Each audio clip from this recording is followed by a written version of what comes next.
Prologue. You impossible, impossible, impossible man. Why do you always have to be like this? Why do you always have to be like this? I'm the only one you ever get this angry with.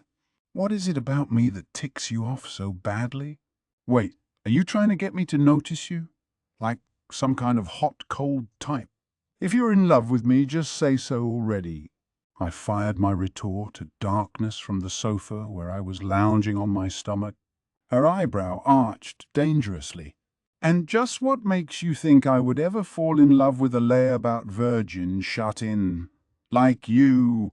That's the dumbest, stupidest thing I've ever heard, and I'm not afraid to let you know it. Oh, leave me alone. This is my special ring polishing time. I got this ring from Eris. If I lose it because we were fighting, what am I going to do then? This thing's irreplaceable, you know.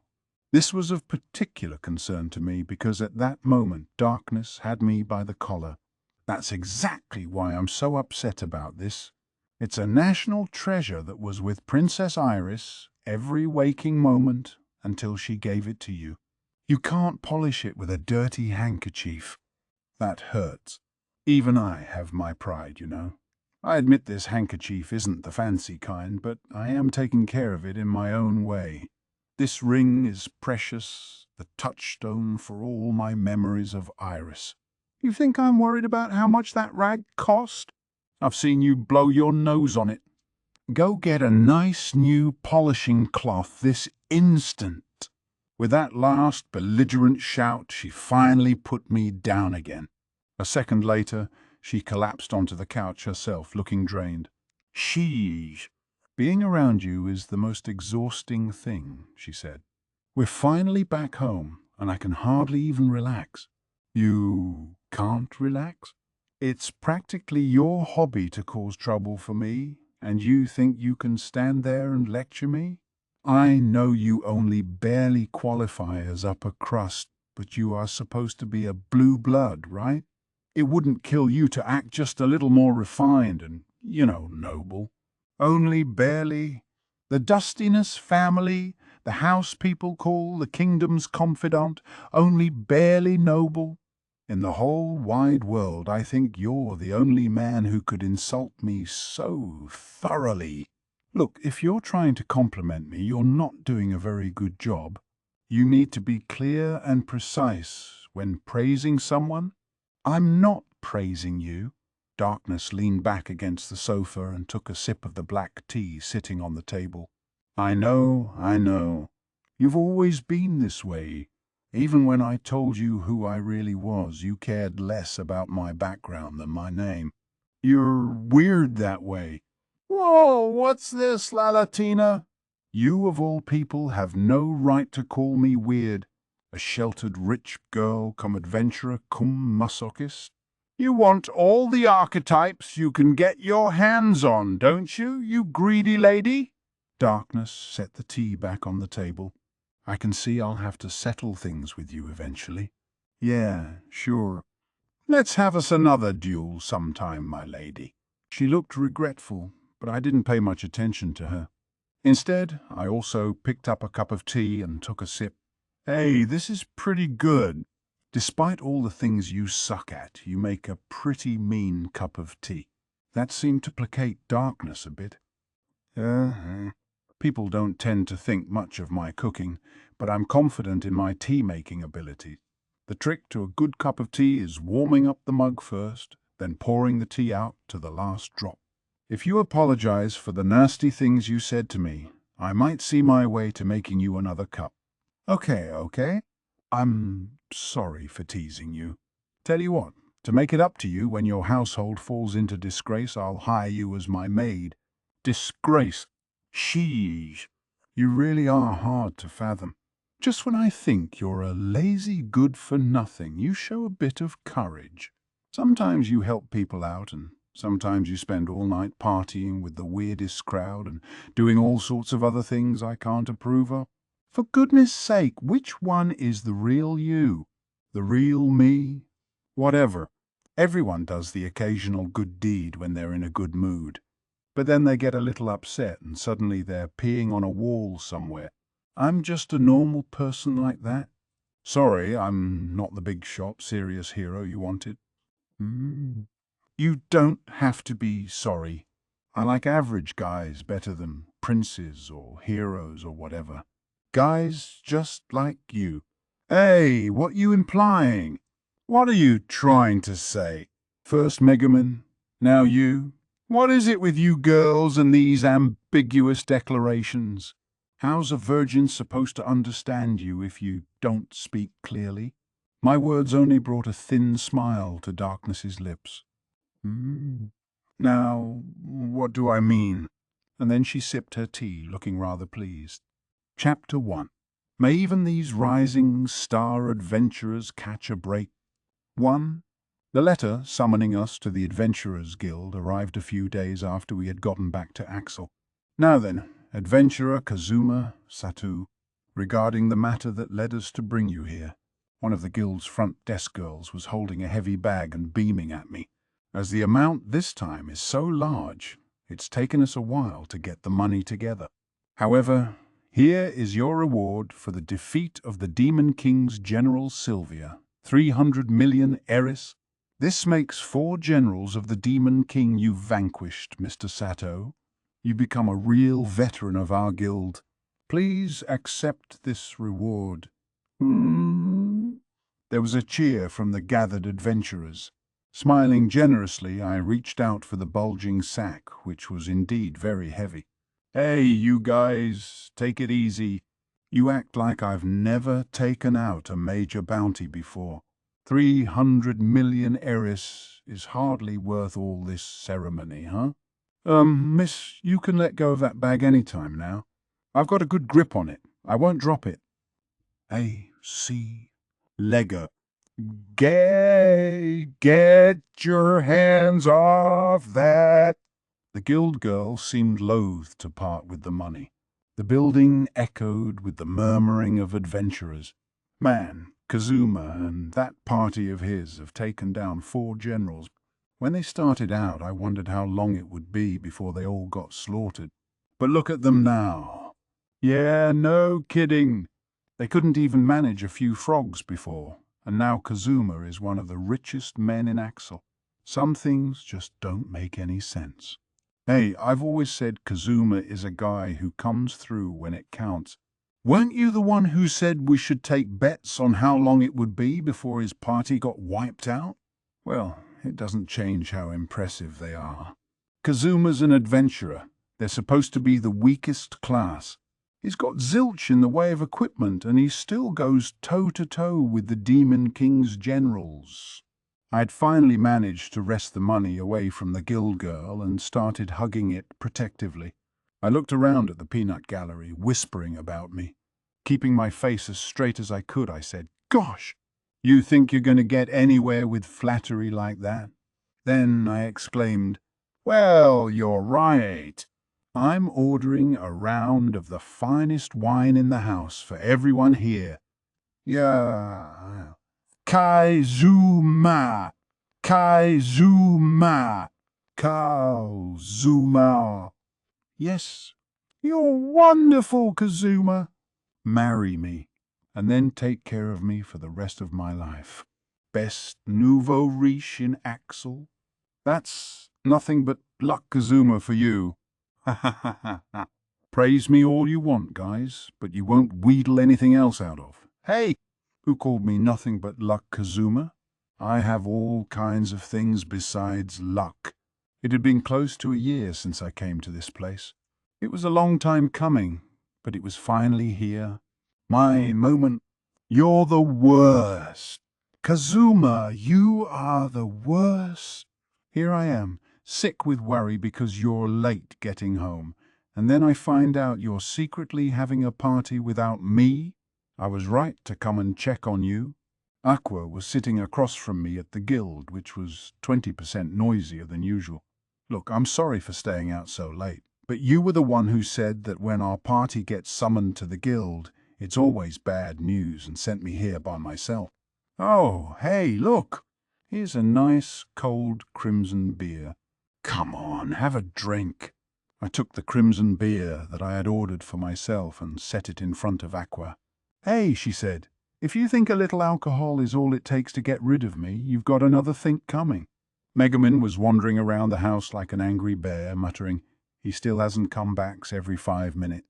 And Darkness kept holding her head and exclaiming, was it because of what happened before?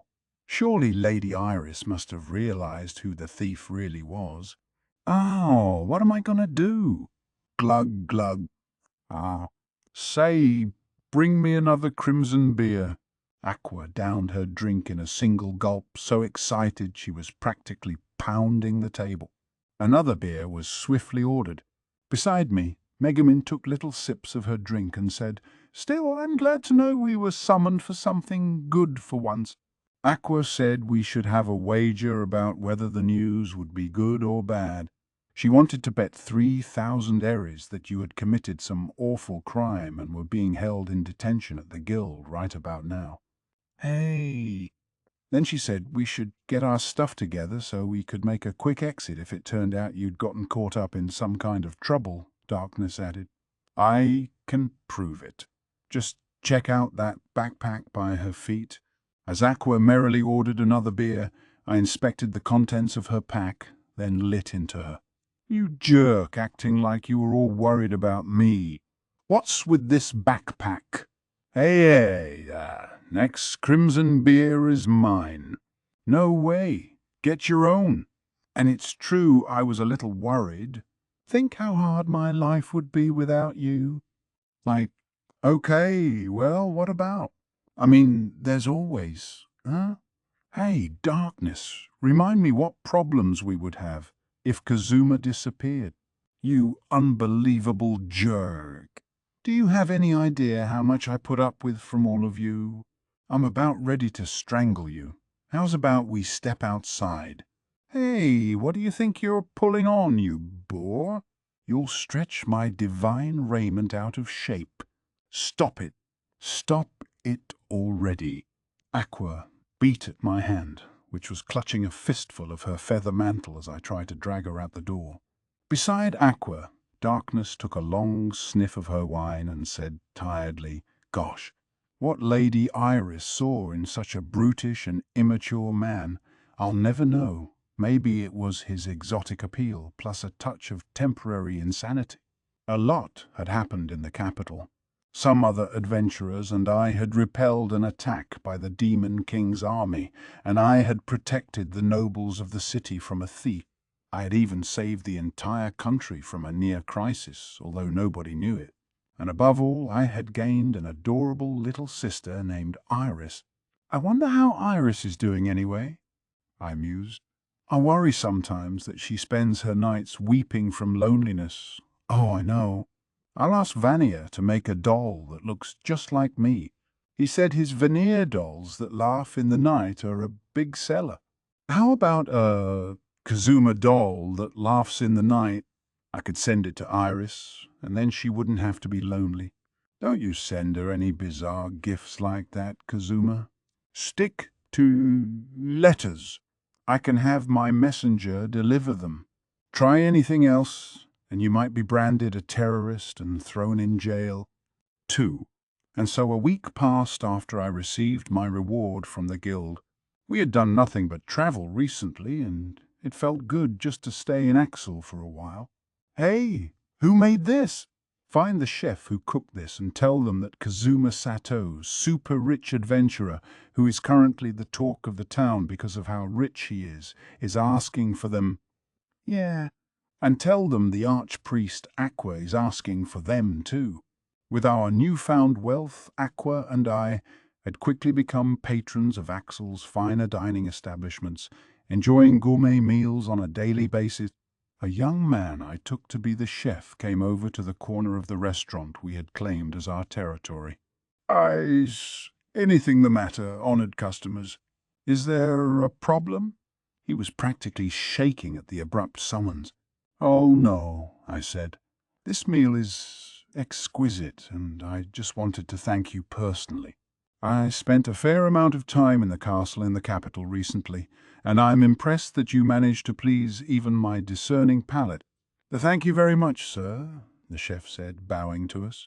Aqua wiped her lips with her napkin and said, I'll bet the secret ingredient in this stew is wine, correct? This richness could only come from red wine. I would say 30-year-old Roman E. Conti. Yeah, it's just vinegar, ma'am. I got a special deal on it earlier. Goodness! Who knew one could extract such fine flavor from cheap vinegar? Excellent work. Oh, how gracious. Thank you very much. The chef bowed to Aqua. Now that he knew we weren't going to yell at him, he had regained his composure. While the chef stood there smiling, I brandished a piece of meat on my fork at him. The stew was good, but what really got my attention was this softish stuff.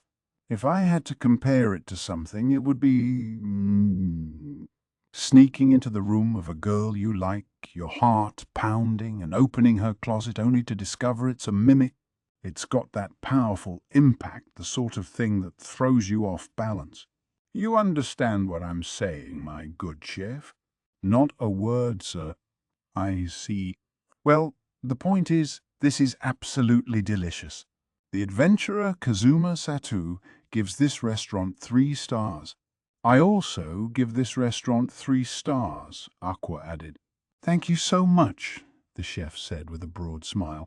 I'll do my best to make this shop worthy of 4 stars in the future. I gave him several Eris bills. That's what I like to hear. It was delicious. We'll be by another time. These bills represent our appreciation for a fine meal. Keep the change as a tip. Thanks again. Yes, Aqua said. Exact change. Well, we hope to see you again anyway. Thank you very much. The chef remained upbeat as he saw Aqua and me out of the store. This was how I had spent the days since becoming a newly minted rich man with Sylvia's bounty, living in the lap of luxury. We'd split the 300 million among the 4 of us. And as for me personally, I had even more cash coming to me because of my business deal with Vanilla. I had enough now that I never needed to work again for the rest of my life, even if I splurged a little. Talk about life's winners. I had struggled and slaved and had finally joined the ranks of successful adventurers. Patting our bulging stomachs, Aqua and I went back to our house, a mansion fit for top-class adventurers like us. We were happily discussing where to go for dinner as we opened the door. We're whole. Oh, you are one unbelievably perverted crusader. Here, this is what you want, isn't it? Stop putting on a brave face. Just cry, uncle, and I'll. Oops. You think this can break me? On my pride as a crusader, I can do this for an hour or 2 hours or... Oh. We found darkness, curled up in a bedroll and left in the foyer, and Megumin crouched before her and dangling some ice in front of her face teasingly. Both of them were red in the face as if from heat, and darkness was panting heavily.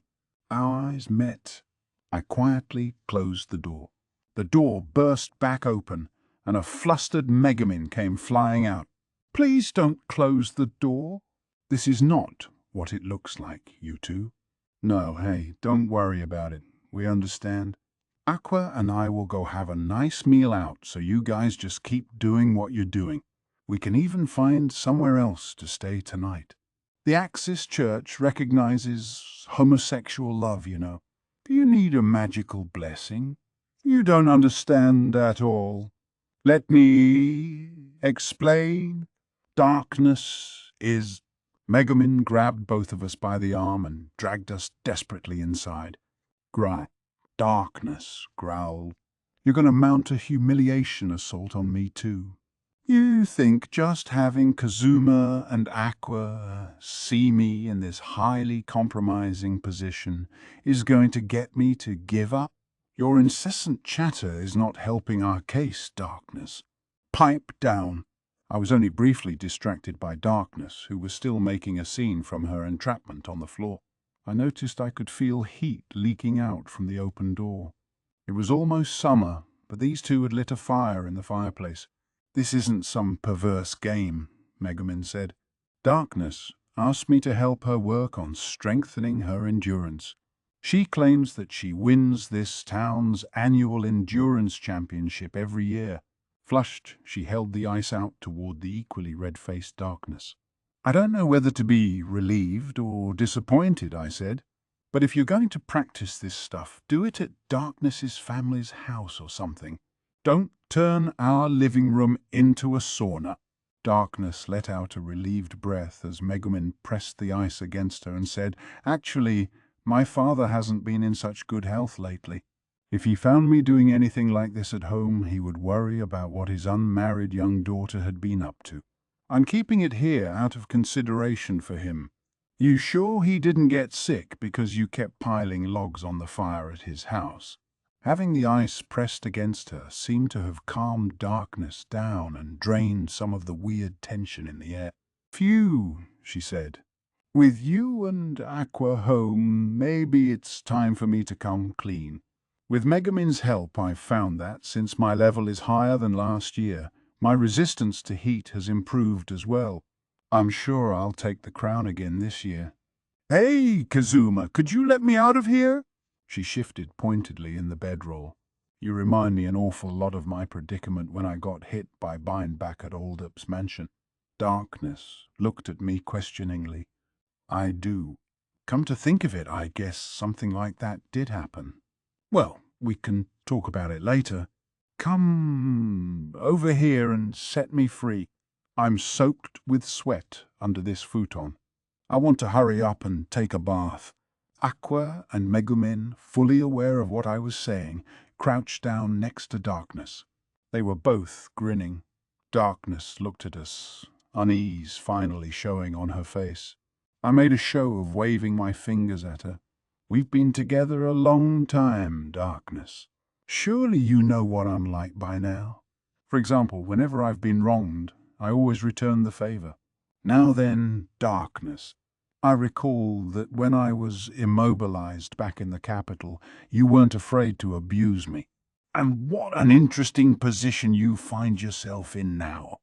"Ha! Jay, just kill me." Her face flushed once more and she started struggling to escape. That was the first nightly thing I'd heard her say all day. Phew, Kazuma really had his way with my hot, helpless body. "Hey, watch how you say things." It sounds really dirty when you put it like that. The lot of us had tickled Darkness into submission together. She may have been making me sound like a total perv, but Darkness looked pretty pleased overall. "I was hoping to practice some more tomorrow," she said. "Kazuma, maybe you could be the one who dangles the ice in front of me while I try to endure the heat." "No way," I said, "no way. Stop looking at me so hopefully." I made a shooing motion at Darkness, who put on her best disappointed face. I looked at Aqua, who was sitting barefoot on the couch with her knees drawn up to her chest. "Gosh, whatever happened to the proud, assertive Darkness from the capital?" she asked. "Look at me. Just last night I went and purified the souls in the town's common graveyard. I contribute to society like that every day. You should learn from my example." What had actually happened was that Aqua had completely forgotten her promise to Wiz that she would periodically purify the cemetery, and when rumors started up recently that ghosts had been causing more trouble than usual, she had rushed to go and take care of it. Oh, well, no need to bring that up now. There was something else that had been bothering me even more than that. "What's that thing you've been holding to your belly?" Aqua had a blanket over her knees, on top of which was a small egg. When we went out together, she would forever have her hand in her pocket, playing with it. "Oh, curious, are we, Kazuma? Very well, let me tell you. Listen and be amazed. This is a dragon egg." "A dragon egg!" Megumin and I exclaimed together. Aqua, looking very pleased with herself, said, The other day when I was looking after the house by myself, this traveling merchant showed up. He'd heard of us and was very impressed. "What an honor to meet you," he said.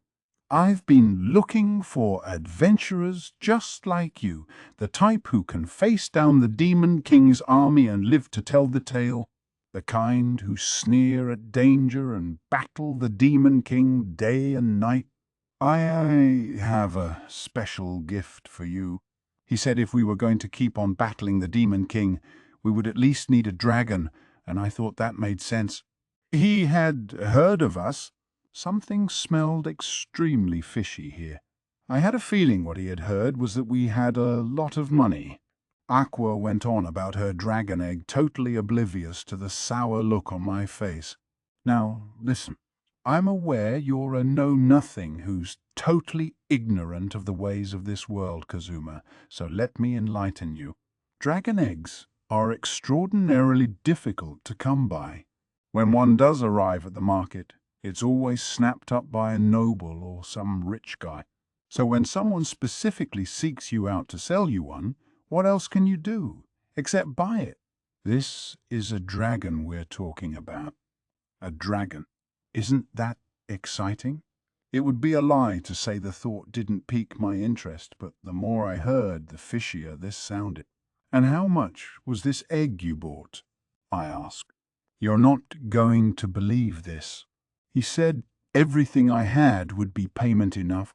Dragon eggs usually go for at least 100 million. When I asked him why he was willing to part with it for so cheap, you know what he said?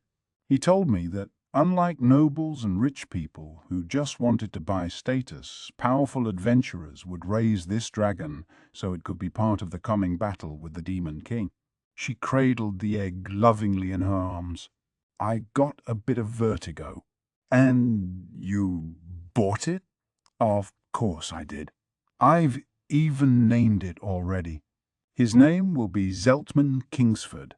And I'm going to be his mother, so you can rest assured that one day he'll be a ruler among dragons. You can feel free to call him Emperor Zell." As Aqua spoke, she bathed the egg she was holding in a soft light. Was she using magic to keep it warm? Or was this how a goddess helped speed up a creature's growth? It didn't really matter, because from every angle this appeared to be a chicken egg. "Anyway," Aqua said, "I won't be taking part in any quests until he hatches. I really can't take my eyes off the little guy, so Kazuma, could you bring my dinner here? I thought a fried egg would make a perfect side dish for dinner tonight." 3. "Okay, we're heading out. Sorry to stick you with doing such a stupid thing, Megumin." "I don't mind. Anyway, if we don't do this, Aqua will never go outside and say what you might. She's the only one who can deal with that demon." The following day, I headed for Wiz's shop with Aqua and Darkness in tow. Megumin was staying home. She had lit a fire in the fireplace, even though it was plenty hot outside, spread out a blanket in front of it, and was keeping Aqua's egg warm. This was my concession to the goddess, who had flatly refused to leave the house while she was busy trying to hatch her egg. The two girls and I arrived at a cozy little magic item shop tucked away off the town's main street. Despite the early hour, Aqua began pounding on the door.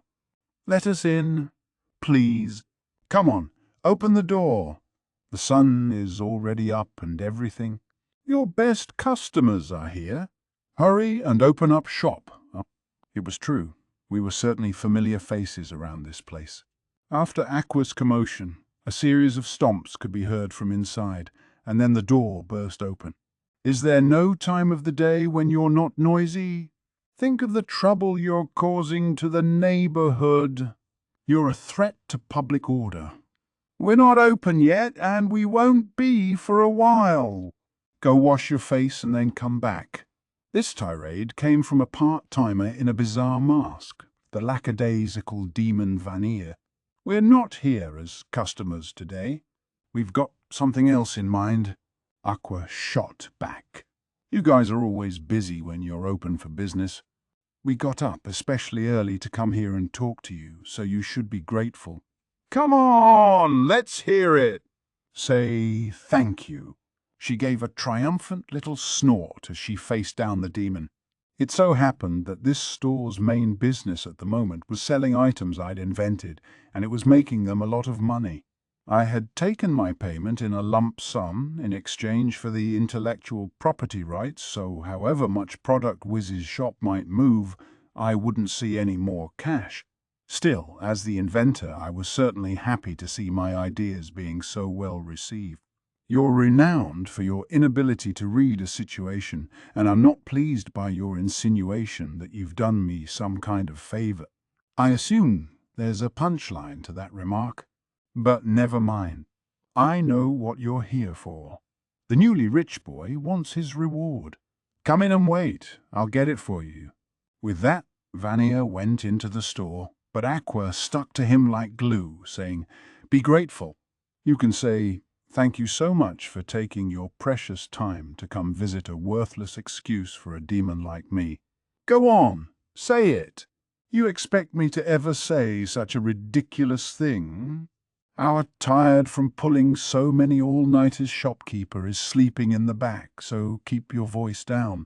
If you insist on continuing to besmirch the name of our shop with your antics, I'll put a curse on you that will make a laurel grow from your behind.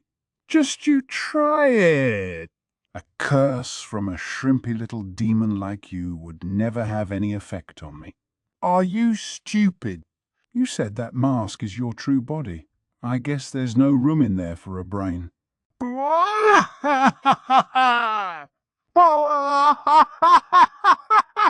"Clearly, we need to settle things between us."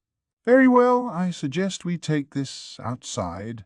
They began to swipe at each other, and I pulled them apart. "Okay, I need you guys to stop fighting every single time you so much as look at each other. Anyway, what's this about Wiz pulling a bunch of all-nighters? Is the store really that busy?"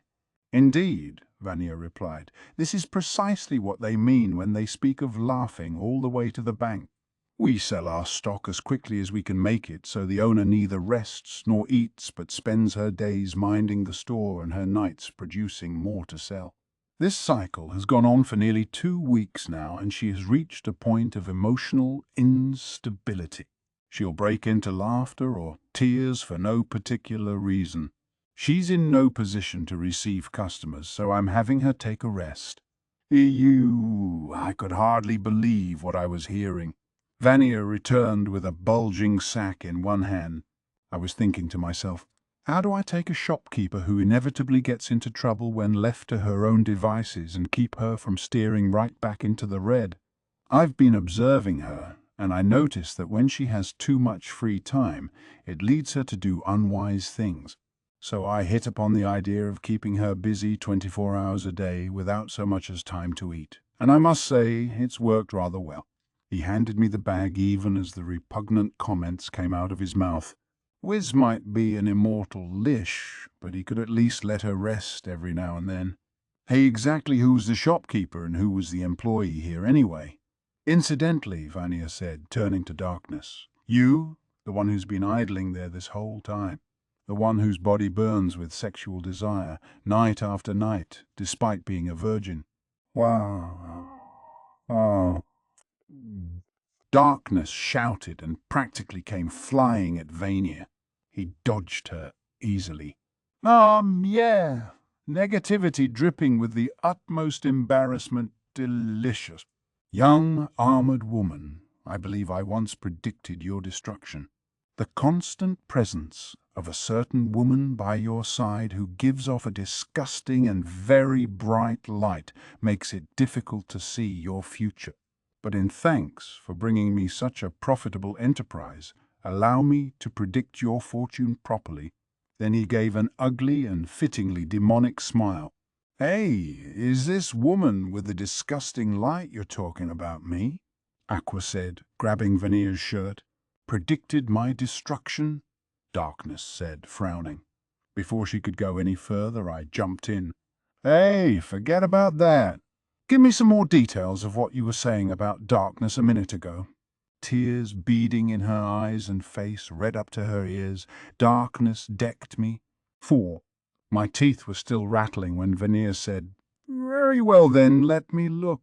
O girl who has a pronounced yet strange sense of duty as a noble but lacks the abilities to back it up and therefore spends all her time in fruitless effort, it is well that you've come here. Darkness sat across from Vanir, saying nothing and chewing her cheeks in apparent distress. As I watched her, I rubbed my face where darkness, on the brink of tears, had punched me. Aqua said I had reaped what I'd sown and refused to cast heal on me, so I tried to reduce the swelling with free. I still intended to hit up Vanir later and find out what he'd been getting ready to say about darkness.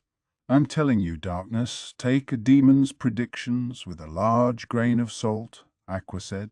I guarantee my pure and precious prophecies would do you more good than anything you'll hear from a weirdo like him. I highly doubted that. My prophecies are not like those of the gods, half-formed and to be interpreted in any way one pleases. I am the all-seeing demon and second to none in my vocation. Now then, I'm going to ask you some questions. Some may be difficult to answer, but try to be honest. Okay, but I'm a paladin of the, sect. Why do I have to get my fortune told by a demon all of a sudden? Well, it's free for starters, I said. All you have to do is answer some questions, right? Darkness murmured her agreement and then straightened up, facing Vanir. It seems you're ready, he said. Then, first, place your hand atop this crystal ball. Good. Now all you need to do is wait. Please answer my questions honestly. Right, Darkness had her hand on the crystal ball as Vanir had instructed. Now, I ask you, a crusader needs both defense and enough weight to dive into the fray, yet you've been assiduously lightening your armor of late. Why is that? The question caused Darkness to tremble with surprise. Well, I thought, since I'm so clumsy, if I made my armor lighter, maybe it would be just a little easier for me to hit something just a little. Darkness faltered with nearly every syllable. I told you to answer honestly, Vanir whispered. I noticed I've been getting more and more muscular lately, so I decided to lighten my armor. She was looking at the ground in embarrassment, and her voice was so soft it wouldn't have drowned out the buzzing of a housefoot. Wait! Darkness was getting ripped. And that bothered her? Vanir nodded with satisfaction when he heard this. Very good. Now, I ask you, the dress belonging to your wizard friend that was left in the laundry basket in the bath, you secretly held it up to your body, looking at yourself in the mirror and muttering happily, "Yeah, no way this would work." No way, why was that?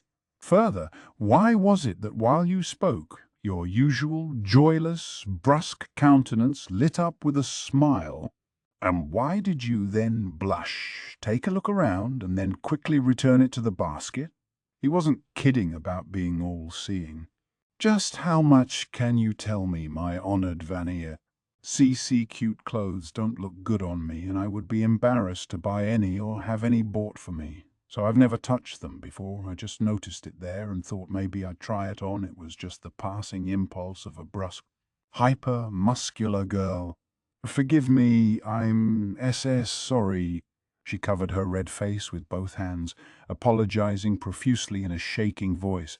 I didn't really think holding up Megumin's clothes against herself demanded that kind of apology, but it looked like, after having her foibles called out like this, Darkness was watching her ability to resist go down to zero. A cute dress? You should do it, Darkness. You're always wearing cool stuff or grown-up stuff. You even wore a fancy one like a real noblewoman that one time. So what's wrong with adding something adorable to your wardrobe? We would never hold it against you that you secretly try on cute clothes. Aqua, no doubt totally devoid of any malice, pumped her fist encouragingly. This was too much for Darkness, who was already hiding her head in her arms against the table. She went red up to her ear. Vanir nodded in distinct satisfaction at this display. Then he said, finally, then, You continue to wear clothes that expose your figure, even though you know that young man you live with can't stop looking at you with carnal lust. Why? What? What? What in the world does this have to do with telling my fortune? Darkness, looking like she was about to cry, pounded her fist on the table. Vania gave her a genuinely puzzled expression. When did I say I needed you to answer these questions in order to tell your fortune? I only said I was going to ask them. As far as telling your future, placing your hand on the crystal ball is enough. The interview is just to kill time until the fortune comes out, and I... Hey, stop that! How can you touch my mask so easily? Stop weeping and trying to pull it off! Darkness had her hand on the crystal ball again, but she refused to look at any of us, no doubt upset about having been duped. Vania was peering into the crystal orb. Oh my. Yeah, that would lead to a prediction of destruction. Your house and your father is in for some trouble soon, and you, dim as you are, will take an impulsive action in the belief that if you sacrifice yourself, it will make everything better.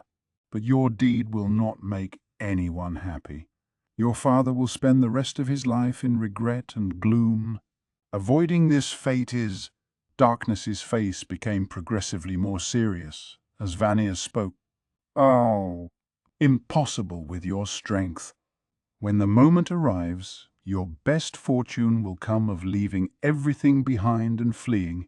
Get a fresh start in a place far away with this man who is thinking, with the right push I could probably convince darkness to fulfill all my desires, yet lacks the courage to cross that line, fearing your current relationship will not endure.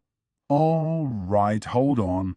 Every time you open your mouth, my party members trust me less. Darkness stood without a word. I flinched, but she didn't seem angry. I mean, why would she be? I only thought a push might get me somewhere. I hadn't actually done anything yet.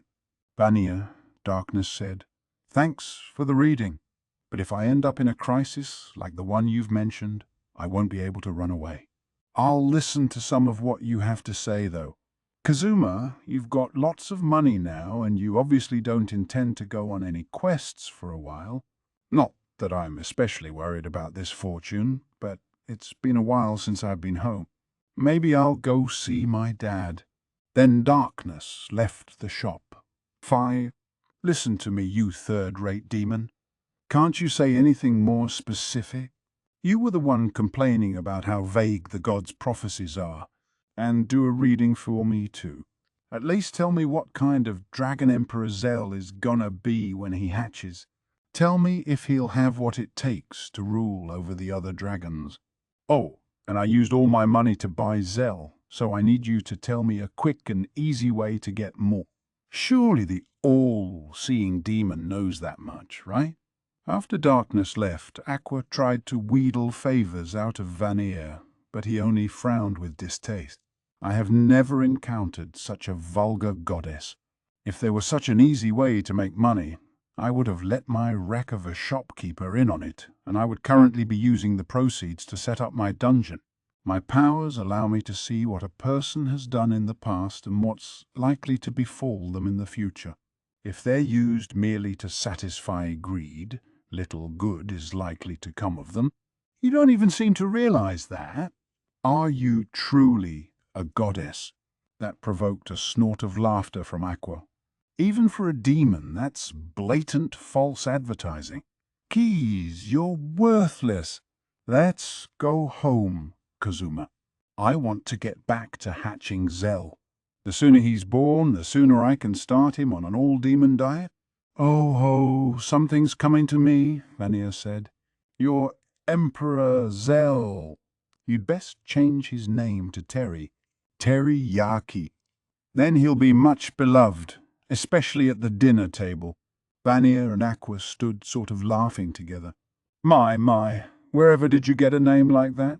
You know what hatches from eggs, don't you? Dragons.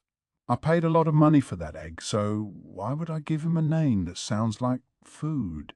I, the all-seeing demon Vanir, stake my very fame on this declaration. What emerges from that egg will be an excellent physical specimen, as you judged. Excellent for his delicious meat.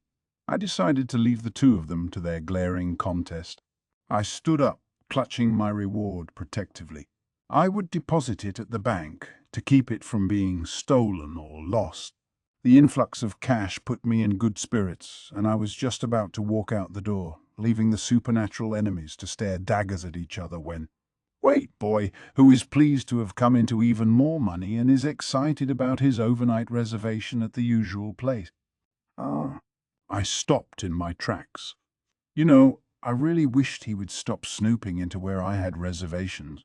Do you remember what I told you when we first ran into each other at the shop? Vanir asked. What do you mean? Did you tell me something? Hey, how long ago was that? Was I supposed to remember all that time ago? Old boy who, having a memory no better than that of a goddess, forgets the advice I went out of my way to give him. I suppose it can't be avoided. I shall give you a new piece of advice. You would do well not to be content with the payment you've received, but to make plenty more things to sell. You believe you won't want for money again, don't you? I told your crusader friend earlier that her strength would not avail her, did I not? But with your strenuous efforts, it may yet. I'm going to give you some advice, too. The money you've worked so hard to save shall be reinvested with whiz, and after a short while it will all be gone. Well, what do you think? The all-seeing Aqua has told your future? Wiz's shop still rang with the sound of shattering potions, two bickering voices, and more stuff breaking as I left to head home. Along the way, I mulled over what Vanir had said at the end. He had predicted that Darkness's family, along with her dad, would come to grief. Darkness would impulsively sacrifice herself to help, and how it ultimately turned out would depend on me. And finally, he told me to keep coming up with new products if I wanted things to work out for her. What the heck was he talking about? 6. It happened a number of days later, when I had thoroughly forgotten about Vanir and his prophecy. The door burst open without a knock, and an unfriendly-looking man in a butler's outfit bustled in without so much as a by your leave. I apologize for disturbing you at this time, and indeed during a meal. I have urgent business with the Lady Dustiness that brings me here. May I request a moment of her time? The man didn't even give his name, but only bluntly announced his business, appraising us. We were busy eating, with cold eyes. Darkness, who did not look very happy, left a vegetable speared on her fork as she responded. You refer to me as Lady Dustiness. Then you must be the servant of some noble family. I suppose I can deign to hear you out. What do you want? Indeed, the man murmured, and then my master, Old Barnes Alexei, has requested your immediate presence. Out of consideration for where you're living, a carriage is waiting outside. The details will be conveyed at my master's residence. If you would follow me, please.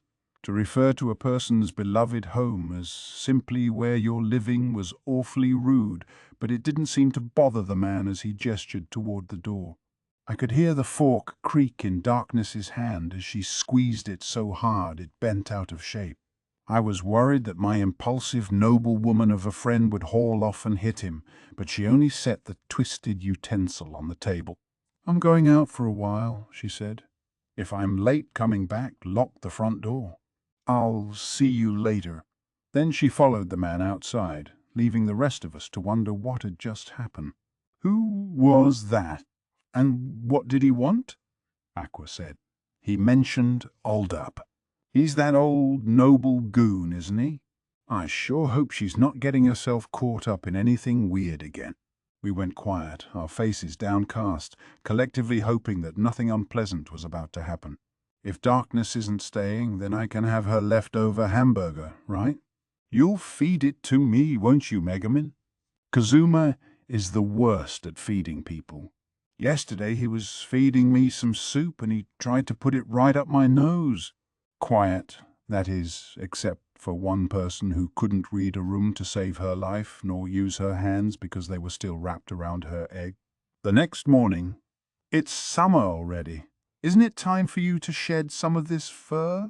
You know, you don't act much like a cat. How do we get you to go back to your real form? I mean, that's it, isn't it? You're secretly a beautiful, cat-eared girl who adds meow to everything she says, just hiding in the body of a cat, right?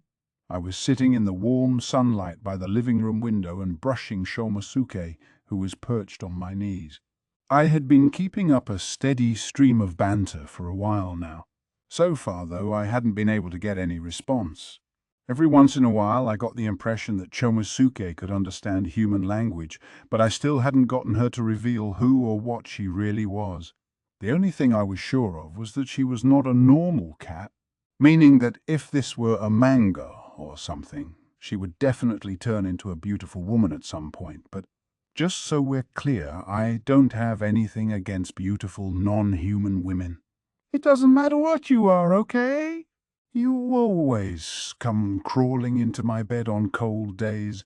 If I woke up one morning to find you had turned into a girl, you can bet I wouldn't panic, wouldn't even move.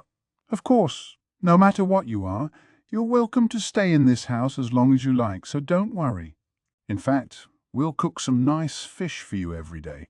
At the mention of fish, Shomosuke, who had been sitting there and enjoying being brushed, looked up at me with a twitch of her nose. Aha, I see that got a rise out of you, you little gourmand. Okay, Shomosuke, listen up. If you turn into a person, your body will be bigger, meaning you'll have more room for fish. See what I'm getting at? Mr. O, Shomosuke answered, then purred and batted at my hand as if to demand more brushing. Okay, you're pretty cute. Stay cute, all right? Even if you do transform into a person one day, please don't turn out to be a loser heroine like the rest of this bunch. If you behave, I promise you'll get a taste of that chicken we're expecting. Then I started brushing again. Suddenly, the door flew open. Kazuma. Let's hunt a monster with a huge bounty on it.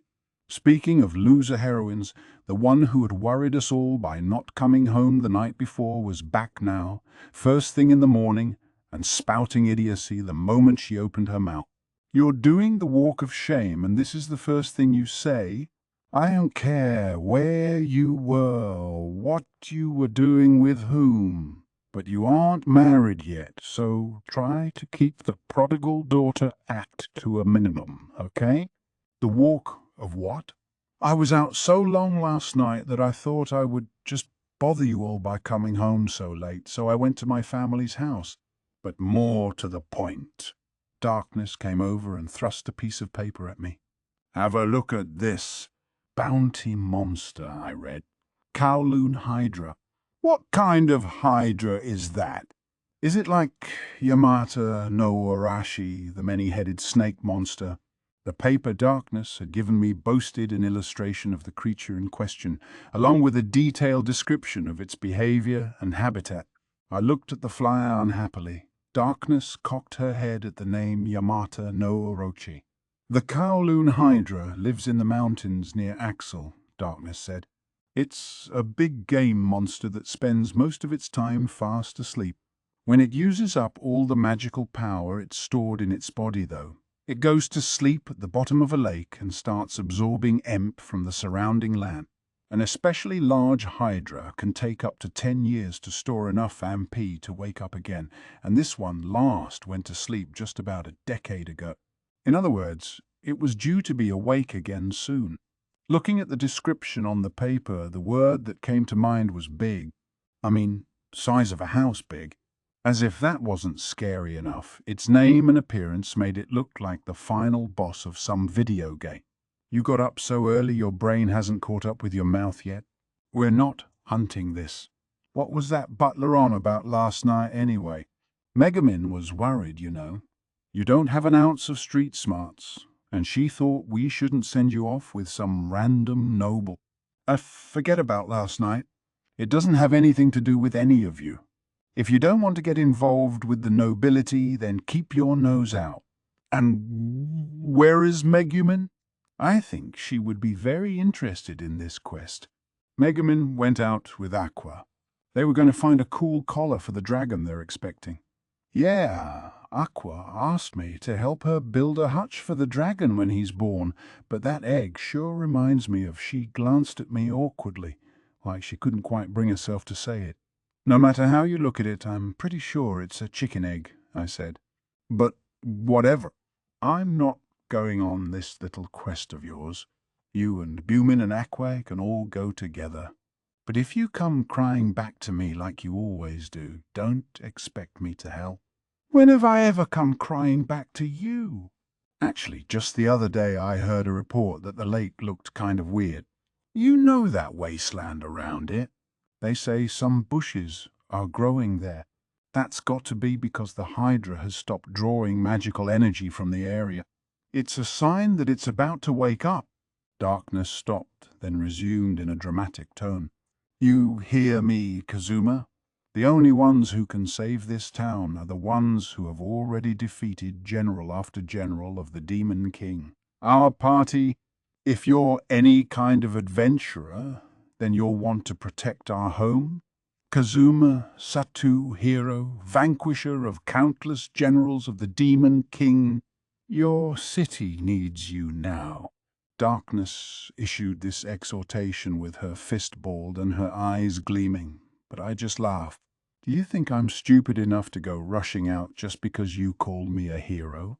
We've known each other longer than that. You know the kind of stuff that motivates me to get involved in an adventure. And by the way, it's not money. I've got plenty of that now. But I'm sure you can think of a few other things. Darkness looked downcast at this. At last, blushing slightly, fist still bunched up, she said, "Oh, okay. I understand. The day we defeat the Kowloon Hydra, I'll give you a reward that should utterly delight you. A kiss on the cheek. You idiot. What are we, kids? You think I'm gonna risk my life for a kiss?" Darkness had really worked herself up to make this offer, and my flat refusal took her by complete surprise. "You know what makes me angriest of all?" I said. "The fact that you even think one measly kiss is worth all that much. What's with this self-confidence of yours anyway? I know the nobles in the capital made a big deal over you, but don't get carried away, all right?" "Oh, why, you—" Darkness began to tremble uncontrollably. I picked up Shomosuke and looked her in the face. "Hey, Shomosuke, can you believe this girl? She actually thinks one little kiss is gonna convince a guy to risk his life. Don't you think there's a better way to handle this situation?" "Miel," Shomosuke replied. "Oh, you do?" "I do too. All kinds of better ways, really." "You son of a... You have some nerve. Put down that cat so I can kill you." Darkness's eyes were bloodshot and her fists were at the ready, but I made a show of stroking Shomosuke, enjoying the sensation of her fur on my finger. Not just stupid, but a one-trick pony, too. You think your physical strength is going to help you? Remember, I've got the bind skill now. I can tie you up in the blink of an eye. Of course, if you want to go back to Tickle Hell, then be my guest." I smiled maliciously, but for some reason Darkness blushed a little. "Bind? Yes, I suppose I am aware that you've learned how to make good use of that skill." Very well. Let's have a little contest. If you can manage to tie me up, then you can do whatever you want to me, just like you did the other day. But if you think I'll be intimidated by a bit of rope, you're wrong. Why do you look happy about this? Forget it. There's no reason I should go, is there? If you want to go, take Megumin along. The monster shows up, she drops an explosion on it, and you're done, right? If that doesn't do the trick, you can just run away. Hydra sounds like a subspecies of dragon. I bet it's covered in tough scales. A feeble adventurer like me couldn't. I stopped mid-sentence. Not because darkness was angry or because she was attacking me. Instead, she had gone completely silent and gloomy, and I found myself lost for words. Was she really so eager to kill this monster? Are you absolutely sure you won't help me? She knelt on the ground in front of me and gazed at me with tremendous sadness. The old breakdown and cry method. You know, maybe she had learned something about how to get what she wanted. 7. About a half-day's journey south from Axel was a small mountain. We arrived at the foot to find a lake spreading out before us, the water a muddy green color. Hey, I said, come to think of it, what do we do if we can't defeat the Hydra? If our attacks don't work on it, then worst-case scenario, we've taken a monster who was being perfectly quiet and ticked it off. No, no, Aqua cried. Darkness, however, answered, don't worry about that. Whenever there's been trouble with a Kowloon Hydra in the past, the military came out and surrounded it and just let it rampage until it ran out of MP and went back to sleep. Given the current circumstances, I expect a detachment of knights from the capital should be showing up any time. No, I don't want to deal with any Hydras. Why are you so interested in this reward anyway, Darkness? Was Kazuma right? Is your family really that poor? Let's go home. I'll smash open my piggy bank and lend you some money. Please let that be enough. I see. So even if we screw up, there will still be a bunch of knights to cover for us. I take it the problem is that the Hydra woke up earlier than expected, I said. And even if those knights can put the thing back to sleep, they won't be able to actually kill it, so it doesn't solve the root problem at all. That's why they wanted me, the defeater of so many powerful foes, to come and help. Let me go home. Please let me go home. I've got the worst feeling about this. It seemed to me that if help was on the way, it would make sense just to wait for them and then work together to defeat the monster. Why was Darkness in such a hurry to slay this Hydra? It was then that Megumin, practically bubbling with excitement, removed the patch from her eye and laughed.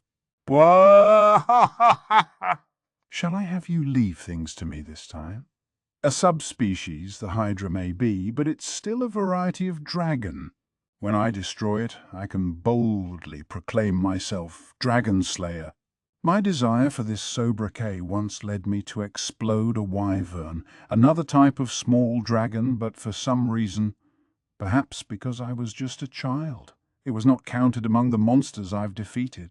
This time I shall earn the nickname Dragon Slayer.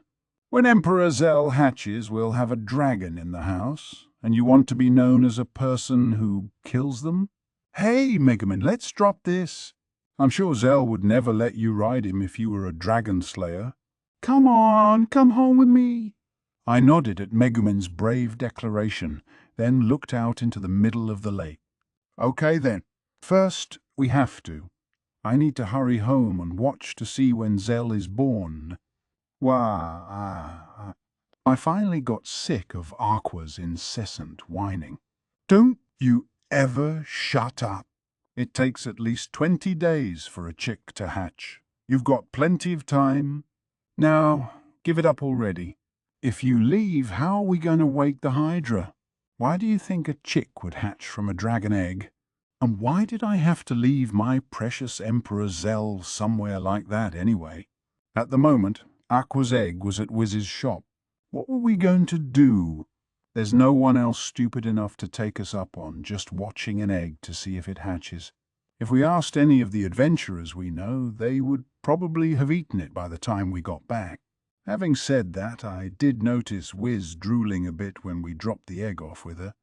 But I'm afraid leaving poor Zell with a lich and a demon will have a weird effect on him.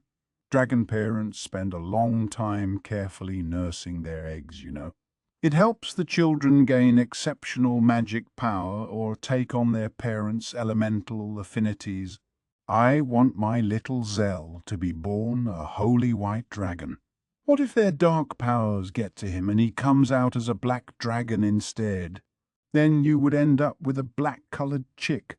If you're that worried about it, then help us beat down this Hydra in a hurry so we can all go home. If Megumin's magic doesn't do the trick, we won't have many other options aside from getting the hell out of here. I must have finally convinced Aqua because she calmed down a bit. Darkness drew her great sword. "All right," she said. "Everyone ready?" "Get us started, Aqua." The plan was brilliantly simple. Most water-dwelling monsters hate pure water. That meant an opportunity for Aqua's normally bizarre and useless powers. Okay, fine. Not that I object to purifying water as such. I'll be right back then. If Megumin's explosion doesn't work, we run right back home, okay? Then, as quick as a wink, she jumped into the murky lake. She swam around, splashed, flopped a little. Watching from shore, Megumin muttered, "Is that how purification works? She's not just playing in the water because she's hot, is she?" She was right. From where we were standing, it looked a lot like some kid just playing around, but I was pretty sure this was exactly how the plan was supposed to go. We looked on as Aqua, perhaps tired from purifying such a large lake, closed her eyes and just floated on the water. "Hey, Kazuma," Darkness said. "Aqua's taking a nap right over where our monster is sleeping. Is that safe? Speaking of which, I've always wondered, how is Aqua able to purify water like that without even doing a chant or anything?" "She claims it's because she's a water goddess," I said. As usual, though, both of the other girls seemed to let this possibility go in one ear and out the other. As we chatted, the breeze blew the water goddess ever closer to the middle of the lake. It was probably a little late to be wondering if we should have attached a string to her or something. The three of us had stopped feeling so anxious about the surreal scene, even yawning a little when it happened.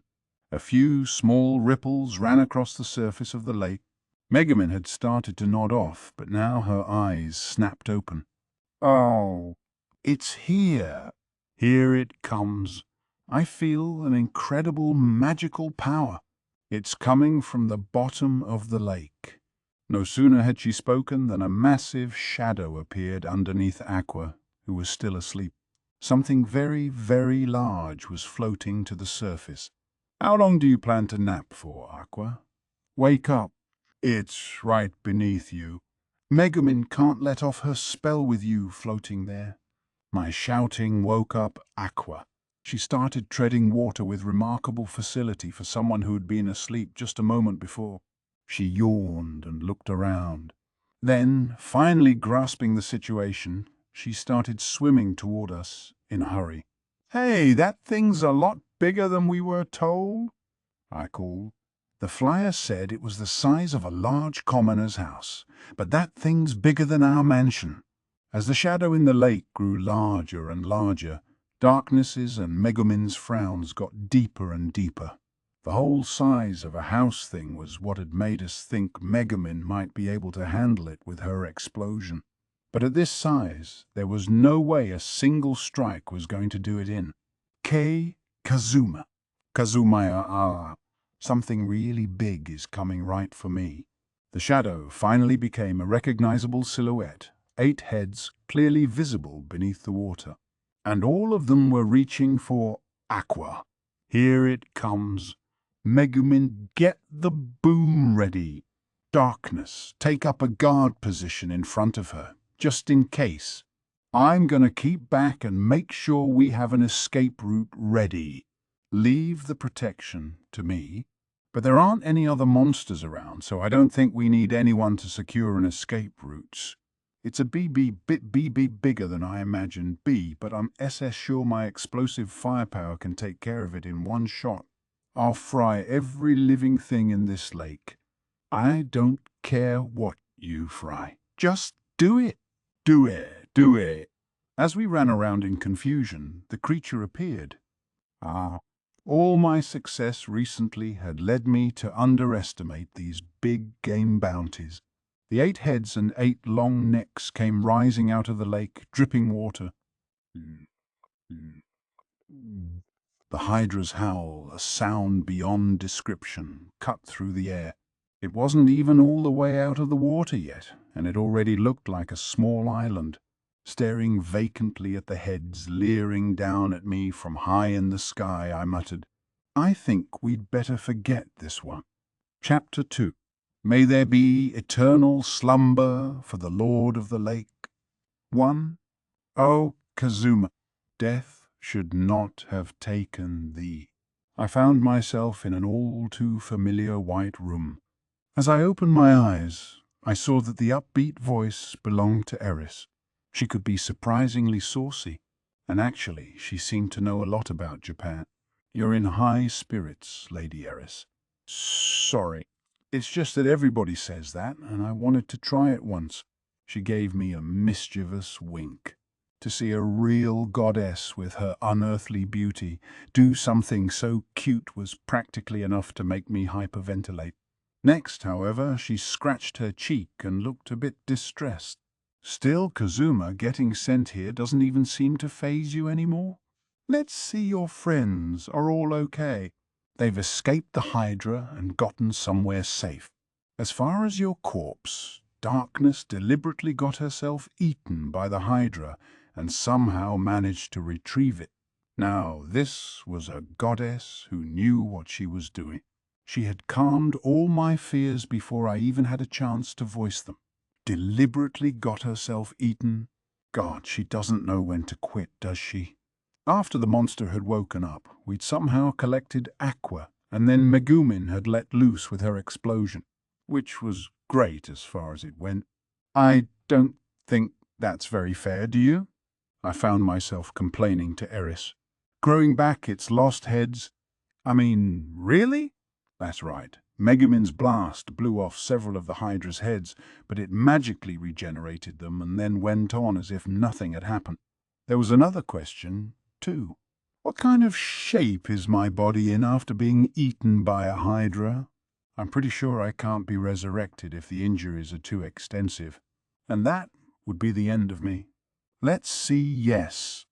It's all right. You can be resurrected. Only about 30% of your body is missing. That should be workable. Maybe I would have been happier not knowing. Great. I wilted a little. Eris looked at me pleadingly. When you get back, don't be too hard on Darkness, okay? I know she was the one who pushed you to fight this monster, but she had her reasons, I promise. So she's absolutely racked with guilt over your death. She's really in shock. Not as much as you, having just died and all, but still. She looked very worried as she tried to console me. She really is a sweetheart. I tried to think, did I have anyone like this in my life? With Union? No, they were both very nice, but Lady Eris gave me this overwhelming sense of security, like an embrace. Don't worry, I won't shout at her, I said. Say, Lady Eris, you told me once that you occasionally come down to the mortal plane to have a little fun. Do you ever happen to come by Axel? I'm always a little sorry that the only time we get to see each other is when I've just died. Eris held back a giggle. We've met each other repeatedly in the mortal realm. I think it's about time you put 2 and 2 together. Honestly, I'm a little disappointed that you haven't yet. She sounded so teasing. Why? Wait, what did you just say? That I have met you? You mean, like, in Axel? Why? What? Even with this little hint, I couldn't quite seem to grasp it. I had already met her, repeatedly. When? Where? Who had I seen who might fit the bill? Watching me fret, Eris couldn't hold back a little laughter. Okay, let me give you a clue. Down there, I don't look the way I do now. I'm a little more lively, and I don't even speak exactly the same way. A different appearance, livelier and a different way of speaking. And I may be a goddess, but don't use Aqua as a point of reference. Not all goddesses end up as archpriest. I hardly let her finish before I exclaimed, "Oh, I've got it. You're Mary's, aren't you?" The one who broke Keith's nose when he was all. I guess it's true that the size of an Eris priest's chest is inversely proportional to her faith. Eris started laughing again. No, I'm afraid not. No, wait, it has to be. Ceres? The one who teamed up with darkness to give dust a beating after he was like, I heard the goddess Eris pads her bra. I bet an Eris priest with big boobs would be in for some divine intervention. Are those even real? If you two aren't using padding, you'd better prove it to me right now. Off with those shirts. Wrong again. Eris was still smiling, but I thought I could sense a hint of anger too. But if she wasn't Maris and she wasn't Ceres, then who? Just as I was starting to sweat, Aqua, with her impeccable ability to spoil a moment, started shouting, Kazuma, Kazumaya, the resurrection's all set. Hurry up and get back here. Darkness is really depressed and she smells funny. Come on, hurry up. It bugged me a little that Darkness was feeling down, but I had more important things to attend to right now. Having said that, I was also totally out of ideas. Lady Eris, I give up. I'm sorry. Please tell me the answer. I'm begging you. Otherwise, what if I accidentally do something rude to you without knowing it and end up incurring your wrath? Eris looked like she couldn't quite decide what to do. Something rude. Rah! I think it's a little late to be worrying about that after what you did to me the first time we met. Nothing. My true manifestation is a secret. She pointed meaningfully at herself. And while we're at it, don't believe everything my senior goddess says to you, okay? I'm not wearing any pads, at least not right now. She patted her chest for emphasis, blushing just a little. Then the white door I knew so well appeared in front of me. I started to panic slightly. She still hadn't told me who she was on the mortal plane. Completely ignoring my plight, the door began to open, a bright light shining from within. Lady Eris, I'm sorry. I didn't mean to make you mad. I didn't mean for you to sulk. I honestly don't care about the size of your chest, I swear. Farewell, Mr. Kazuma Satou. I certainly hope the next time you see me here you'll have figured out who I am. Bye-bye now. Have a safe trip. Eris's cheeks were still red, and she refused to tell me the answer to the bitter end. But the crimson color in her skin made me notice something. A white line on her right cheek. Lady Eris, there's something on your... I didn't get to finish my sentence before she shoved me through the cold, unfeeling gate. 2. Welcome back, Kazuma. I opened my eyes to see Aqua holding her nose. The reek that suddenly assaulted me caused me to jump to my feet. Ho! It stinks in here. There was a sour, fishy smell, and it was coming from... Is my body making that stench?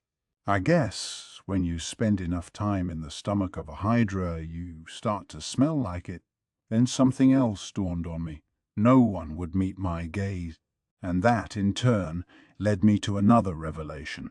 I was stark naked. My clothes dissolved, huh? Yes, they did. Would you cover yourself already? Anyway, Kazuma, there's so little of you left that we should call you Kid Zuma for a while. Your armor is done for. That sword of yours, the one with the weird name, it's still here, but the scabbard is gone. I shall not stand idly by while you belittle the name I bestowed upon that sword. Megumin was all over Aqua. I ignored them, taking up the bare katana that was left. And what are you so upset about? I asked. Darkness was over in the corner with her knees up to her chest, looking downcast. She smelled as bad as I did and was no more popular because of it. She shuddered when I spoke and looked at me apologetically. Aren't you angry with me for forcing us into that fight? Why the heck would I be angry with you?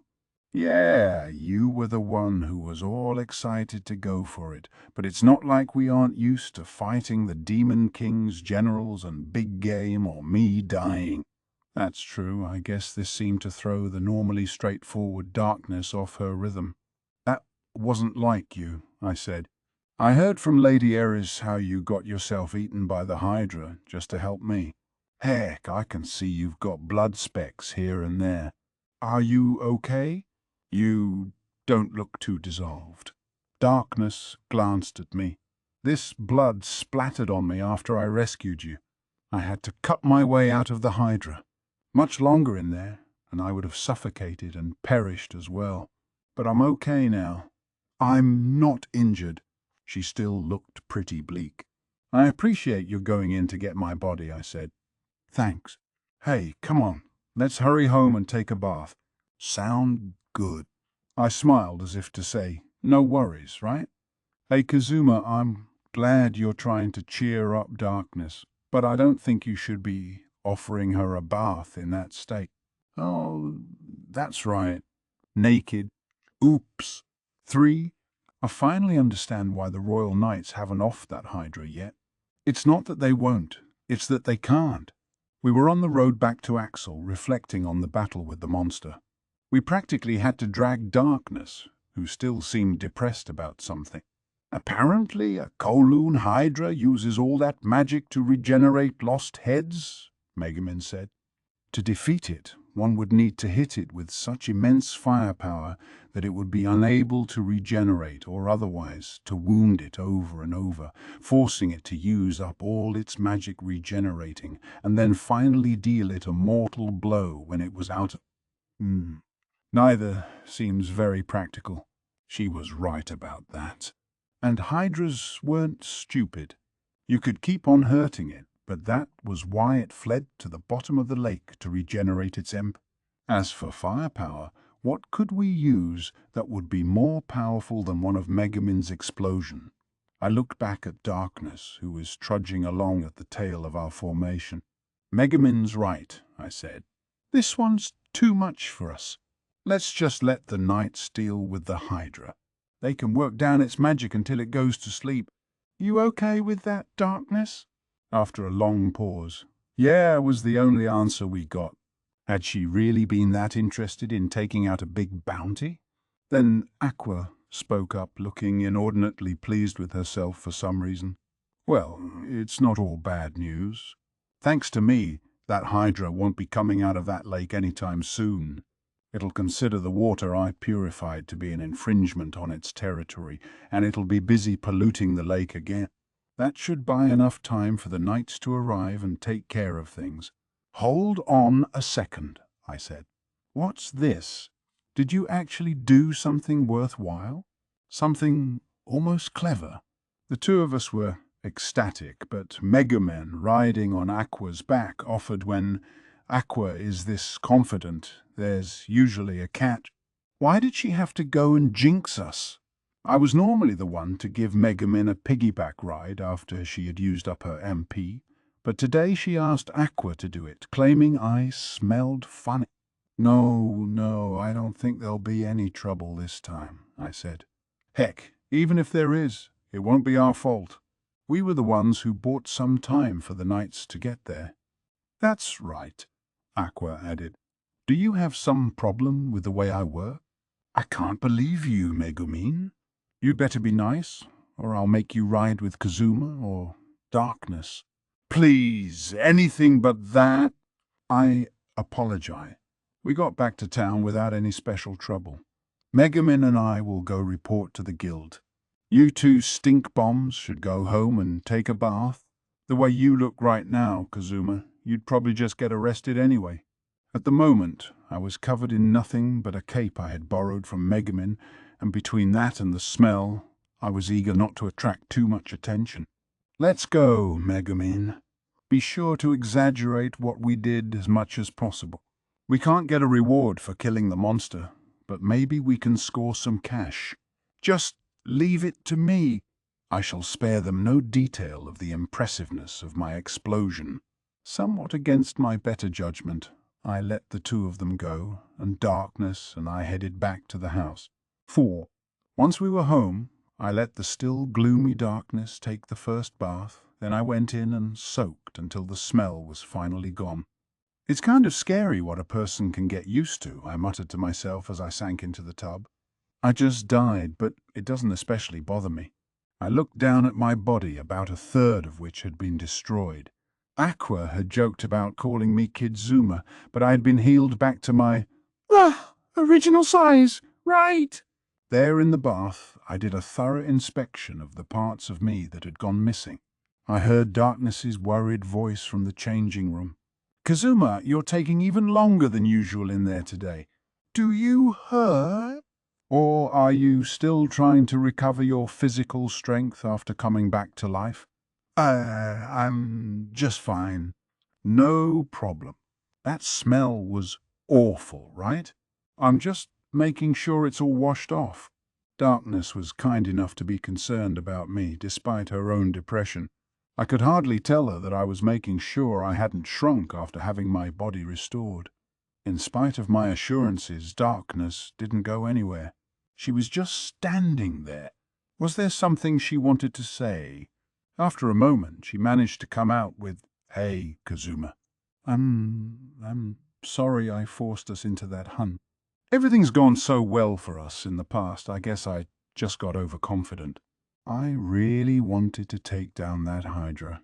"Well, I think we've seen the last of it anyway," I said. "All's well that ends well. What's taking Aqua and Megumin so long?" "I bet they stopped at the guild for a nice meal. Let's hurry over and catch up with them there." Yeah, sounds good." Darkness still didn't seem very happy. Was there some kind of connection between that Hydra and her?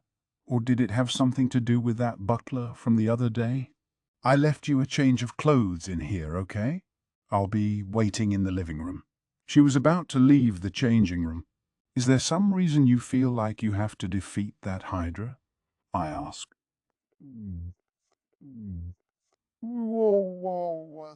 Bingo! She didn't say anything else, though, and for a second I wondered what to do.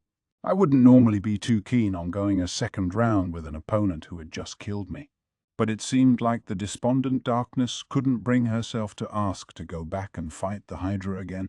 "Things didn't work out today," I said after a second, "but the next time we fight that Hydra, we'll make sure we have a plan." "All right. Why?" I couldn't help but tease her a little. "Whoa!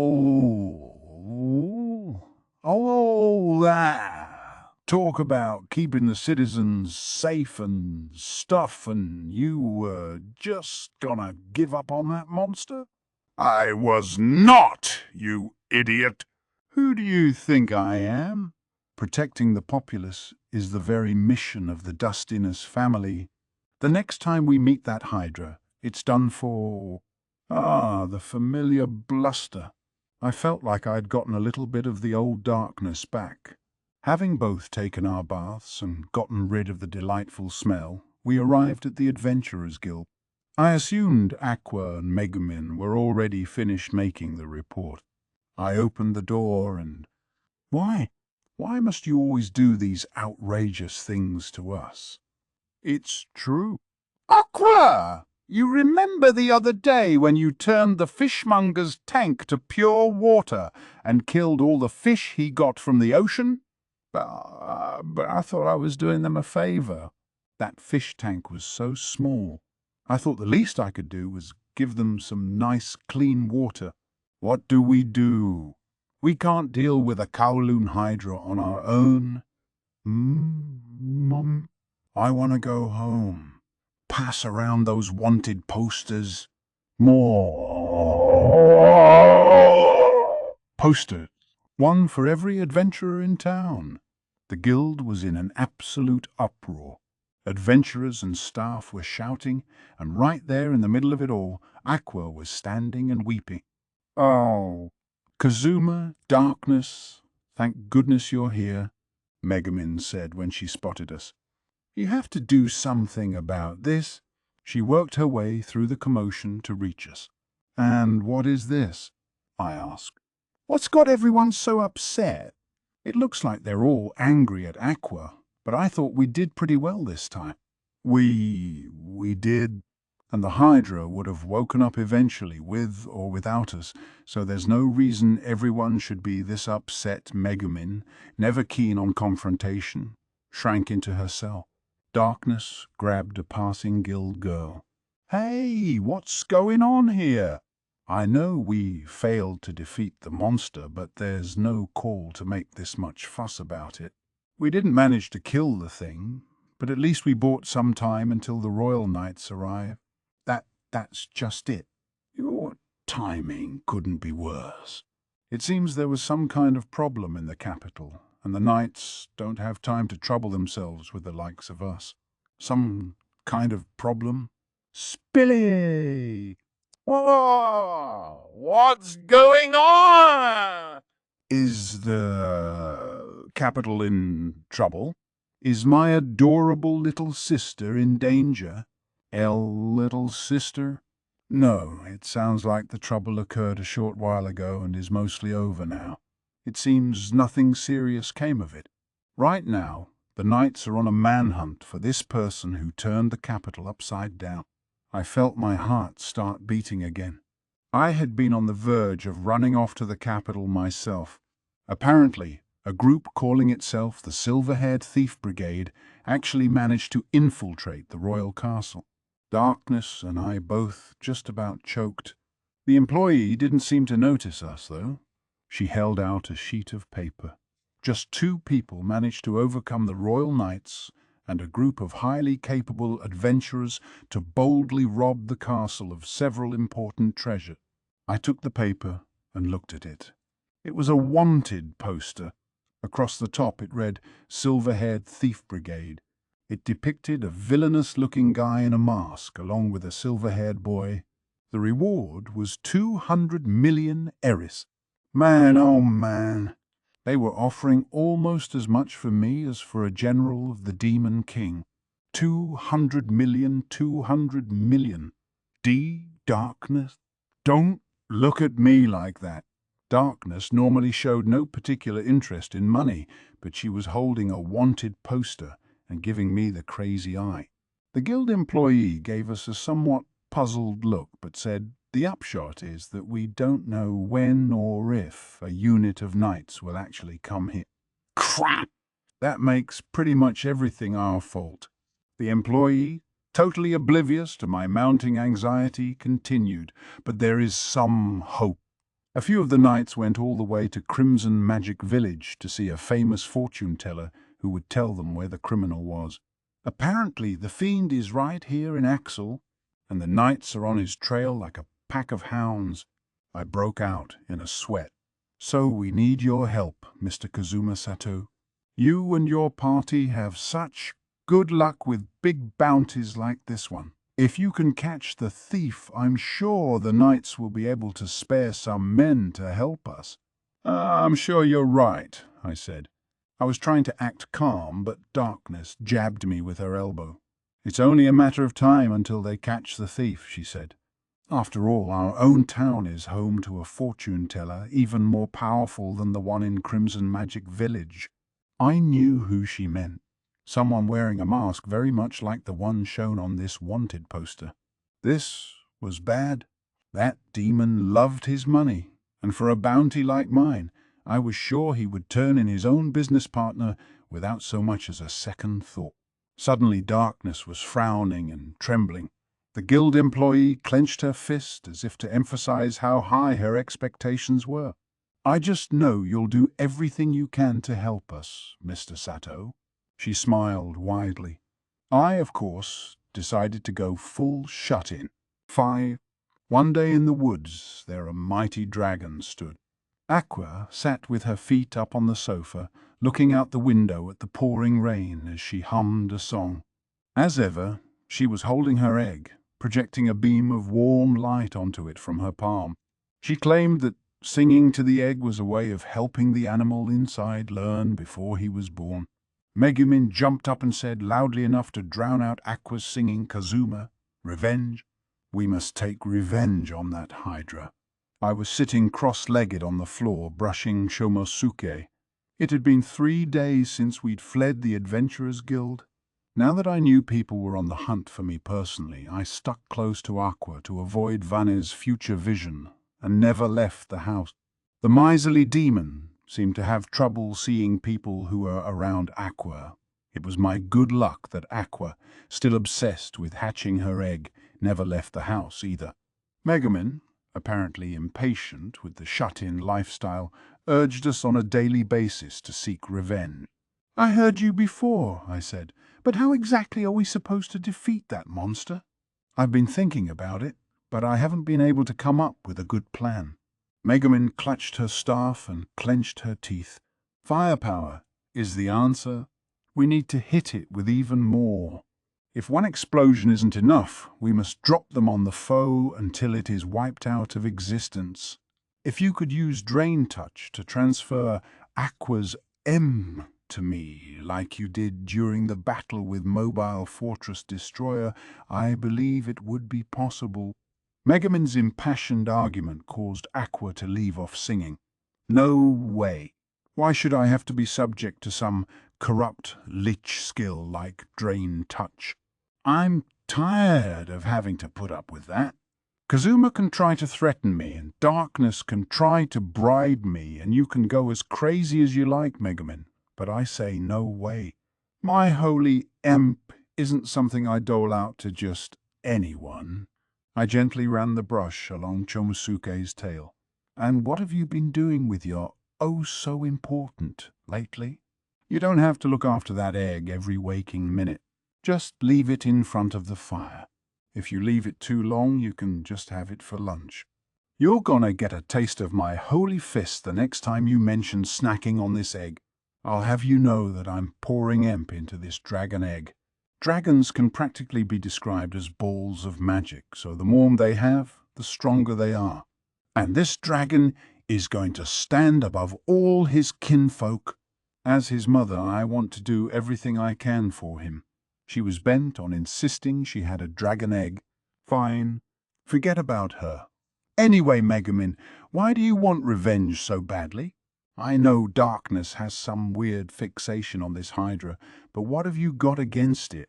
Well, you know, this and that. For starters, it did kill you. Should I not want to avenge you with my own hands? Oh, gosh. Well, I had to admit hearing that had a certain appeal. Recently, Darkness and I have been going to the Hydra's lake every day, using Darkness's decoy skill to draw it out and then hitting it with explosion before fleeing home. But despite our persistent harassment, we can't figure out any other good way of dealing with it. I thought I hadn't heard the daily boom outside recently. So that's what you've been up to. Right now, the monster doesn't seem too interested in attacking the town or anything, so don't antagonize it. And you, Darkness, you've been encouraging her? I thought it was your job to stop her from doing stuff like that. Darkness muttered from where she was seated on the carpet, polishing her armor. She couldn't bring herself to look at me, but I so desperately want to defeat that Hydra. And this is a way of whittling down its emp. It was obvious by now that she really did want to bring down the Hydra herself. Not that I had any way of knowing why. Whatever. We can't do anything until this rain lets up anyway. We're talking about a water monster. Trying to fight it in a downpour would only give it the advantage. When the rain stops, then we'll see what we can do. Honestly, what I really wanted was to wait until the whole bounty poster thing blew over. But it's the rainy season, Megumin said. According to the weather fortune teller, the rain won't stop for a while. When the rain lets up, we'll see what we can do. Why you? What you're really saying is that you can't be bothered. Hey, what are you doing? Stop it. Don't take it out on Shomosuke. Megumin had grabbed the brush and was trying to keep me from grooming Chomosuke's tail. Out of all of us, only Darkness looked really serious as she sat there relentlessly polishing her armor. 6. Several days passed, but the rain didn't stop. Aqua and I stayed shut up in the house while Darkness and Megumin kept going out to face the Hydra. Today was no different. We're home. I am sorry, but please prepare a bath. You know how Darkness is. In they came, Darkness carrying Megumin on her back and smelling sour. Did you get eaten again?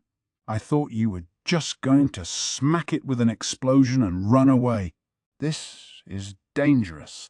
You guys have to stop. Darkness sloughed the immobile Megumin off onto the carpet, then started to remove her own armor, breathing heavily.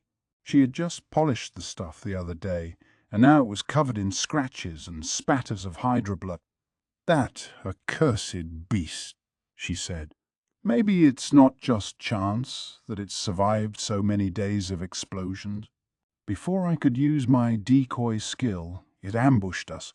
Megumin didn't have time to chant her magic. That was a real tight spot, but we got out of it somehow. Then I had Megumin hit it with explosion, and while it was busy regenerating its heads, we got away. I guess beating this thing really isn't as simple as it seemed. She sighed even as Aqua wandered up and cast heal on her.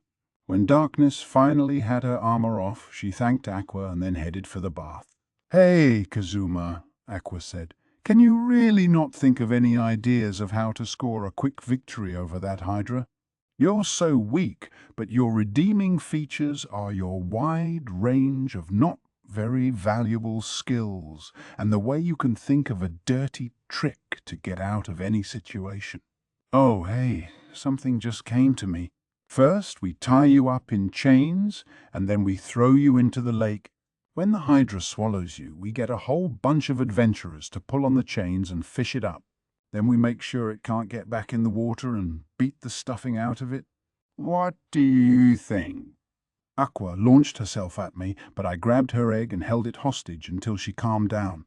"Personally," Megumin said, "I don't have any problem with it, given that I can make use of my explosion. But don't you think Darkness has been acting a bit strange lately?" She looked in the direction of the bath, where Darkness had retreated. "Phew. Oh, Kazuma, what are you doing to my armor?" When Darkness came back from her bath, she found me crouched next to her armor. Megumin was sitting beside me, watching me work. "I'm fixing it. It was all beat up when you came home today. You know how rainy it's been recently. I've been looking for stuff I can do here at home. I worked out the dents in the armor with a mallet, using my smith skill for the first time in a while." Darkness almost seemed to turn shy. "You know, I remember you fixing my armor on the road when we went to the hot springs together, too." She paused. "I'd like it if we could all go back there again." "Not me," I said. "I can't stand that town. Those people are nuttier than Megumin." "Hey, I shall have you tell me what kind of nuts we are talking about." I shoved her away. I was trying to work here, as Darkness looked on in amusement. "Yeah, but even so, I wouldn't mind," she murmured. Her words seemed to carry a deeper meaning. Sometime later.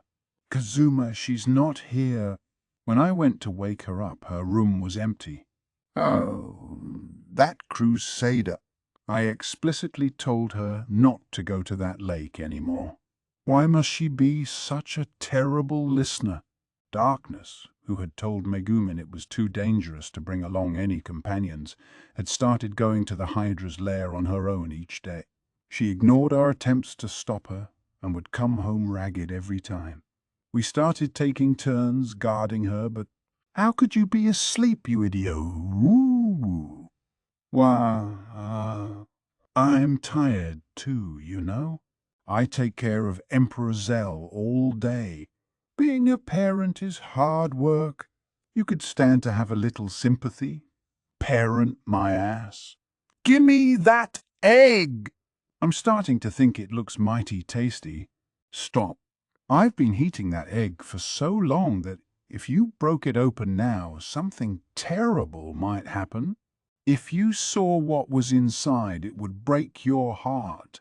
Aqua clutched the egg to her stomach and hunched over so she looked like a turtle. I was practically spitting as I bellowed, "Who cares about a stupid egg right now anyway? Darkness is more important. What the hell does she think she's doing? Is it some stupid thing about a crusader's duty or her mission as a noble to protect this town or whatever? We can worry about Darkness's motivation later," Megumin said. "That Hydra is learning. Darkness gets hurt worse and worse every day. We can't let this go on forever." Never a fan of unexpected situations, she was clutching her staff. I estimated that Darkness had snuck out of the house around dawn. "Hey, Kazuma, is there really nothing we can do about that Hydra? I'm going to drop off my egg at Wiz's shop, then Megumin and I are going to chase down Darkness and give her a piece of our minds. Do you want to come along? Although I'll understand if you're too scared to face an enemy who's already killed you once." She was still crouched over her egg. It was an unusual thing to hear from Aqua, who typically wasn't much into conflict and battle. If even she was up to doing this, then I could hardly stay at home by myself. Damn it. There's somewhere I need to go. You two, just bring Darkness home somehow.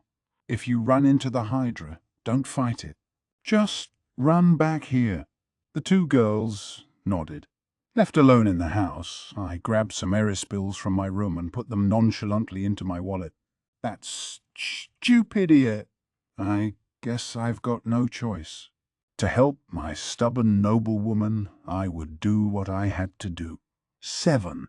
The next morning, I got up early and headed for the lake. On their way to the lake the day before, Aqua and Megumin had run into a battered and dirty Darkness heading in the opposite direction.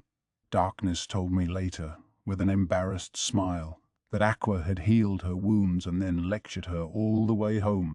It looked like our crusader genuinely had no intention of leaving the Hydra alone.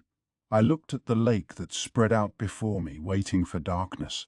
I was sure she would come, and I presumed Aqua and Megumin would be with her. Finally, around noon, Darkness showed up with our other companions in tow. She stopped short and her mouth hung open when she saw us. That's right, us. Standing behind me was every adventurer I could find in Axel Town. As Darkness stood immobile, the gathered adventurers began to call out to her. "Hey, you're late, Lalatina. I knew you'd come, sweet Lalatina. Lalatina, Lalatina. Stop it, Lalatina. They only called you by your name. You need to stop silently strangling me. Stop. Quit here already." The teasing of the adventurers had caused Lalatina to grab me, weeping.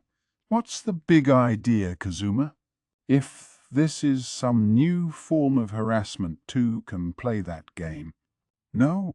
Why would I get all these people together for something as dumb as that? I just told everyone that you'd been fighting the Kowloon Hydra all by yourself day after day and begged them for help." Darkness let go of my shirt and looked around at everyone gathered there. "Look, Lalatina's turning red. Be nice. I know what she looks like, but our dear Lalatina is still a delicate young woman. We need sweet Lalatina's strength to defeat the Hydra. What'll we do if you make her run home crying?" And Kazuma's been good about keeping us all in wine. "Yesterday, he treated us to some of the most expensive stuff available. Nothing wrong with doing him a good turn. Whatever Lalatina wants, Lalatina gets." "You hear that, Darkness?" I interjected. "Look at all the people who came out to help when they heard about the stupid things you were doing every day. Stupid. It's one thing to have muscles for brains, but you've got to stop worrying people like this." Darkness, blushing furiously, replied in a small voice, "The thanks. I'm sorry." "What's that?" I was hoping to force her to repeat it much more loudly, but she only glared at me with teary eyes and looked around again, still embarrassed at everyone there. Each time someone met her eyes, they looked away bashfully again or gave a friendly smile. After a minute, Darkness herself started to smile too. Everyone Thank you. Why, Kazuma. Kazuma. I'm not sure, but I think the Hydra is waking up faster than usual. The interruption came from Aqua, who had gone into the lake at some point. At the same time, Megumin, preparing her magic on the shore, said, "That's why I told you it would be better not to get in the lake until Kazuma's signal. But, but, I want to get home so I can see Zell hatch." Aqua's timing couldn't have been worse for Darkness, who had finally mustered the courage to thank everyone. Now the crusader stood blushing and quivering. There was a massive splash as the Kowloon Hydra launched itself out of the water after Aqua. "Each and every one of you is completely, utterly useless. Battle start." Things began a little more suddenly than I would have liked, but basically the battle went like this. "Thieves, you have your steel wires. Archers, get your hook-tipped arrows ready and wait for my signal. Wah! Do it, do it, do it fast." Step 1. Aqua lures the Hydra to the water's edge. Tanks, hold position. It's your job to make sure the back row stays safe. Step 2. Men and women in armor ward off the Hydra's attacks. Wizards, get those spells ready to use at any time. I'm looking for the most powerful stuff you've got. Put everything into it. We're not going to get a second try. Just leave it to me. This time my explosion shall definitively decimate that deplorable dastard. Step 3. We get our biggest, baddest magic ready to strike the finishing blow. And then, Darkness, you get right in front of that thing and use your decoy skill. This is all down to your toughness. Don't let it make mincemeat of you this time. Who do you think I am? Everything else aside, defense is the one thing no one can best me at. Step 4. Darkness gets the Hydra's attention and fights it head on. Hey, Kazuma, what about me? What should I be doing? If you've already buffed everybody, then there's nothing for you to do until people start getting hurt. Just pick somewhere out of the way and cheer us on. Oh, no fair. I want something to do too. And then, when Darkness had the Hydra pinned down, Darkness. You're up. Damn right I am. Hey, I'm the one you want. Decoy. Darkness activated her skill from her place on the lakeshore. While the Hydra was distracted, I used my ambush skill to make myself as inconspicuous as possible as I crept toward the monster. Those 8 heads could have sent any of the rest of us straight to Eris, as I already knew from experience. Darkness, however, just set her jaw and endured the full force of the monster's attack. Bind. The Hydra came up on land to pursue Darkness, and the moment its 8 heads were all in roughly the same place, the thieves used their wires to tie the creature's various necks together. At the same moment, the archers let loose with their hooked arrows. The arrows would have bounced off the creature's hard scales, but they lodged themselves nicely among the wires. Once the adventurers were confident the hooks were set, they began a great tug-of-war on the attached ropes. This brought the Hydra even farther away from the lake and prevented it from running away. As all this was happening, I was getting close with ambush until I jumped on the Hydra's back, feeling its scales under my hand. "If you have to be out of MP before we can kill you, then let me help you get rid of all that magic." The instant I started using Drain Touch to absorb its EMP, the Hydra started thrashing wildly. I guess Aqua did say something about dragons being basically living lumps of magical power. This critter was awfully sensitive to having its magic absorbed. Yippee-ki! It's working. When I started draining its magic, the Hydra began fighting furiously to free its necks, but restrained by bind, it couldn't reach me on its back. One of the adventurers watching the scene cried out, "Kazuma, get out of there!" "Whoa, are you nuts?" What do you think you're doing up there? It's okay. I'm using one of my secret skills to help weaken this big lug. Wizards, when all its maw is gone, let loose with you. That was as far as I got before the Hydra twisted its whole body and tried to slam its back into the ground. Crew. I'm gonna get smooshed. Idiot! What do you think you're doing? As I was thrown from the Hydra's back, darkness immediately covered me with her body. Notwithstanding the fact that I had been nearly crushed, having darkness that close to me got me in a bit of a tizzy. As the Hydra came rolling over, darkness put herself in a push-up position to prevent me from being squished. That's my Miss Dustiness. Endurance and upper body strength till the cows come home. Shut your mouth and move your butt. I can't go on like this.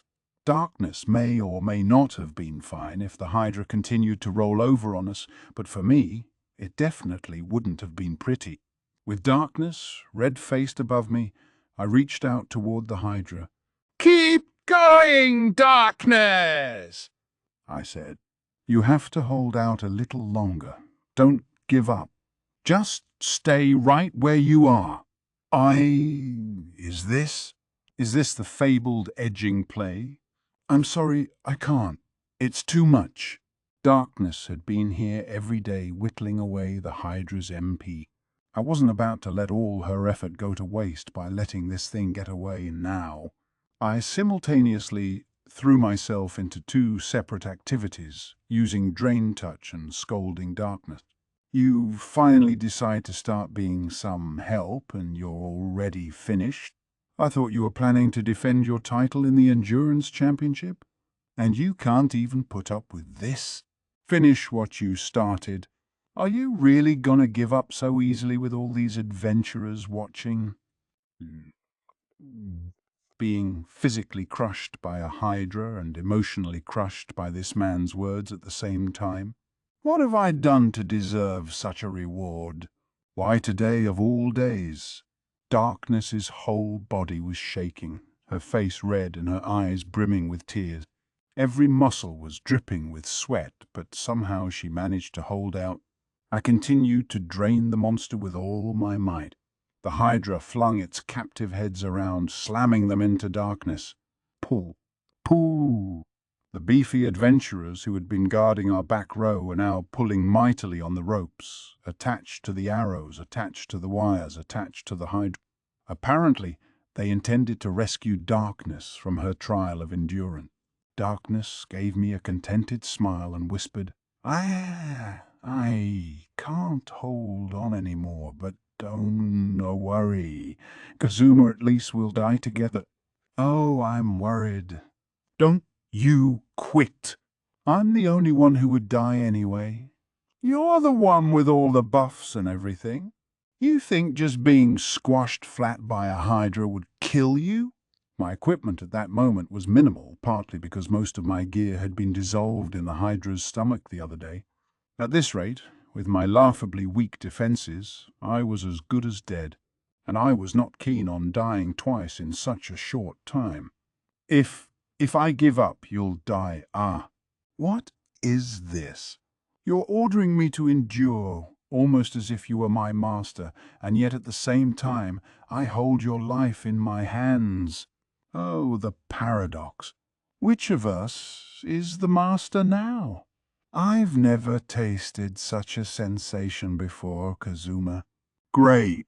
What had happened to the thoughtful, serious Darkness I'd seen recently? The cool one? It was at that moment of utmost crisis that we heard it. Look, the Hydra's weak now, and it can't even move. I lay claim to the great bounty, the Kowloon Hydra. The money goes to whoever kills it. All the money. I'm not sharing with anyone. Hold on, how can you say that in a situation like this? And it can move. It's just that its heads are bound. So watch out. Oh, dust. Doers? I recognized those voices. At the same moment, The weight on top of us lightened considerably. Some strong, brave person must have pulled the Hydra off us at last. Darkness and I managed to crawl out from under the rampaging monster and scuttle back to where Megumin was waiting. Light of Saber! I knew that spell from all the times I had heard it invoked at Crimson Magic Village. I looked in the direction of the voice to discover that Union of the Crimson Magic Clan had inserted herself into the battle at some point and launched her spell at the Hydra's head. It looked like someone had been eaten and she was rescuing them. Actually, why hadn't I noticed her there sooner? Was she just that easy to miss? Come to think of it, I remembered somebody hesitantly calling out to me on the way here, but I had been so busy thinking about darkness. Then one of the adventurers shouted, "Check it out!" The head she cut off isn't regenerating. I looked for myself, and sure enough, the Hydra was down to 7 heads. It looked like the monster was trying to flee back into the lake, but several heavily armored adventurers tugged on the ropes and made sure it stayed where it was. "Okay, wizards, you're up," I shouted to our magic users, who'd been waiting eagerly to unleash all of their most powerful spell. "Open fire." At my order, a storm of magic slammed into the Hydra. Fireballs and lightning bolts went flying, including the full wrath of 2 Crimson Magic Clan mages. Light of Saber. A blindingly bright blade of light sliced at the Hydra's necks as Union gave Megumin a triumphant look. A corner of Megumin's mouth twitched upward. Her red eyes flashed and she brandished her staff. "Explosion magic incoming," shouted someone, no doubt from Axeltown and of long acquaintance with Megumin's magic. "Everyone near the water's edge, evacuate!" "Cover your ears," someone else yelled. Now I shall take revenge for Kazuma. May this be a flower I offer at his grave, a fragrant blossom whose aroma he can smell up in heaven. Hey, revenge is all well and good, but I'm standing right here. Explosion. The light from Megumin's staff lanced toward the Hydra, which had already been the subject of so much magical abuse. The bounty head that had made this area a wasteland for so long gave one last great scream before it went to its eternal rest. 9. You must recognize my victory. I eliminated 6 Hydra heads, whereas you were responsible for only 2, Union. Anyone can see which of these numbers is greater. Ooh, why should you win, Megumin? You just stood around until the Hydra was nearly unconscious. I was out there helping to rescue someone who got eaten. I must get points for that. Yes, perhaps 1 point for rescuing a punk who thought he was going to claim the entire reward for himself and instead only got swallowed. But if you truly consider yourself a member of the Crimson Magic Clan, then surely you understand the importance of waiting for the right moment to grab your glory. With the Hydra in the books, we and the other adventurers were going back to Axel in high spirit. Megumin and Union, the former having strong-armed the latter into giving her a piggyback ride, had been going at it like this all the way home. Despite how powerful our opponent had been, we had finished the job with just a single casualty, and that person had already been resurrected by Aqua. Keith and Rin, whose party I had once joined, were chatting with me. "Man, oh man," Keith was saying. "I guess we really can do great things when we need to. Although maybe it wouldn't have been possible without you and your party, Kazuma." "That's for sure," Ryan said. "I know we agreed to split the bounty, but you guys should definitely get more. Maybe you can take the share of the idiot who said that the one who kills the Hydra gets all the money." The truth was, though, that it had taken all of us to bring down this monster. And so, "All right then," I said. "I know we're all tired from that Hydra. Let's take it easy today and get our reward tomorrow." "Yeah. Hoo-hoo. You've got to be kidding." I thought I heard a disappointed moan mixed in with the cheering. I glanced over happily at Darkness, who was walking beside me.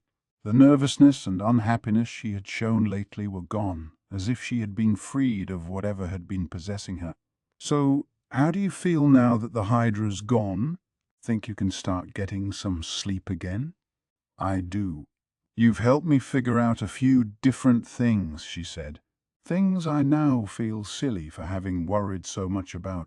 But it's not the death of the Hydra that's made me feel better. She smiled for the first time in days. I remembered how much I like the people in this town. That's helped me get over my hesitation. I'm not afraid anymore, and I won't have any regrets. Every once in a while, you manage to keep a straight face saying something that would embarrass anyone else. Darkness pinched my side gently in response to my teasing. Then she said, I can't tell you how happy I am. Again, someone else might feel silly making a declaration like that. Hey, venerate me more. Praise me. Say, thank you so much for so generously bringing me back to life, Lady Aqua. Yo, Kazuma. It's great to be back from the dead and all, but this priest of yours is really getting on my nerves. Chapter 3. May I lecture this runaway girl? 1. All adventurers who participated in yesterday's battle, your work is very, very, very much appreciated. Our heartfelt congratulations on your defeat of the giant bounty head, the Kowloon Hydra. In light of your actions, you'll all receive a huge reward. Ooh, ooh, ooh. The guild employee's announcement prompted the adventurers present to fill the guild hall with cheers. With the Hydra safely dead, we had all gone home to rest from the massive battle before reconvening here at the guild. All in attendance had been at the previous day's fight, and they all looked very happy. That made sense, given the reward they were about to receive. My party was camped out at a table in the center of the hall. I don't get it, I said. We're going to pick up a huge sack of cash, and Darkness isn't even here. Did she forget we were having a party today? Or is she embarrassed about that stuff yesterday? That might be it, Aqua said. I felt like there was a little more tension than usual with Darkness yesterday. Like maybe she was embarrassed even around us. She hardly ever drinks, but yesterday she really hit the bottle. She even tried to get me to drink, even though she usually yells at me when she thinks I've had too much wine. Aqua was holding her egg in her hand, which, as ever, gave off a faint glow. She seemed to be trying to act grown up as she said, Darkness is the oldest person in our party, but she can be so childish, you know? She's clumsy and quick to be embarrassed. If she doesn't feel she can show her face around here yet, there's nothing we can do about it. Best just let her watch after the house. Maybe we can bring her a souvenir. How can you act like she's the oldest and the youngest member of our party at the same time? Anyway, which of you is the lady who's so old she won't even tell us how old she is? Mr. Kazuma Satou. Didn't I warn you that the next time you brought up that subject you were going to get some serious divine punishment? I hereby declare, may all your cold beverages be lukewarm. I didn't know how she could say such stupid things with a straight face, but I mostly ignored Aqua. Instead, I looked around at the adventurers gleefully awaiting their reward. The bounty was 1 billion Eris to be split among all those who had participated. 1 billion Eris. That sum represented what they felt the defeat of the Hydra was worth. With the monster gone, the area around the lake would become fertile again.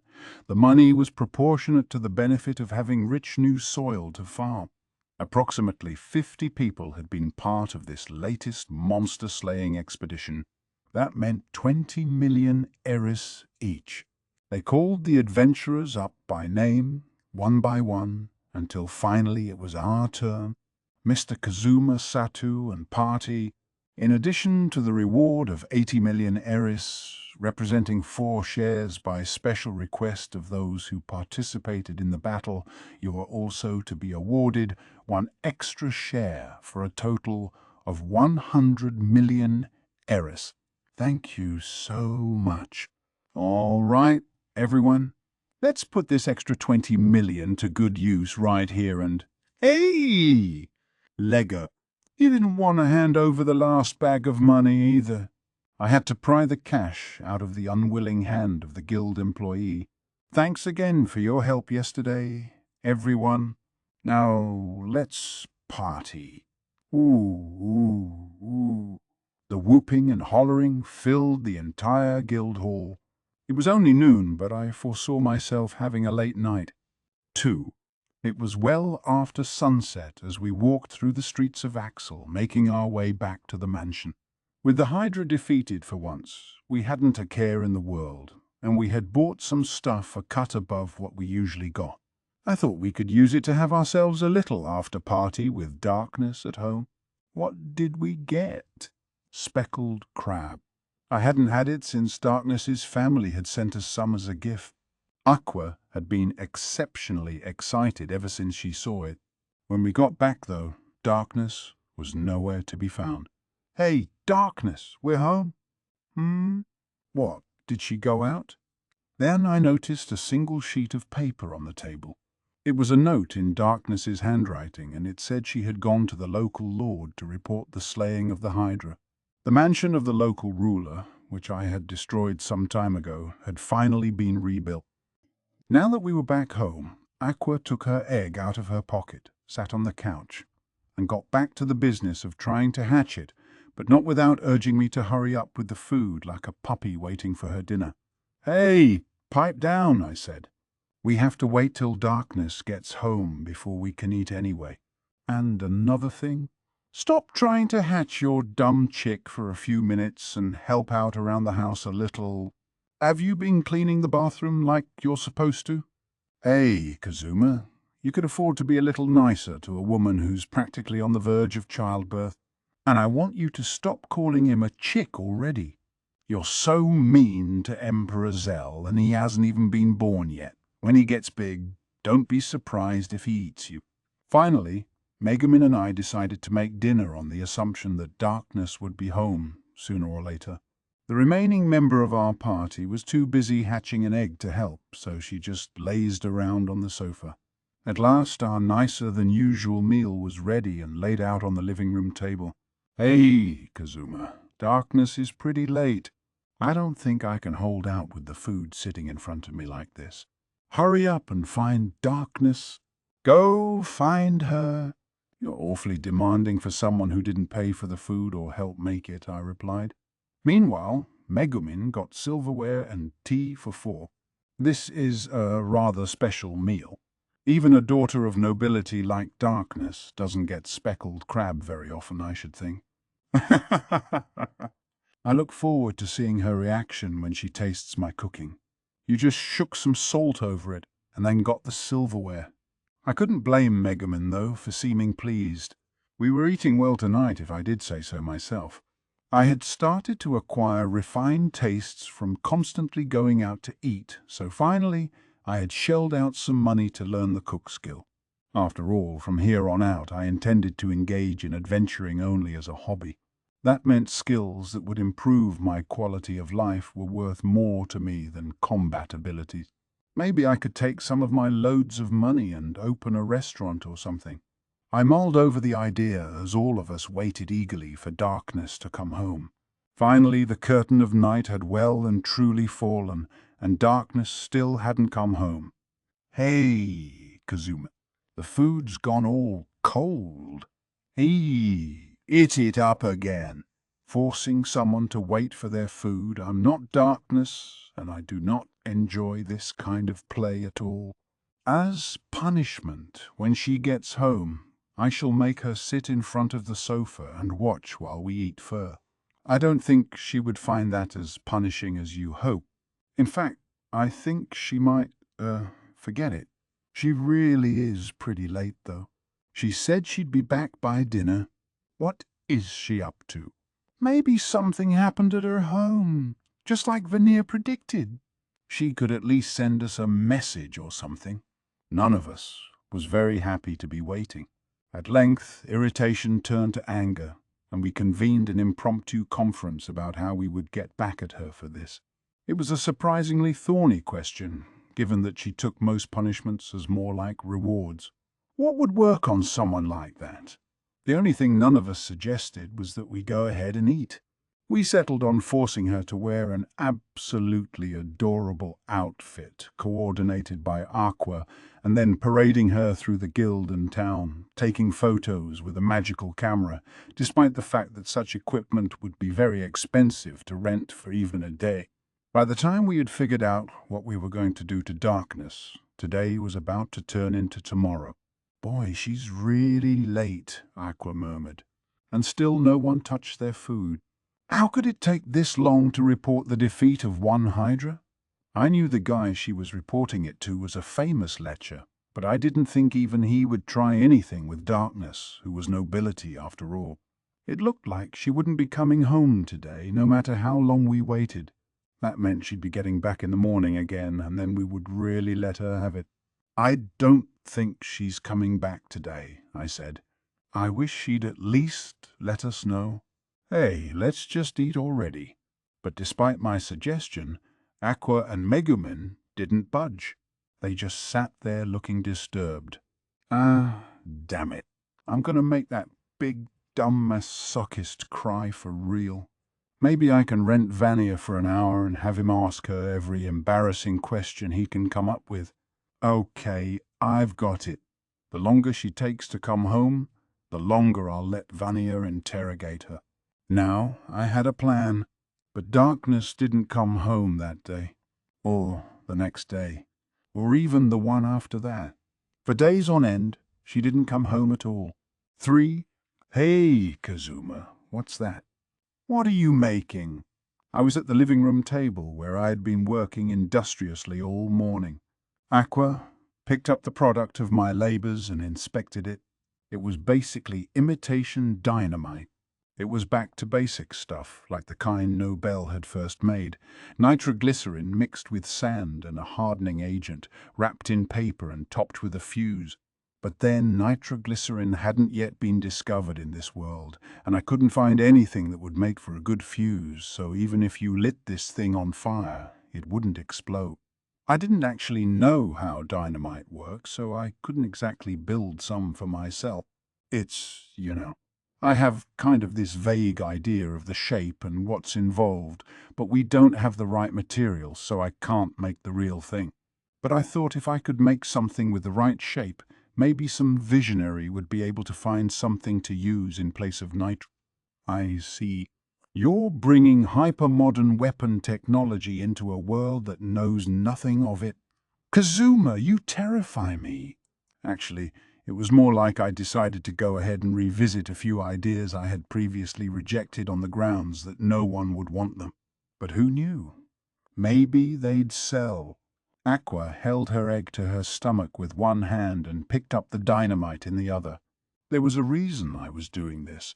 Early this morning, a letter had arrived from Darkness. "That thing that Aqua is holding, what are you going to use it for?" Megumin looked up from her intent perusal of Darkness's letter. "This is a replica of something called dynamite. Dynamite basically has the same effect as explosion magic." Megumin grabbed the item out of Aqua's hand. My words seemed to have provoked a pretty serious reaction. "Dynamite is great, because anyone can use it," I went on. "It's so simple, it doesn't even need MP. We still have a ways to go, but as far as making it, Gurara. How can you do that to something I worked so hard on?" Megumin had run over to the window and flung the dynamite out with all her might. "Shall I abide the simple reproduction of the ultimate magic? I will not allow the development of such evil weapons. You're such a pain." Megumin stood with rasping breath for a moment before she remembered the letter. It had come from Darkness, addressed to all of us. Megumin had read it over more times than I could count. Sure, there must be some hidden meaning. Now she placed it on the table. "Darkness really intends to leave our party to never come back." Aqua and I were both silent at that. Finally, I said, "There's nothing any of us can do. Family is family. She should never have been able to go adventuring with commoners like us in the first place." "No, I'm sure there's something strange going on here, Megumin shot back. Darkness would never just leave us without saying anything. We're too close for her to say farewell with nothing but a letter. She's right, Aqua said. You know what I think? I think Kazuma's over-the-top sexual harassment finally went too far. At the very least, he could stop filling the bathtub with our laundry and then diving in while crying, "Woo-hoo! Underwear by a half." What? I have never once done that. Yet. I grabbed the letter off the table and reviewed the contents once again. I'm sorry for springing this on you so suddenly. As I read it over, I can't tell you exactly what's going on, but it's complicated. It's something I have to deal with as a noble. I crushed it into a ball and prepared to throw it into the trash bin. I can't be with you guys anymore. I know how selfish it sounds, but count me out of the party. I hope you'll find another fine frontline defender. Seeing me like that, Aqua and Megumin looked a little scared. Damn it, what was I so angry about? I'm grateful to all of you. I can never express just how thankful I am. I truly enjoyed our adventures together.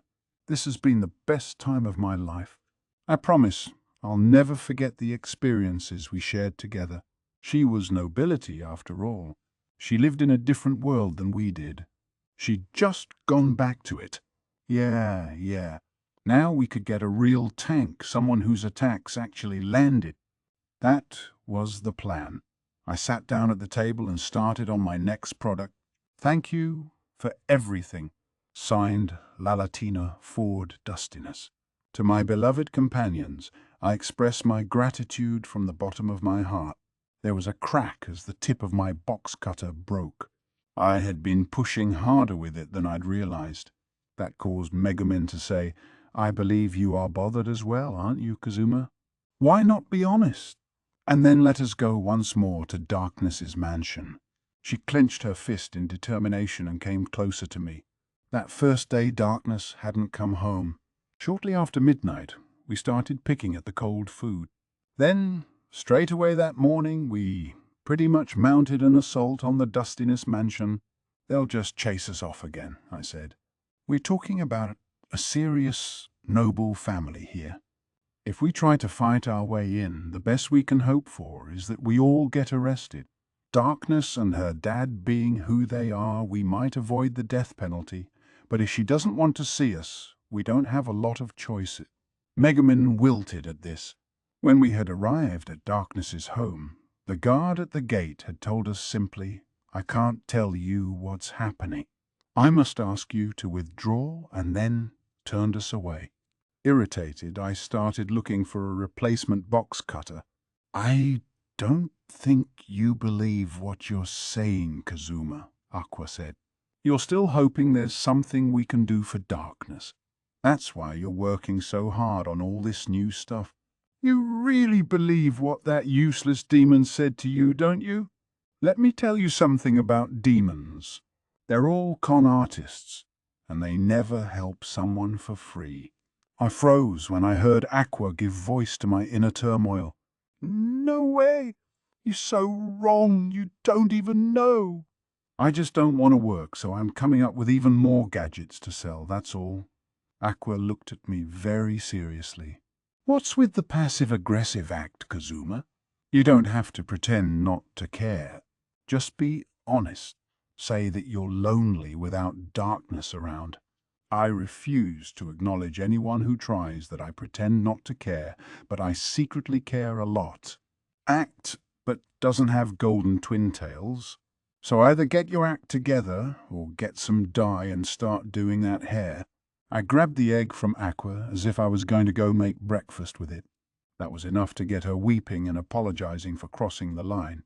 Megumin just watched us, then murmured sadly, "Even your usual antics are somehow missing something now." 4. Megumin pattered behind me, looking displeased as I went to the guild. Frankly, I had hoped she would just sit quietly at home today, like Aqua, who was still obsessed with hatching her egg. "Hey, Megumin," I said. I'll give you some pocket change to blow, so just go home, okay? No, it is not okay. I am a member of this party, and as such, I have a right to help choose any new members. Megumin had refused to listen to any of my instructions for a while now, and I guess I couldn't blame her.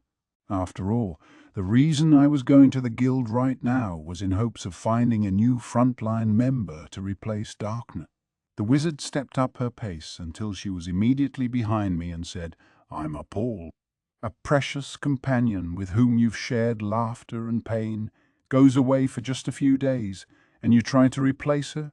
You're a monster, Kazuma. A true monster." Then she jogged backward until she was again several steps behind me. You've got it all wrong. Darkness asked us to replace her. Of course, I would have preferred to have her back, but she's the one who wanted us to. There was a tap, tap, tap as Megumin closed the distance once more. You're just putting up a front. You're embarrassed after what Aqua said to you earlier, aren't you? You just can't admit it. You're trying to act tough. You're afraid that if you put off getting a new party member, we'll think it's because you miss Darkness. Then she jogged backward, tap, tap, tap, until she was again several steps behind me. I can't believe this. After that, Megumin tailed me until we got to the guild, the space between us never changing by a single step.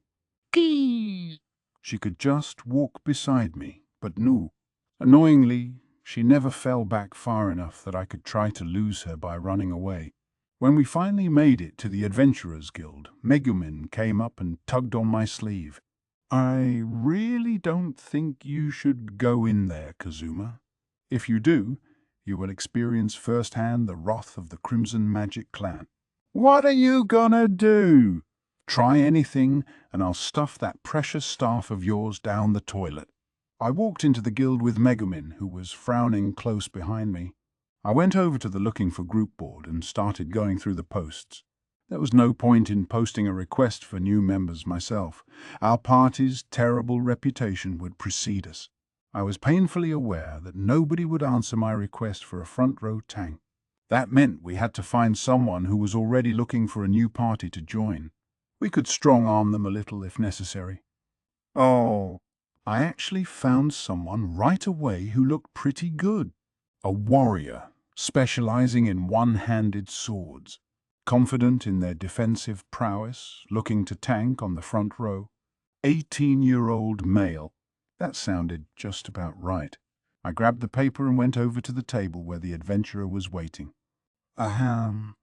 Excuse me. About your post, I said.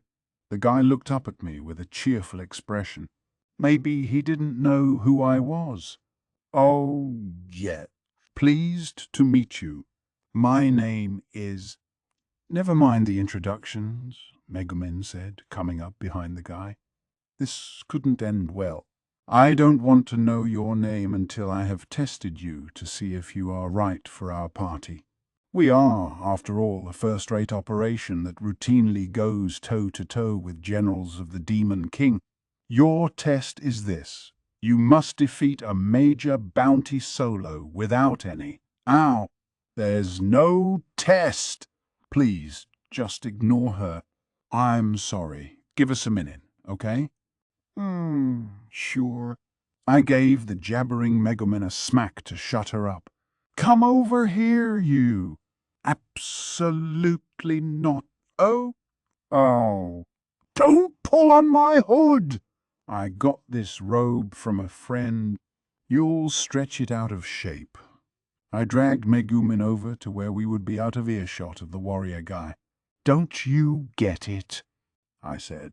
If Darkness comes back, all that happens is we have a 5-person party.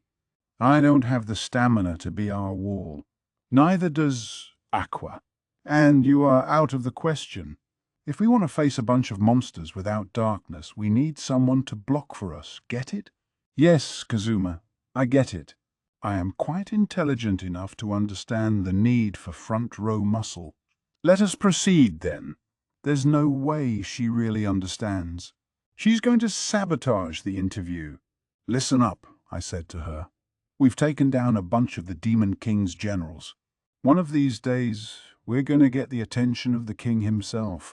Heck, he sent Vania here because we offed Beldia.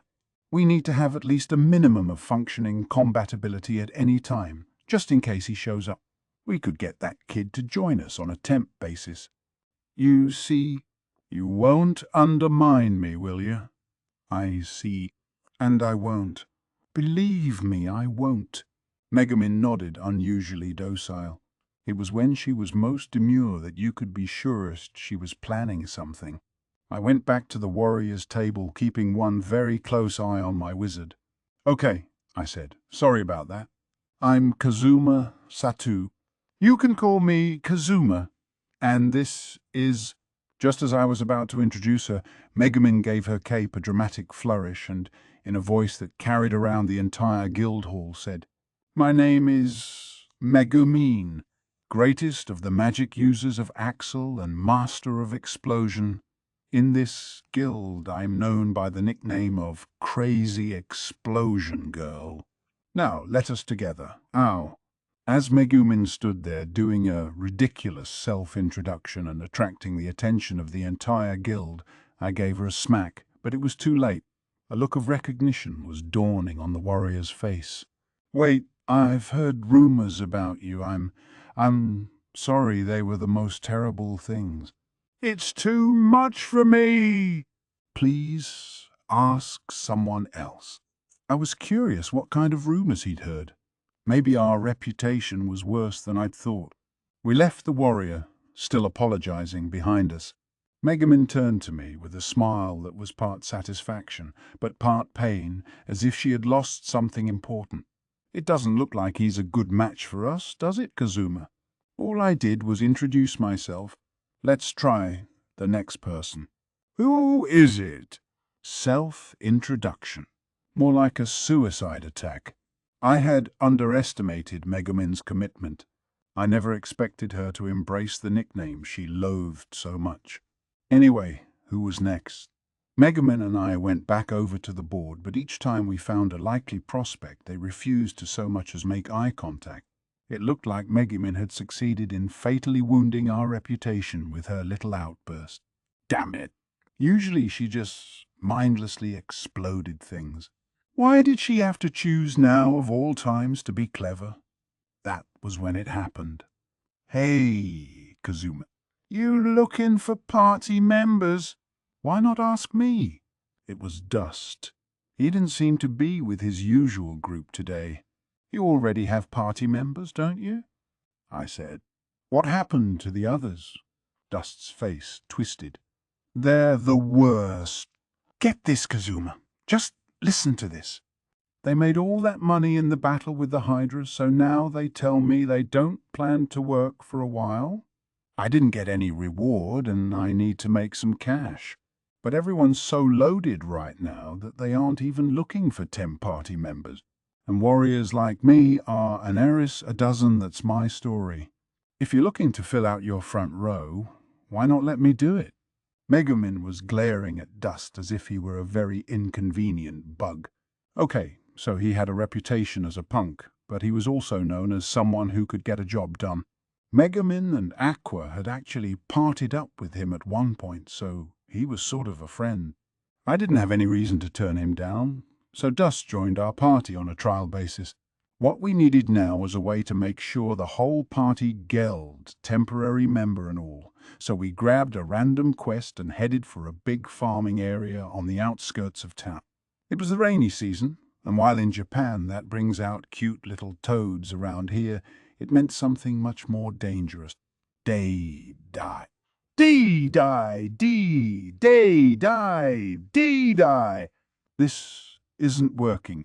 I can't damage it with my arrows. Its skin is too tough. Swords and arrows won't work against an adamanthropod. Just try to slow it down with magic, Kazuma. Help protect the fields from that thing until little Miss Jailbait gets her magic ready. Hey, exactly whom do you think you're referring to as Jailbait? Dust, Megumin, and I were out in the fields, along with several other adventurers who had taken the same quest to get rid of these pests. The rainy season brought a pestilence of giant snails, which liked to eat the crops, and then there were these adamantropods. Behind us, at that moment, hey, one of those summer bamboos got Joseph right in the ass. He's wounded. He can't work in the fields like this. Gay! Get him out of... A wild boar.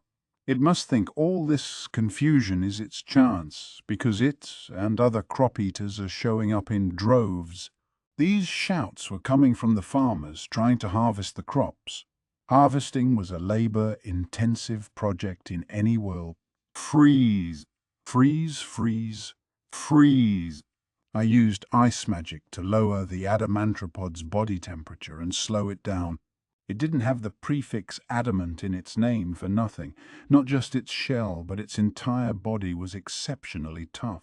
Buying us time like this was the most I could possibly do.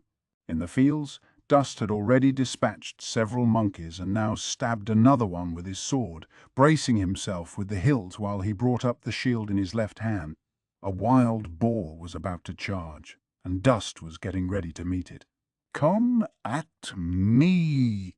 Dust dropped into a low stance and ran forward, gripping the hilt of his sword even tighter. If anyone could face down a wild boar without flinching, it would be him. He had survived a violent attack by a hydra, after all, but that would be a lot to expect even from Dust. The boar, as big as a cow, went charging straight at him. Gwa! The monster's attack flung him through the air. The pig, however, wasn't unscathed from its collision with Dust and his full suit of metal armor. It tottered around, dazed, and stopped charging. I went over to the boar and cut it down with my sword. I had managed to defeat the creature without actually having to fight it. I took a look back to see how things were going. Monkeys had gotten past the defensive efforts of several adventurers and into the fields. Damn! I temporarily ignored Dust, still blinking from his encounter with the boar, and started sniping monkeys with my arrows. "Kazuma, I have finished chanting my explosion spell," Megumin called. I pointed at the retreating band of monkeys and said, "Do it, Megumin. Blow 'em away." That prompted shouting from the other adventurers. "No!" "Why?" Explosion. Megumin's magic took out the monkeys, and the boar, and the adamantropod, and all the fields, and all the crops, and all of us. 5. Threat eliminated. We headed back to the guild. The reward was 20,000 Eris for each adventurer who participated. We were dealing with adamantropods and some other pests. Other than the wild boar, nothing life-threatening. 20,000 seemed like a pretty good deal. For everyone else anyway. "Right then, Mr. Kazuma Satou, Miss Megumin, Mr. Dust, 5,000 Eris each." Blowing away the crops took a chunk out of our reward. That was on me. I had given Megumin the order without thinking it through. I apologized, but Dust said to me, "Hey, it happens. At least this'll cover the booze for tonight. Don't get all bent out of shape. Without the big boom, those monkeys would have gotten away and we would have failed the whole quest." Then he laughed and immediately put his money toward the order of a nice cold mug. "You know," Megumin said, "given that neither Aqua nor Darkness was present, I think the three of us did quite well together. There weren't too many other adventurers either. I would have expected more participants in that quest." Megumin seemed happy enough that we had completed the quest successfully, but it still seemed like her mind was elsewhere. And I knew where. She was thinking about Darkness. It wasn't fair to compare Dust with Darkness, but if there was one thing that crazy masochist was good at, it was soaking up damage.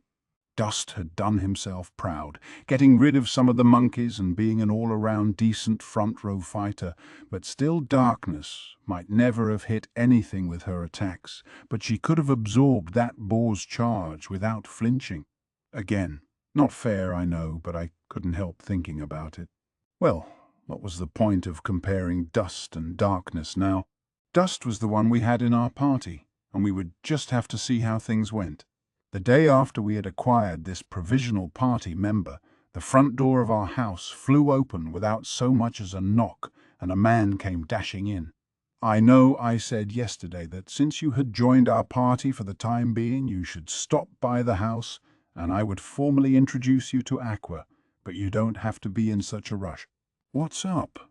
The new arrival, Dust, was still breathing hard as he said, "Kazuma, this is bad. You gotta help me. I'm begging you. Come with me." This was the guy who had charged right in to finish off a Hydra. Whatever had him this upset, it had to be big. I looked back at Megumin and Aqua. I don't know what this is about, but I'm going to find out. Then I left the mansion, Dust practically dragging me along. As we went, Dust explained to me just what it was that was so terrible. When he finished, I suddenly stopped short. All right, hang on a minute. Let me get this straight.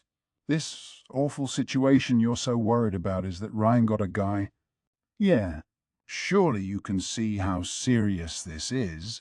But all Keith and Taylor had to say was, "Oh, huh? Sorry, buddy, that's pretty much my reaction, too." Dust, however, raised his fist and proclaimed, "My dear and treasured companion is getting all lovey-dovey with some dude from who knows where. Kazuma, wouldn't you be worried if one of your good female friends took up with some weird guy?" I guess if I, had any good female friends and if she went and got a boyfriend. I sort of get what you're saying. I think, right, that's my Kazuma. I knew you'd understand. Practically manic now, Dust went on with his story. From what he told me, Ryan had grown colder and colder toward him recently. Suspicious. Dust had started tailing her 24/7 and had spotted her going to an inn with a guy he didn't recognize. I know you really need to stop with the... And that means this no-account rando has turned Ryan into his arm candy. I'm worried about my dear party member. I want to find out who this guy is. Please, Kazuma, I can't count on the others. You're the only one I can trust. Please help me." He put his palms together in supplication. I stopped and thought. It wasn't cool to interfere in other people's love lives, but could I really pretend I didn't know how he felt? If Darkness suddenly announced one day that she had a boyfriend, I would want to know who he was. Though, granted, that was because Darkness had strange taste in guys. "All right," I said after a moment. I don't quite feel right about it, but if I were in your place, I might want the same thing. I don't think Rin is likely to get herself into any trouble, but we did go on an adventure together once. I'd be lying if I said I didn't want to know what kind of guy she's involved with. Yeah, I knew I could tell you, Kazuma. I knew I could count on you. I resumed walking down the street, slightly worried about Dust. In my mind, Ryan overlapped with Darkness. I hadn't heard from her in so long. Dust guided us to a small, tidy inn. It didn't look like the sort of place where you would normally find adventurers, more like a little hideaway for couple. This is it, Kazuma. This is where that walking pile of vomit brought Rin, like she was his toy. Hey, let's not be too hasty to pass judgment here. Dust leapt to his feet. I started to worry that he might do something rash. "So, what have you got in mind?" I asked. "I assume you're not planning to just march right into the guy's room or anything, right?" Dust grinned at me. "How long do you think I've been an adventurer? You want to survive in this business, you have to be prepared. I know exactly which room he's staying in, and I've already booked us the one next door." Ooh, war now. I had a mounting feeling that it might be best just to turn Dust into the police right now, but he was already opening the door to the inn. I had no choice but to follow him. If he put this sort of persistence and initiative into his adventuring, he could probably achieve a lot more than he had. The interior of the inn was done in the most basic possible style. On the first floor was a dining area, and on the second floor were the rooms. The owner saw us, but didn't try to stop us. He just yawned in disinterest. Maybe it was because Dust had already made the arrangements. Dust made a beeline for the second floor and finally came to a halt in front of one of the rooms. "All right, this is it. The walls are thin here, so keep your voice down, okay? Rin should already be in the room next door. She's got sharp ears, so we have to be careful she doesn't hear us." I nodded my understanding and followed Dust into the room. The furnishings were simple: a bed, a table, and a small dresser. Dust closed the door gently and then put his ear to the wall. I copied him, unable to shake the feeling that I was doing something I shouldn't be. I heard a familiar girl's voice from the next room. "I know, but having me do it would be really—" That was Ryan, no question, but it didn't sound like she was having a very good time. "Ryan, sweetheart, I know what I'm asking isn't easy. I know it would normally be taboo, but I can't help the love I feel." "See, calm down. You need to think this through. Nobles don't get involved with adventurers. That would be trouble enough." So he was an aristocrat. Rin could marry up, but from the way she was talking, it didn't sound like she was very excited at the prospect. An adventurer and a son of the nobility. Normally, they would never even have seen each other on the street. That Darkness and I had ended up in a party together was the exception, not the rule. As all this went through my head, the conversation on the other side of the wall continued. "Ren, my dear." I'm painfully aware that the difference in status might make my feelings impossible to accept. And I know there are even greater obstacles to contend with. But at least use this magic camera, this very expensive magic camera, to take a picture. I said, "CCC, calm down. Take it easy already. Let's be rational." The conversation so far was enough to give us the gist of the situation. Some young noble had fallen head over heels for Rin, but the social distance between them was too great for them to be together. But what was this about, at least take a picture? This guy didn't sound so bad. How can I be rational when there is one who inflames me so? Look, just relax. Chill out. How about we go downstairs and have a little something to eat? To calm our nerves, okay? All right. Maybe he wasn't the best guy in the world. Beside me, Dust stood up with fire in his eyes. "Excuse me. I'm gonna beat the crap out this guy." "Hold on! Don't do that!" "It's too soon." I somehow managed to restrain him. A moment later, we heard the door to the next room open, then shut again. They must have gone down to the first floor to eat. Dust didn't say anything, but a nasty smile came over his face. 6. Look at this, Kazuma. Clothes all over the floor. And fancy ones, too. He's a noble, all right. I had followed Dust directly into the other room. Now I was watching him turn the place inside out and fighting an increasing desire to put my head in my hand. This time we've really gone too far. Now we had added breaking and entering to the list of our crimes. All right then. Let's see what that pampered prat's got in his. Hey, what's this? I should really stop this. I didn't want to compound my guilt with theft. Dust had opened a dresser drawer and was looking into it in surprise. I had just placed a hand on his shoulder when, "Look at this, Kazuma. Just look at this lacy red lingerie." That bastard was going to force Ryan to wear this and then take her picture. How perverse. How thoroughly prepared. Well, I'll show him what we do with crap like this. Then, without a moment's hesitation, he stripped naked and put on the lacy underwear himself. No matter how perverted that noble might be, right at that moment, Dust was definitely worse. "Okay, Kazuma. Grab that expensive-looking magic camera there and take a shot of me. We'll fill his precious film with boudoir photography of yours truly. Even if he did get a shot of Ryan, this stuff will make the whole experience so traumatic he'll never forget it." I have no idea what to say to this. Feeling a bit overwhelmed, I did as I was told and picked up the camera.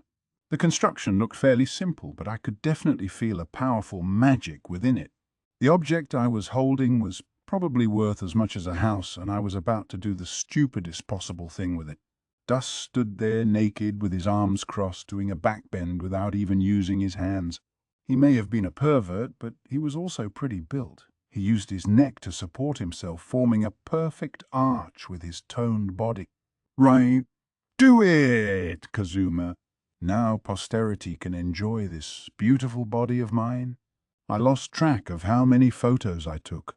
Dust smiled toothily into the camera from every angle, with me on the table looking down at him, from the floor looking up at him. We put that camera through its paces. Pretend to be an eagle. Pretend to be a cougar. Pretend to be an artist thinking hard about his next piece. Good stuff, Dust. Keep it up. You're on fire, baby. That's it for the graceful beauty stuff. Let's go for sexy beast next. Steeple your fingers and stick your butt out this way. Dust put his thumbs together as if he'd been a bad little boy and shoved his behind with those red panties in my direction. I hit the shutter a few times and then said, "That's the ticket." Cool's the word now. Legs wide, hips down and hands. Yes, that's it, just like that. He had adopted a sort of sumo wrestler pose, his right hand stuck straight out in front of him. Wearing his most intense expression, he shouted the line I had taught him. Hakiyoe. We were laughing so hard we were crying, clutching our sides. We could hardly take any more. We were rolling on the ground, slapping the floor in our mirth. Thunk! That was the sound of Rin standing in the open doorway, dropping her staff from sheer shock. 7. So, what's the story here? Ryan was asking. I already know Dust is stupid enough to do something like this, but you, Kazuma. We were kneeling in front of Rin and the young nobleman. We're very sorry, we chorused. We had gotten careless.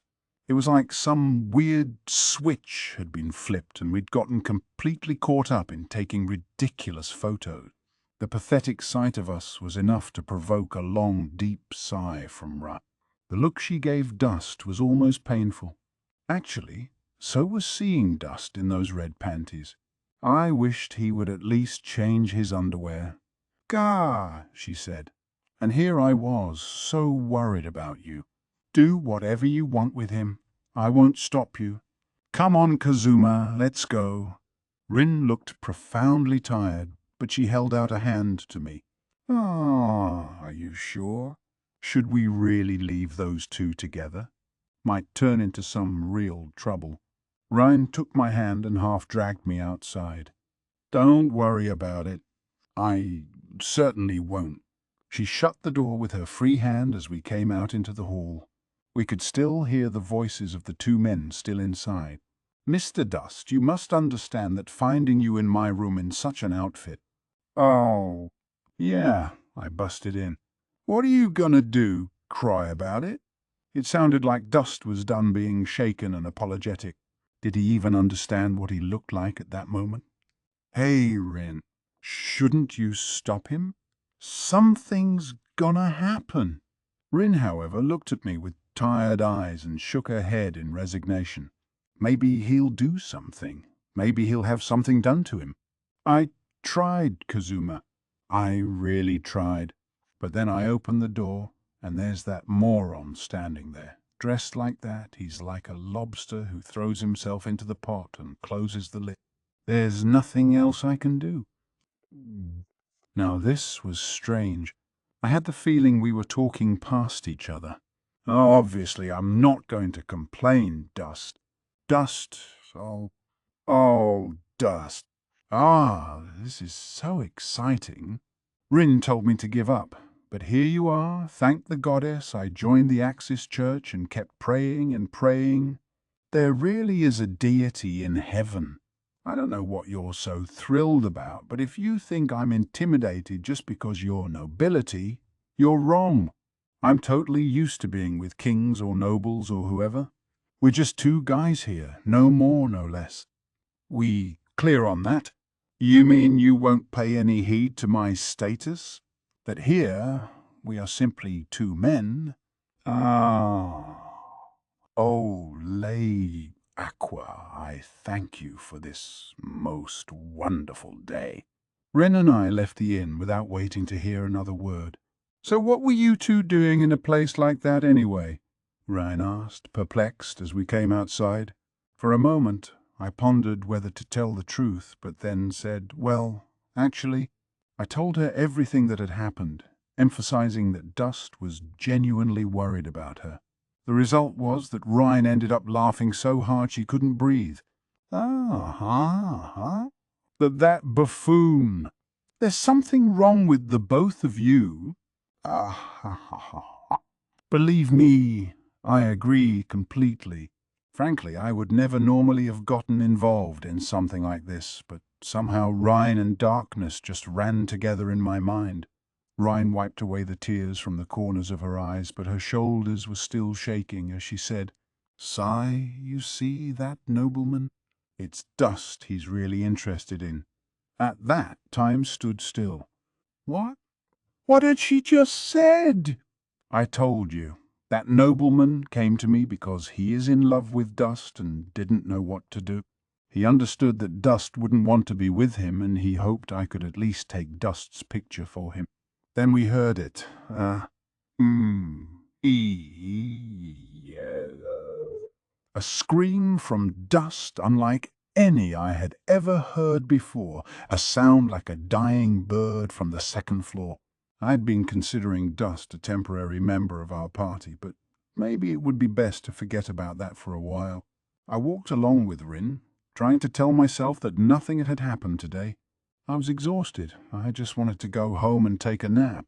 I was trying to force my way through the mental haze to review my plans for the day when Rin said nonchalantly, You know, that noble guy reminded me of something. It turns out our sweet Lalatina is a noble herself. I just found out recently. I had no idea. That's some serious sleuthing. Who did you hear it from? I asked. Rin said only, Everyone in town is talking about it. You know, how Lalatina is the daughter of the Dustiness family. How she's going to marry the local Lord Aldup any day now. Details, please. Chapter 4. May I have one last night with this noble daughter? One? My voice was practically shaking as I declared to the two girls. And so we will now begin our strategy meeting regarding how to break in to a carefully guarded mansion and meet Darkness, although I already have a pretty good idea. After I got home, I had explained the situation to Megumin and Aqua. Now the three of us were facing one another in the living room. Gosh, Kazuma, your voice is practically shaking, Aqua said. Darkness's marriage to that lord who looks like the offspring of a pig and a bear is the talk of the town. I know Darkness has some strange tastes, but this is a bit too ridiculous even for her. Normally I would expect her father to put a stop to this. I wonder if something happened to him. I don't like this at all, especially the fact that it's all just like that stinky, stupid demon predicted. Aqua was sitting on the sofa, cradling her egg with an unusually serious face. It was true. Vanir had claimed that Darkness's family, including her father, would soon find themselves in trouble. No normal person would believe in fortune-telling. It was half-truths at best. But this was a world with magic and curses. Do you believe that prediction, Kazuma? I see that despite your wealth, you've been industriously developing new products, just like that demon told you to.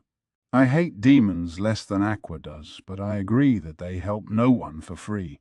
All these predictions and warnings must benefit him somehow. If we could just go back to Crimson Magic Village, I have a friend who's a very experienced fortune-teller. I didn't know what to say to Megumin because I didn't know how I felt. Granted, I wasn't sure it was wise to go around believing everything a demon told you. And yeah, I don't think Vanir is just making things up, although I'm sure he's not telling us the whole truth either. I don't know what benefit it is to him if we rescue Darkness. Look, guys, I won't try to pretend anymore. The reason I've been working so hard on new products is because I hoped if something really did happen to Darkness that one of them might help us help her. Anyway, it's not like I have anything to lose from a little research and development, even if the prediction doesn't come true. That's all I was really thinking. Darkness wasn't the sharpest knife in the drawer, and she had probably done this impulsively, thinking that if she sacrificed herself, everything would be better. That was what Vanir had told Darkness in his prediction. If I had just heard it from some random palm reader on the street, I might have forgotten about it. But this, whatever the case, there are a lot of things we can't be sure about yet, I said. For now, it's just third-hand information, something Ryan told us she heard. We have to get in touch with Darkness and talk to her ourselves if we want to know what's going on. Her letter only said she was leaving the party, so I didn't want to pry into her business too much, but we've had our fair share of trouble at Alderp's hand. We need to talk to Darkness and find out what's happening, even if we have to force our way inside. What do you say? Are you with me? Carried along by my enthusiasm, Megumin and Aqua nodded intently. I recalled our former resident idiot saying at one point that as noble marriage prospects went, Alderp was enough of a sleazebag to rate a not bad from her. I hated to say it, but we couldn't even completely rule out the possibility that something had happened to her father and Darkness had initiated the marriage proposal herself. She really could say the stupidest things sometimes, like when she tried to foist herself on Beldir, or the time she was thrilled to be possessed by Vanir. All the time when we were on our way to Crimson Magic Village and she was really and truly shocked to learn that the male orcs had all been wiped out. And then there was the way she ushered herself out of our party with nothing but a letter. Now that I thought about it, she'd caused us an awful lot of worry during our time together. But whatever. In this case, we had to get the details straight from the crusader's mouth. While we were at it, I figured I would ask her what was up with that letter. I wasn't eager to go demand to know what was happening on just the strength of a letter, but after what Ren had said, what choice did I really have? Right? What choice at all? I swear I wasn't in the least bit thinking about a chance to get revenge for all the anxiety I'd suffered. I definitely wasn't a little excited at the thought of breaking into the Dustiness mansion, or because this was the perfect pretext to see her again. Oh, Darkness, just you wait. I was just sitting there thinking, why was Megumin smiling at me? Even Aqua looked as if she was seeing something unusual. Finally, she said, "Hey, Kazuma, you've been so crabby lately. Right now, you finally look happy." She sounded almost pleased about it. 2. All right, now's the perfect time. Aqua, if you please. The time, specifically, was 2 o'clock in the morning. We were at the Dustiness mansion, though not at the closely watched front or back gates. We were off to one side, where there was no entryway at all. An iron fence surrounded the entire mansion. I was peeking in between the bars from a shadowy spot on the road. At my signal, Aqua began quietly chanting some magic spells. Buffs, support magic, incantations to strengthen my body and muscle me up. I even had her raise my physical and magical defenses, although I didn't know if I would need them. Then she intoned a spell I didn't recognize. Versatile Entertainer. A pale light surrounded me for a moment. Was this another buff? What's that one do? It makes you a better artiste, she said. Without a word, I gave her a smack. I ignored her tearful attempt to strangle me in return. Instead, I pulled a bow from my back. My arrows were tipped with hooks, like the ones we had used so successfully against Mobile Fortress Destroyer. The ends were wrapped in cloth so they wouldn't make a sound when I launched them onto the roof. Okay, here goes. After some discussion, the two of us had decided that I should go in alone. I was the one with ambush and plenty of other skills suited for infiltration, like the one that let me see in the dark. Sure, this was a noble's mansion, but I had broken into a royal castle before. This was nothing. I wasn't looking to hurt anyone, so I didn't bring any gear besides my bow, and even that I would hand off to Aqua to take home after I'd set my arrows in place.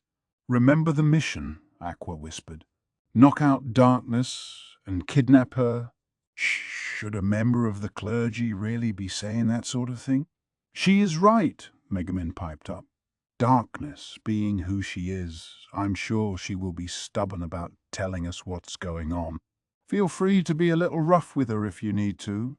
Why are you both so excited about this? As Aqua and Megumin looked on, I readied an arrow and used the Deadeye skill to launch it as close to the top of the roof as I could. My aim was true. There was a soft click as it caught on an edge. We all stood frozen for a moment, but nobody seemed to have noticed the sound. I tied the rope to one of the bars of the iron fence. Then I said to the girls, "Untie that once I get to the roof. If any guards notice this rope, they'll know someone's broken in. You guys go back to the mansion and wait. I'll figure out some way to get home." They nodded. I gave the rope another tug to be sure it was secure. Okay, time to get this show on the road. I worked my way smoothly up the rope as if I were an army ranger. With my usual perfectly average physical strength, it would have been a challenge, but Aqua's strength-enhancing buffs came to my aid. I got up on the roof, then signaled to Aqua. Down below, I saw her undo the rope. I used my sense foe skill to check if there was anyone around. It also helped me locate a nice, empty room inside the house. I intended to use the rope still dangling from the roof to enter the room from a second-floor window, but I found the window locked. Times like this, however, were when my modern-day knowledge came into play. Kindle! I clung to the rope with one hand, creating a flame with the other and passing it over the glass. There was no fuel around, so my imp limited the amount of fire I could make, but I produced one flame after another. Finally, the glass was hot enough. "Freeze," I whispered. The temperature of the glass plummeted, and it shattered with a gentle tinkling. I kept watch to see if the noise had attracted anyone's attention, but it didn't look like it. The old burn and bust was a classic way of breaking and entering, although it usually involved a lighter and some water. I had learned about the method on the net back when I was in my full-on fantasy escapism phase, during which time I was interested in collecting dangerous knowledge I had no intention of using. Who knew the random trivia I'd absorbed back then would come in handy one day? I fit some fingers into the newly made hole, then wiggled my hand, clearing the glass around the lock bit by bit. Finally, I had a hole big enough to undo the latch. I popped the window open and slipped inside. Now I was safely in. The question was how to find Darkness's room. Should I sneak into the hallway and check each room individually? No. Even with my ambush skill, the chance of being spotted by a guard was too high. "Well, what about? Did you hear something?" "Don't think so." "I hope you were only imagining it." The voices were just outside the door. In a panic, I closed the curtain to conceal the broken window and swept up the shards of glass on the carpet. I could hear the key in the lock as I dove under the bed and activated ambush. Then I heard the door open, followed by a voice that was at once relieved and exasperated. "See, Norris, it's nothing. You have to get over that anxious streak of yours." "Well, forget it. Let's hit the kitchen and you can make me something to eat." I'm sorry. I was sure I heard something breaking. The door closed and the men's footsteps receded down the hall. I didn't move a muscle. Given what they had said about eating in the kitchen, they were probably a couple of the mansion's guards. That definitely nixed the idea of checking every room. How about this, then? I head to the kitchen those guards mentioned, announce that the young lady, La Latina, has asked for food, then trail them right back to her room. Okay, there were all kinds of problems with that plan. I couldn't let anyone see my face, and I didn't think I was enough of a vocalist to impersonate one of those guards. I'll bet Aqua could pull it off, what with all her stupid party tricks. Party tricks. I had an idea. That one guard, his name was Norris, right? I cleared my throat. "My name is Norris," I said, trying to sound like the guard. I was astonished by how convincing my own imitation was. I sounded so much like him that it actually creeped me out a little. I had been sort of curious to try out the entertainer buff Aqua had cast on me earlier. "Oh, no, this is bad, yes." "It's darkness. Definitely darkness. No matter how you slice it, it's darkness." I could even imitate her voice. Perfect. I could make use of this. I would have to apologize to Aqua when I got home. "My God, Kazuma, you're amazing. Make love to me."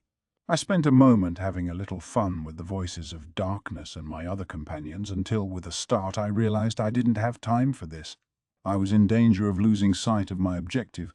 I had never wanted a tape recorder more in my life, but right now the important thing was to find my crusader. I decided to start with the kitchen.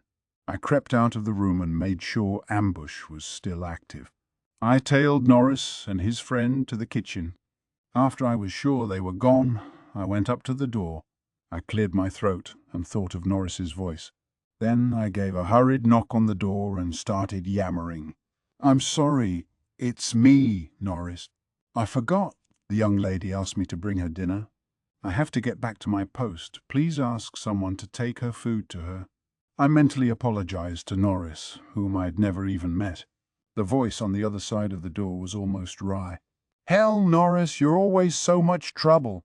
Jumpy and forgetful. Fine, we'll make sure she gets it. Get back to work." "Thank you," I said, trying to sound as rushed as I could. "You're the best." Then I made a show of noisily scrambling away. In fact, however, I ducked behind some nearby furniture and waited for the kitchen staff to come out. I had waited quite a while when I finally sensed someone emerging from the kitchen. "3, young lady, I brought your dinner," the staff member said, knocking on a door. I watched him from the shadows. "So that's Darkness's room. Excellent." The guy knocked several times before the door finally opened. It looked like Darkness had already gone to sleep. She was wearing a dark blue negligee and her hair was loose. She rubbed her eyes as she poked her head out of the room. The staff guy quickly looked away. Norris said you'd requested something to eat." Darkness gave him a sleepy look. "I don't recall doing that." Startled, the kitchen guy bowed his head.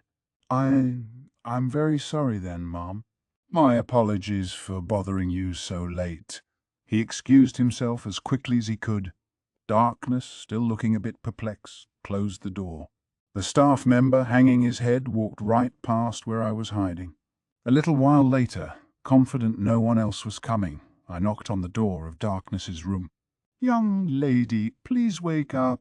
"I know how late it is, but a man named Kazuma Satou has appeared and is demanding an audience with you," I said in Norris's voice. A moment later I heard movement from inside. "I thought I told you," came Darkness's voice. "If anyone named Kazuma, Aqua, or Megumin comes asking for me, you are absolutely not to let them in. And in the middle of the night, for crying out loud, oh, for Eris's sake." It sounded like it hurt her to say this, but like she was also secretly happy. "But, young lady," I replied, still in the guard's voice, "this Mr. Kazuma said that if we didn't let him in, he would reveal all of Miss Lalatina's dirty secrets to the entire guild." I could hear a happy laugh at that. He hasn't changed," Darkness said. Then her voice grew quieter. "Tell Kazuma he can do whatever he likes. They'll never see me at the Adventurers Guild again anyway. But, young lady, at this very moment that man is in the front hall, spreading untoward rumors among the staff. He claims that your abs have become too ripped lately, and that's why you've refused protein in your meal." I heard a clatter. "Also, he says that not long ago you were in an adorable dress, smiling, and he hopes we will ready such clothes for you now." I heard another clatter. It seemed to be the sound of something breaking. Then came Darkness's voice, shaking violently. Those rumors are just lies. Made up. Pure fiction. Tell the staff not to be taken in by his stories. Truth be told, he's saying even worse things. May I repeat them, young lady? After a moment, Darkness said, "Let me hear it." I took a deep breath. He alleges that although the young lady is a virgin, night after night, her untrammeled sexual urges cause her to. The door flew open and there was darkness, cheeks burning and tears in her eyes. Then our gazes met. Her eyes were the size of dinner plates, her mouth working open and shut. Got her. Fool. I clapped my hand over Darkness's mouth and pushed her backward into the room. Eyes wide, she grabbed my hand with both of hers and tried to pull me off. I've got Aqua's strength buffs on me. You won't get rid of me that easily, I hissed in her ear. I used my free hand to shut and lock the door. The sound of the key in the lock caused Darkness to spasm for some reason. I kept one hand tight over her mouth so she couldn't cry out. With my other hand, I grabbed her right wrist, then I did a quick scan of the room. It was dark, presumably because she'd been asleep until a second ago. Only starlight filtering in through the window illuminated us. Was I going to have to pin her to the floor to get her to listen to me? Then I noticed the big bed behind her. Summoning all my enhanced strength, I lifted Darkness up. I was pretty sure she never expected Wheatley or me to pick her up with one arm. Maybe Aqua really wanted me to bring Darkness home, because her buffs today were above and beyond. With one great bound, I shoved Darkness onto the bed.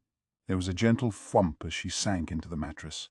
I inserted myself between her legs, taking care not to get kicked. Good! Now we can finally talk without her fighting, man.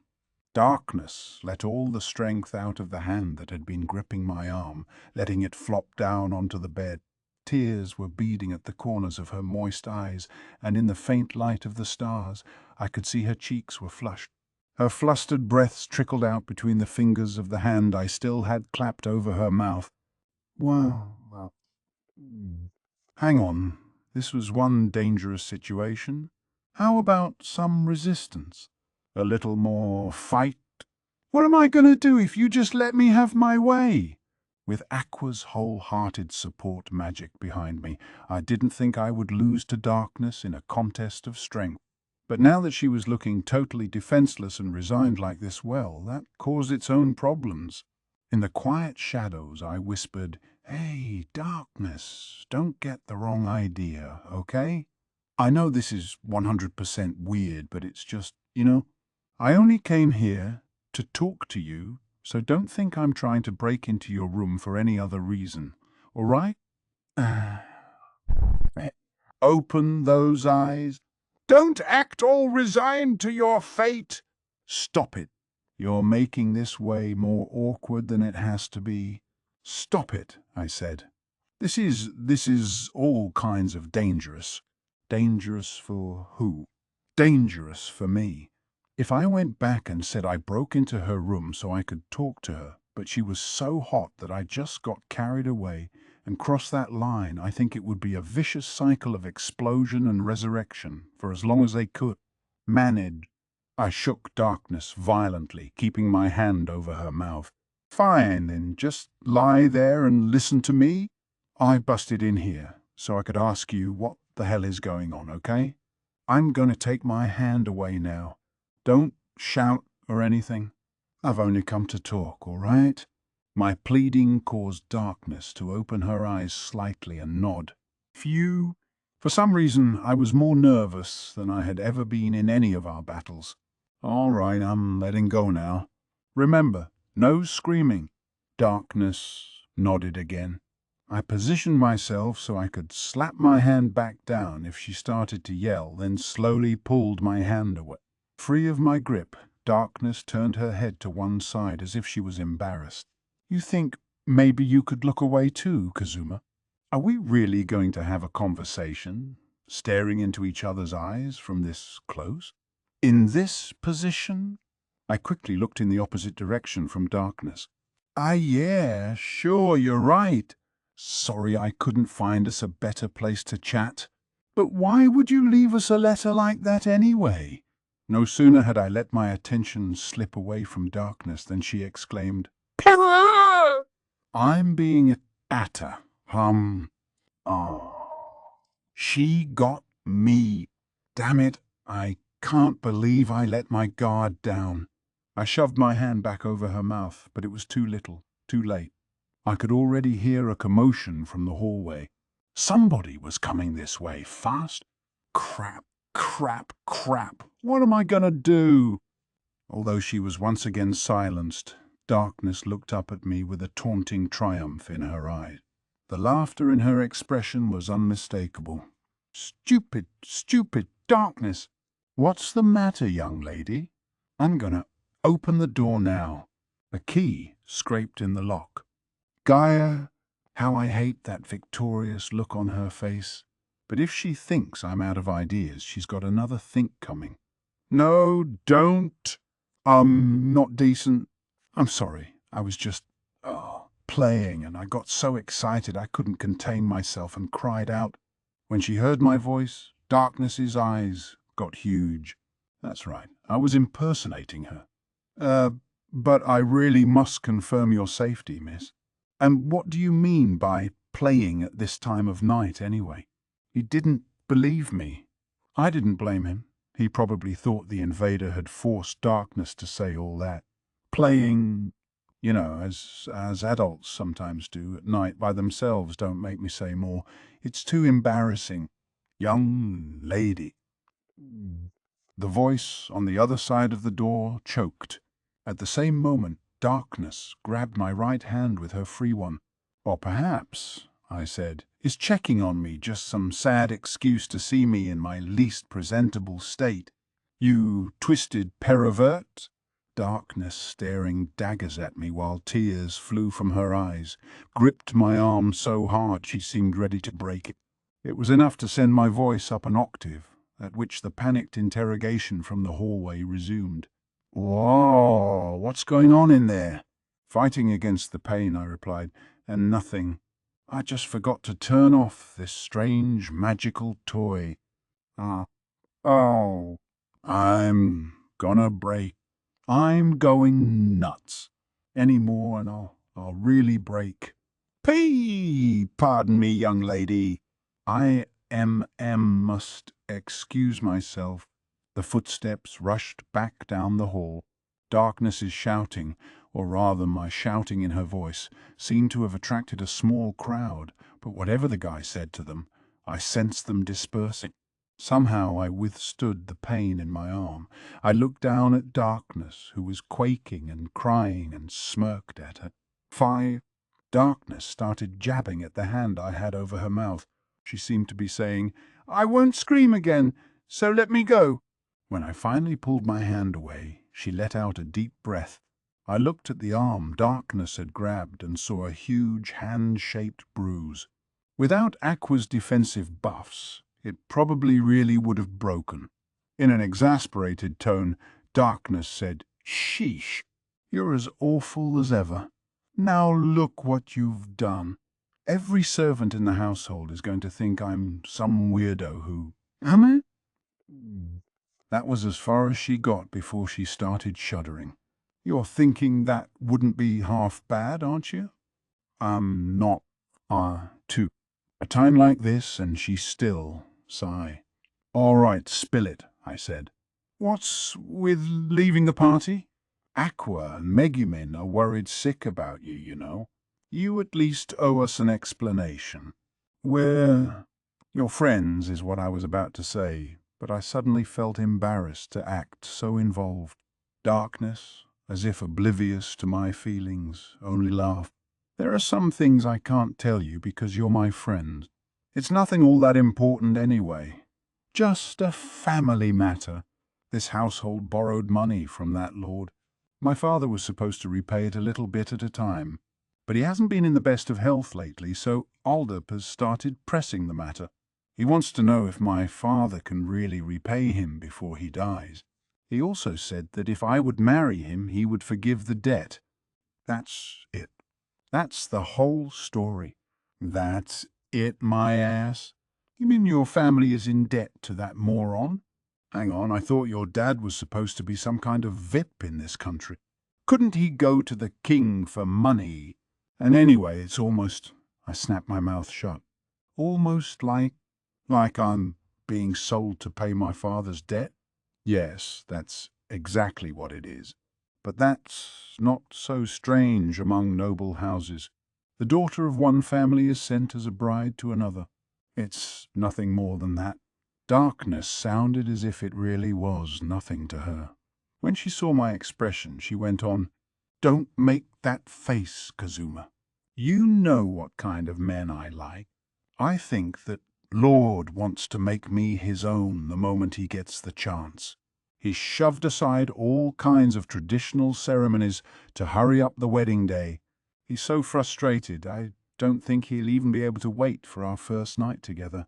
He looks like he might just take me in a back room somewhere. Do you think he might starve me?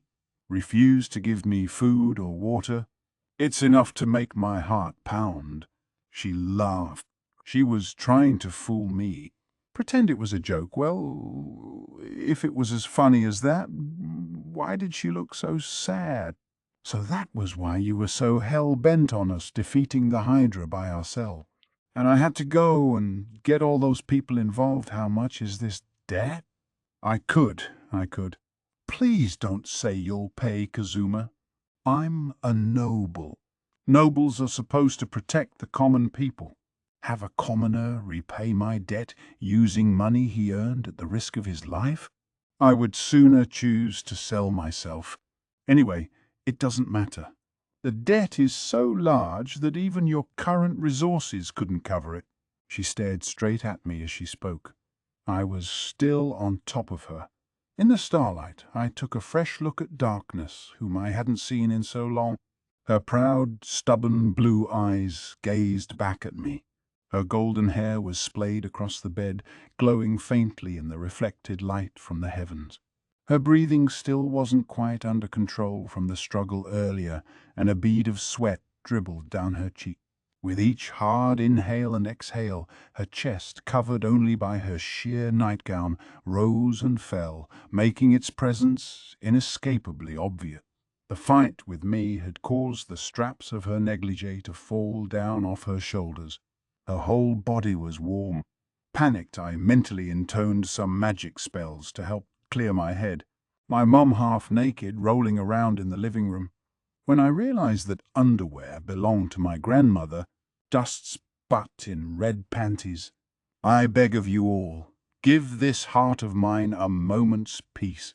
The magic had its effect. I was startlingly calm. Right, now I could deal with this a little longer. Looking up at me, Darkness smiled gently and whispered, "Can you imagine stealing such a rich prize right from under Oldurf's nose? How about it, Kazuma? It's just the two of us. Shall we make adults out of each other?" The magic suddenly stopped working. Calm down, Kazuma Satou. Think. Darkness is just saying that because she's all set to be a bride, she's given up. She doesn't believe she'll ever see me again. It can't end like this, can it?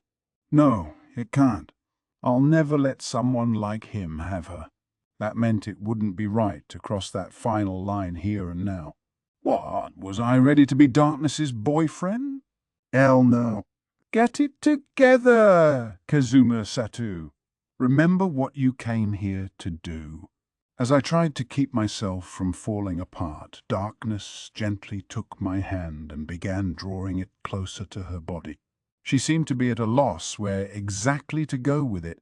Maybe she couldn't quite bring herself to put it directly on her chest. I looked at her anxious face, hesitated for about 2 seconds, and then I decided not to worry about what came next and just let the moment sweep me along. Darkness put my hand gently on her stomach and shivered. She closed her eyes. I knew this was the time to say something really smooth. I ran my hand over her pale, supple skin and said, Wow, your abs really are ripped. 6. Darkness and I faced each other in the star-washed room. Her eyes were bulging and her fists were up, ready to fight. What had happened to the sexy times I was about to have? I'm sorry. I said, I'm sorry. I just wasn't thinking. Geez. I couldn't stand it any longer.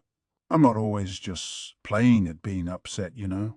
You have a woman who's ready to give herself to you, who's totally committed, and you humiliate her like that. Don't think you're going to get off so easily. You'll be lucky if you get off alive. Young lady, I said, such base threats are beneath a woman of your station. Then I dropped the fancy butler act and said, Geez, if you were in love with me, why didn't you just say so? Who said anything as stupid as that, you big, dumb, stupid head? Now I'm really angry. And stop calling me young lady! Darkness flew at me, even as she shouted. My speed was buffed like everything else, and I easily avoided her. I heard footsteps in the hall again. That was it. We could only make so much noise in the middle of the night before there was no more throwing them off. How about that, Kazuma? The house staff is on the way. If they find you in here, believe me, you'll suffer. Forcing your way into a noblewoman's bedroom. If I don't intercede for you, all the smooth talk in the world won't keep your head on your shoulders. So how about a little kowtow and a nice heartfelt apology? Apparently my avoiding her attack had pissed her off even worse. I could practically see the steam coming out her ears. I could sense a whole crowd outside, and there was a fevered pounding on the door. Young lady, we're coming in now. Darkness held her arms wide, preparing to grab, and then she jumped at me. Even under normal circumstances, I wouldn't have had any real trouble getting away from her, but with Aqua's spells, there was no way I could lose. And all this after I had worried and worked so hard to get here. If she thought I was going to give up now and beg for help, boy, was she wrong. Come at me, Eris. That's right. You've got nothing but your hot body and your stamina and your muscles. I'm from the weakest class of all, and I can overpower you. Can and will, and I'll leave you a crying wreck. Just you watch. You saw me get serious back in the capital. You want some more of that?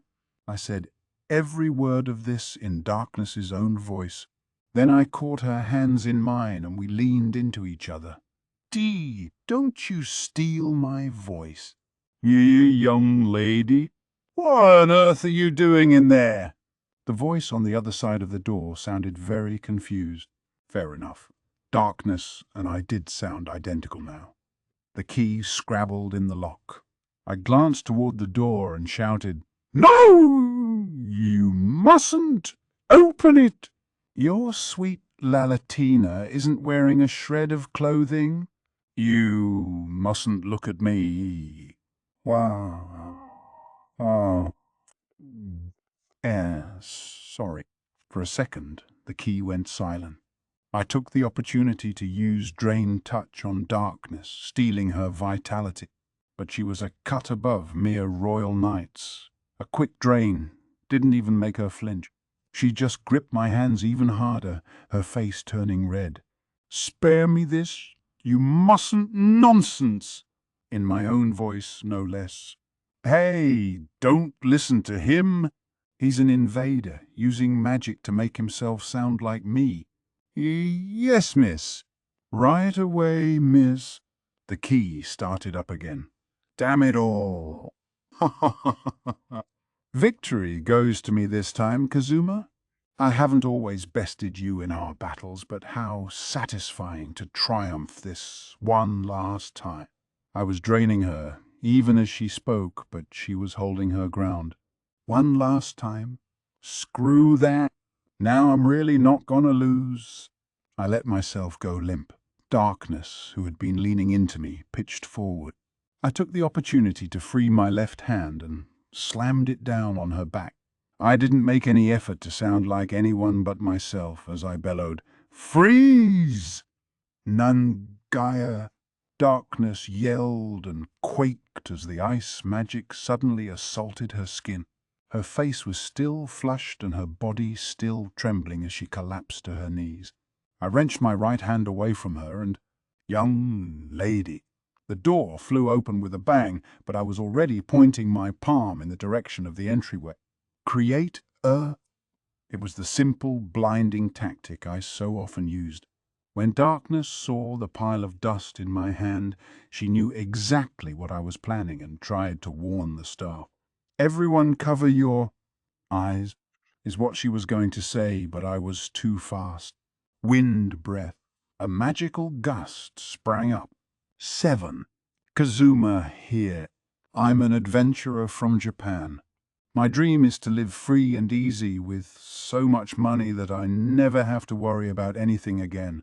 It's a simple dream, and until this moment, I have lived a life of peace. Did you find him? He's not in the shadows over here. Our enemy has the ambush skill, so be sure to check even the dark corners where nothing appears to be. Capture him. Do not let him get away. In the name of the Dustiness family, I charge you to find that man and bring him to me. Yes, Mom. At that moment, I was trying desperately to figure out a way to put some distance between me and Darkness, who had well and truly lost her mind. Kazuma, where are you? If you turn yourself in like a grown-up, I'll let you off with 10 of my full-strength punches. But if I have to find you myself, you'll have it way worse than that. Darkness, veins bulging as she shouted, was standing directly behind me. I was crouched down with ambush on, creeping along the hallway. It looked like every ounce of blood in Darkness's body had gone to her head. She was in no fit state to talk, so I was going to call it a night. Anyway, I had a feeling that if she caught me now, she might legitimately kill me, knowing that Aqua could just resurrect me again. I ducked into a nearby room, one that I thought might conceal a way out of the house. Luckily for me, the door wasn't locked. Okay, now out the window. Just as I was creeping toward my exit, a small voice came from the bed in the middle of the room. Is someone there? It was Darkness's father. Even in the poorly lit bedchamber, I could see how thin his cheeks were, how pale his skin had gotten. Oh, it's you, he whispered. Imagine, seeing you here in the middle of the night. I see my daughter has truly been blessed with fine friends, his bony cheeks lifted in a smile. Apparently my mere presence was enough for him to figure out what I was there for. I guess they didn't call him the kingdom's confidant for nothing. Even so, he looked nothing like he had the last time we'd met. He'd been so full of life. Now he smiled weakly. What kind of illness could ravage a man so quickly? Footsteps hurried down the hallway. Sir, I'm sorry to ask a favor when you're so ill, but your daughter is very, very angry right now. Do you think you could talk her down for me? The old man laughed merrily from his bed. Is that right? She's kept herself locked away in her room for so long. Is she finally feeling well enough to get angry? I really don't think most fathers would laugh at that. And I had thought... I've heard the story, how this family is indebted to Lord Aldorf. But I have trouble believing someone like you would ever borrow money from someone like him. And your lifestyle doesn't look that extravagant either. So why the debt? This was my chance to question Darkness's father about the things that had been bothering me.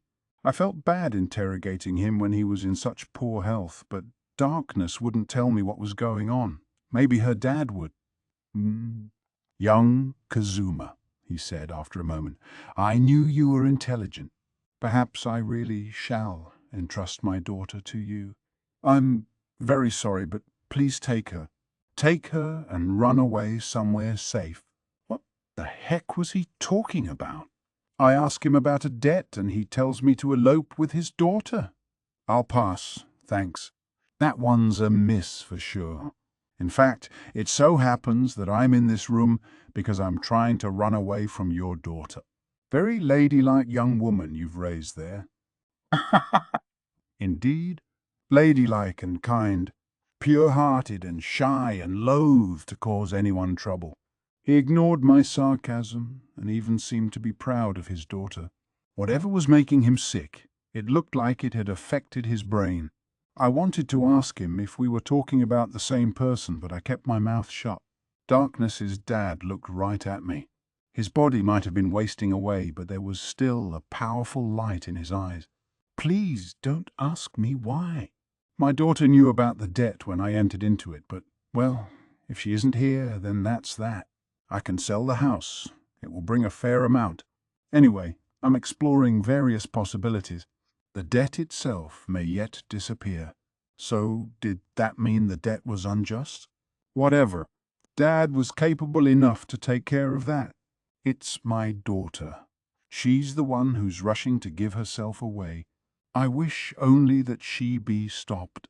"Young Kazuma, if I understand correctly, my daughter does not think ill of you.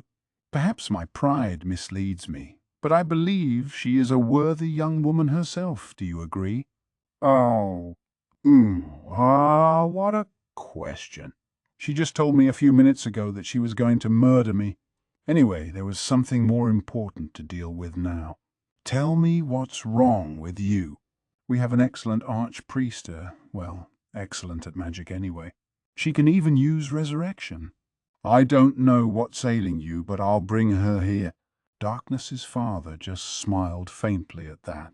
"No, it's hopeless. Illness can't be cured with healing magic, and those who die of illness can't be brought back with resurrection. Sickness has to do with our allotted lifespans. No miracle can touch those who have lived out their lives. Whatever the cause of our end, we should be happy to run our race and go to the gods. So you needn't look so somber." I hadn't realized I had let my thoughts into my expression. "Could you at least let our archpriest look at you? I mean, for your health to fail right at this particular moment." "You suspect his lordship has poisoned me?" Dad finished the thought before I could. That was exactly what I suspected. I'd seen how Aldop lusted after darkness. It was completely plausible that he was behind this. "I've already investigated the possibility. It was the first thing I did, but there was no sign of poison. I knew he was a sharp one. He had probably considered scenarios that hadn't even occurred to me. Still. You still haven't found him? Kazuma, get out here! And explain to these people that you were just imitating my voice." "I didn't say those things." A wry smile crossed Darkness's father's face when he heard his daughter in the hallway. "I'm asking you, take care of her." "No thanks, really. Can't you ask the king to intercede on your behalf or something? You're a big deal in this country, right? If Aldop is trying to stick you with an unjust debt..." The old man closed his eyes and shook his head gently. "Perhaps I could, but my daughter would still end up married to him. Where did she get such tenacity? If I went to the king, my daughter would only chastise me for using the people's taxes in such a way, and insist that she go to wife to settle the debt." He paused, then murmured, "How did I raise someone so uncomprehending?" "My question exactly, sir." "Exactly." I really wished he could do something about his stubborn daughter. At just that moment, the door flew open, and there was darkness. Nostrils flared, glaring in our direction. Hey, so this is where you've been hiding. Ha ha ha ha ha. Now, what am I going to do with you?" "Hey," I said, "there's a sick man here. Keep your voice down and get your head together already. I came here on behalf of the party because we were worried about you." Darkness showed no sign of having heard me. She looked like a woman possessed. "No excuses. For someone who's worried about me, you sure succeeded in destroying my reputation in record time. This is a matter between noble houses. A commoner like you shouldn't get involved. Go back to your mansion and make some more of your weird little toys.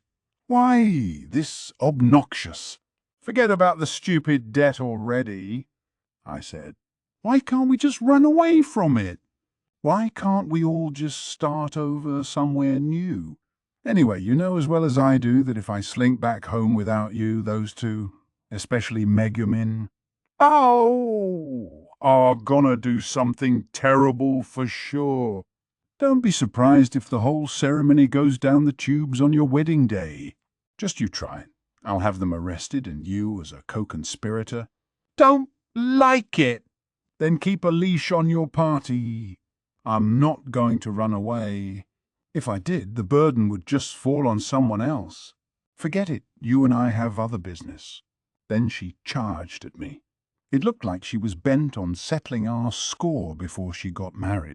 Crap, she's really gonna murder me. I spun on my heel and made for the window. You stupid, dense, obtuse. Fine. Do whatever you want. But don't think I'll be there for you when you get all weepy. I aimed a flying kick at the glass portal. You want my help? Feel free to come by the mansion and apologize. I'm so sorry for worrying you, dear, sweet Kazuma.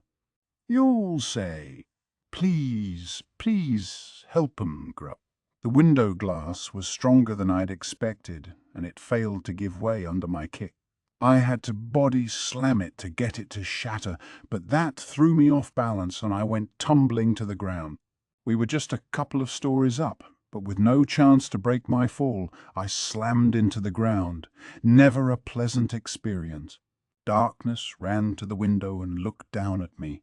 Are you all right, dear, sweet Kazuma? If you apologize, I'm very sorry, Lady Dustiness. Please help me.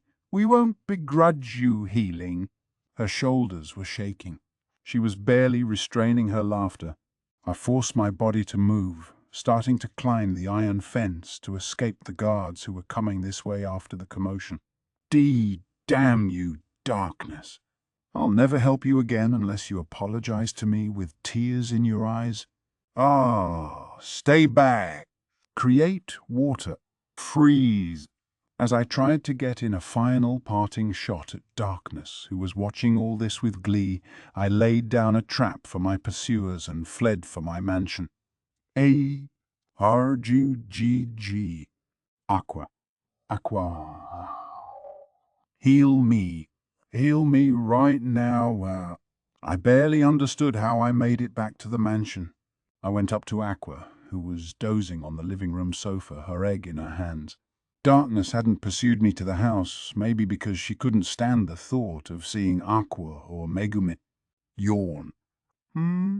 Kazuma, you're a mess. Were you able to see Darkness? How did you end up like that? Did you say something stupid again? Aqua used some healing magic as she fired questions at me. Wait, why does she look sort of happy to see me like this? Our conversation woke up Megumin, who was sleeping on the sofa next to Aqua. Welcome back, Kazuma. Whatever happened to you? Did you say something foolish again? Were you able to convince Darkness to come home? Now I know how you two see me. Aqua's magic made my injuries better in a flash, but it couldn't do anything about the empty feeling in my heart. Still frustrated and indignant, I headed for my room on the second floor. Forget about that jerk, I said. Unless she comes crying, ignore her. I don't know what's going to happen to her, and I don't care. Aqua and Megumin looked at each other. But Darkness and I had a promise to build a little house for Zell when he hatches. She looked down sadly at her egg.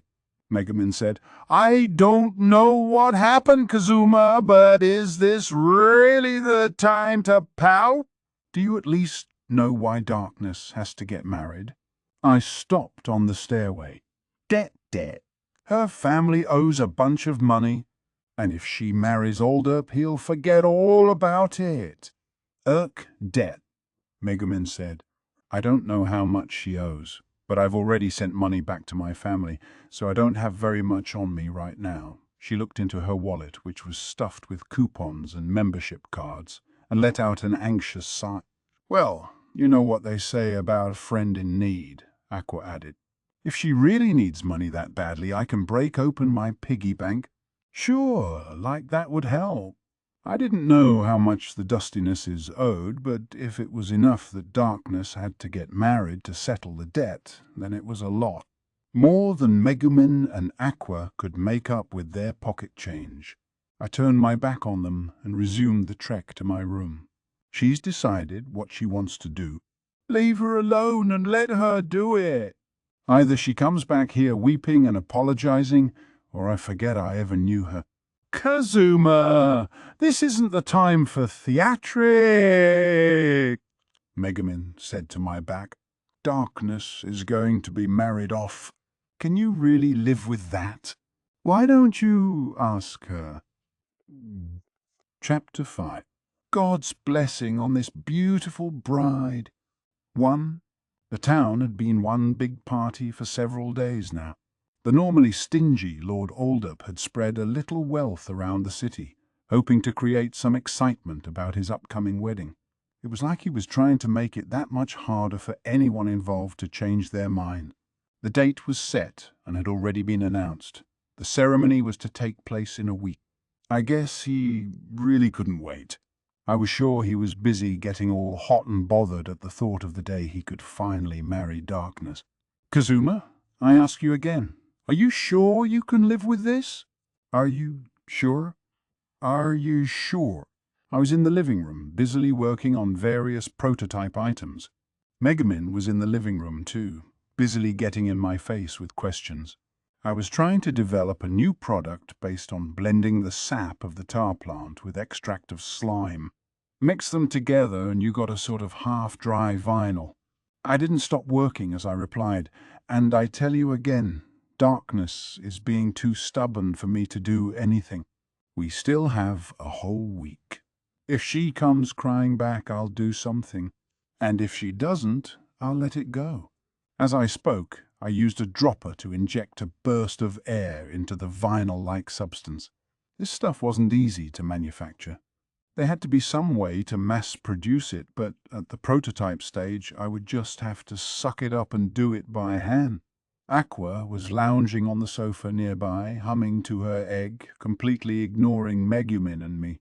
It was about the most annoying thing I could think of, but it was still better than having her get in the way while I tried to do delicate rut. For some reason, it makes me sort of angry to realize she's actually a pretty good singer. That was when Megumin grabbed my prototype. "Don't waste your time with this. Think of a plan." "I refuse to let you do this. If you sit around until the day of the wedding arrives, let me just say I have a few ideas of my own." She started to squeeze my prototype. "Hey, don't cause a fuss, okay? You could make things worse for Darkness if you pull some dumb trick." In fact, she specifically asked me to keep you and Aqua from doing anything stupid. "Come on, give that back.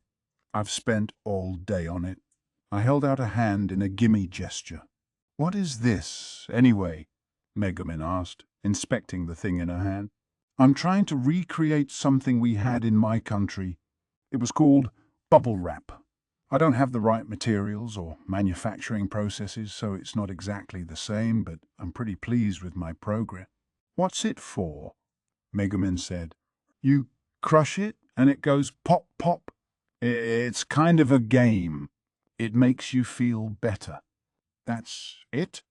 "That's it."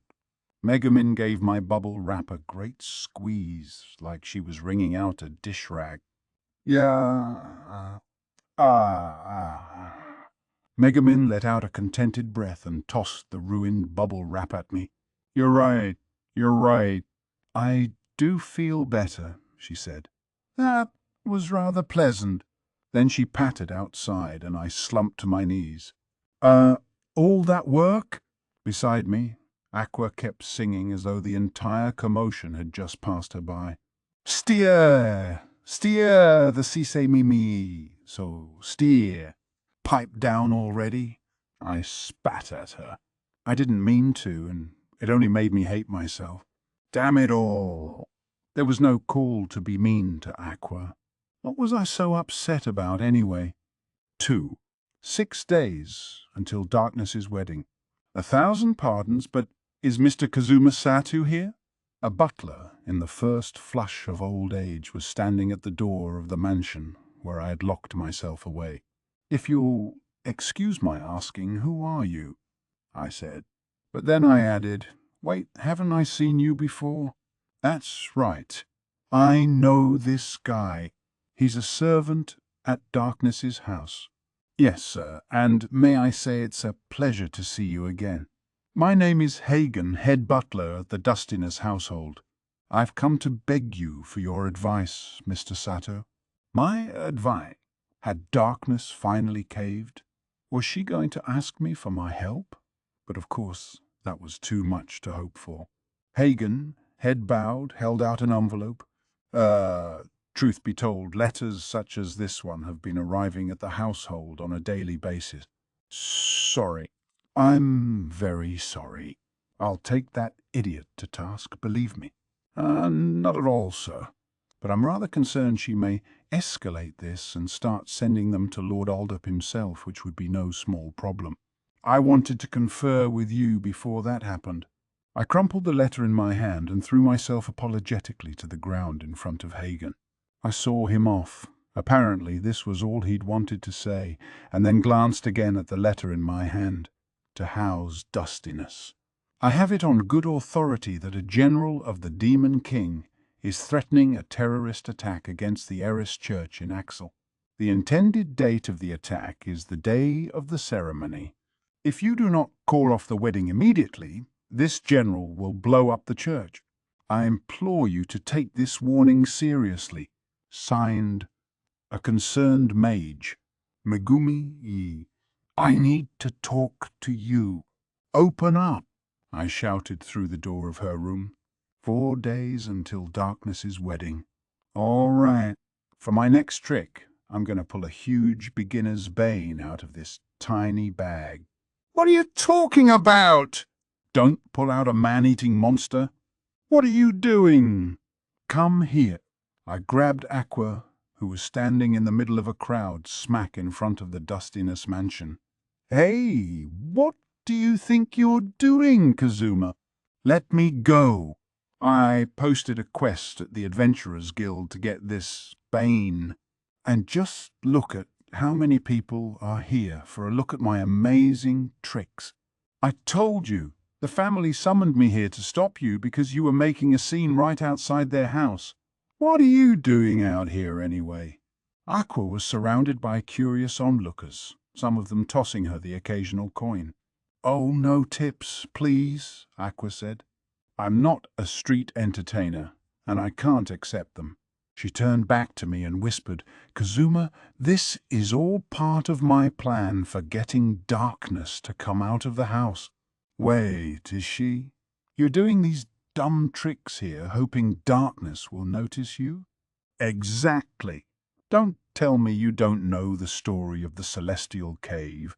The goddess Amaterasu hid herself away in the cave in anger, so the other gods held a big, noisy party just outside.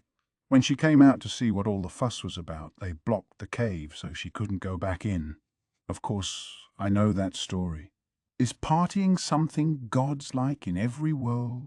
Please tell me all goddesses aren't like you. Aqua ignored my jab, gesturing at the mansion with her bag. The curtain in that room has been rustling all day. I just know it's Darkness, trying to sneak peeks to find out what's going on. Darkness! I know you can hear me. Come on out now! Believe me, you'll want to see the next one up close. I'm going to do my specialist, most amazing trick. Hey, Kazuma, what are you doing? Let go. I told you they came to the mansion begging me to stop you. Come on, we're going home. I'm going to be here every day until I see Darkness. Leave me alone. Get out of here. Go on, get. Aqua showed no interest in listening to me. By the time I had dragged her back to the house, the sun was setting. 2 days until Darkness's wedding. I'm back. Welcome home. You aren't going to do anything else stupid, are you? Megumin walked through the front door, but then stood dumbly in the foyer. She had ignored my lecture, sent one of her little threats to Lord Aldup, and consequently spent the last several days in jail. Darkness's family interceded for me and got me an early release. So you set out to rescue her but ended up being rescued? That's pathetic. I understand how you feel, but just be an adult about this, all right? You and Aqua both are just causing trouble for them at this point. Once again, I was trying my hand at a new product, but I took a break long enough to drive the point home with Megumin. Aqua, for her part, appeared to have gone to Darkness's house again today. Some vendors had set up shop out front and the place had become a minor tourist attraction. I admit that it seems Aqua and I can do nothing on our own. Kazuma, will you at least help us crash this wedding? Megumin settled on the sofa, but apparently she wasn't done trying to convince me to get involved. After a moment I said, if Darkness comes and asks for help. That caused Megumin to jump up again. You faithless creature. They may call you Kazuma and Kazskumma around town, but I still saw you as someone who came through when it counted, and especially as someone who would never abandon a friend in need. I was still trying to work on my new item. Hey, tell me who calls me that. I'd like to go straighten them out. Megumin collapsed back on the sofa. At a time like this, the person I love might whine and complain at first, but he would ultimately say, well, nothing to it but to do it and then figure something out, no matter what. That's just the kind of person he is. He is definitely not someone who just sits and sulks forever. Whatever. Don't think you can get me to help you just by suddenly being all, I love you. I'm not that soft. The truth was, her words had caused my heart rate to spike. To cover for myself and to try to placate Megumin, I pointed to the object I was working on. Instead of getting prickly, how about you try this out? I suggested. This is called a sandbag. It helps get rid of stress. And this one's real leather. It was kind of the only material that seemed suitable. I pointed to the stress ball, a sewn leather pouch filled with sand, big enough to sit on the floor. The idea of a stress buster seemed to get Megumin's attention. How do you use it? She asked. It's simple. Just attack it. You can punch it, kick it. Magic's off limits, though, all right? I assume that goes without saying. I tried to sound joking as I left off my work and went to get some nice, relaxing tea. None, Graya. I whipped around at the sound of Megumin's shout, a very bad feeling in the pit of my stomach. Yeah, I do feel a bit relieved. If you don't mind, could you make another one for me? Why would you use a sword? I said, punch or kick it. Megumin was holding my katana. She stood over my stress ball, now a sandy pile of garbage, looking just a tiny bit pleased with herself. 3. I had been experimenting with new products to pass the time until Darkness showed up. I had been so sure she would, and yet here we were, Darkness's wedding day. We had arrived at the day of her matrimony, and Darkness had never come back to us. Kazuma, let's go! Let's go and ruin that ceremony. How easily a little magic can go awry and destroy a wedding hall, or a lord's mansion. Hey, stop that. Seriously? It would be bad enough if we wound up back in debt, but they'd throw you in jail for real this time. I was organizing the items I wanted to show Vanir on the table in the living area. I had been hard at work coming up with new stuff, and I was almost done. I mean, really done. I couldn't think of one more idea. I had come up with blueprints of every possibility I could imagine for the efficient production of these items, farming and stuff too. I was no specialist, but I had the same basic familiarity as any Japanese person would, and I had written down everything I could think of. The wedding ceremony was supposed to be that afternoon, but I had no intention of attending. If she wasn't going to come ask me for help, then I sure wasn't going to stick my neck out. It was just stupid, stubborn pride. I knew that, and yet. Megumin looked at me, clutching her staff with a distraught look on her face. Her voice grew harsh as she said, "The person I love is not someone who would remain so awful and unfeeling forever. Kazuma, how can you bear to know that darkness is going to be married to that lord? Can you abide the thought of him having his way with her?" Of course I can't. I found myself shouting back at her. My unexpected reaction set Megumin back on her heels. "Of course I can't," I repeated. "I hate the thought of letting him take her away. He isn't just ugly. Everyone knows he's a terrible person. You may not know it, but I've heard that he'll do anything and everything to get his hands on whatever cute thing catches his eye. And when he's tired of her, he just gives her a little bit of cash and then dumps her.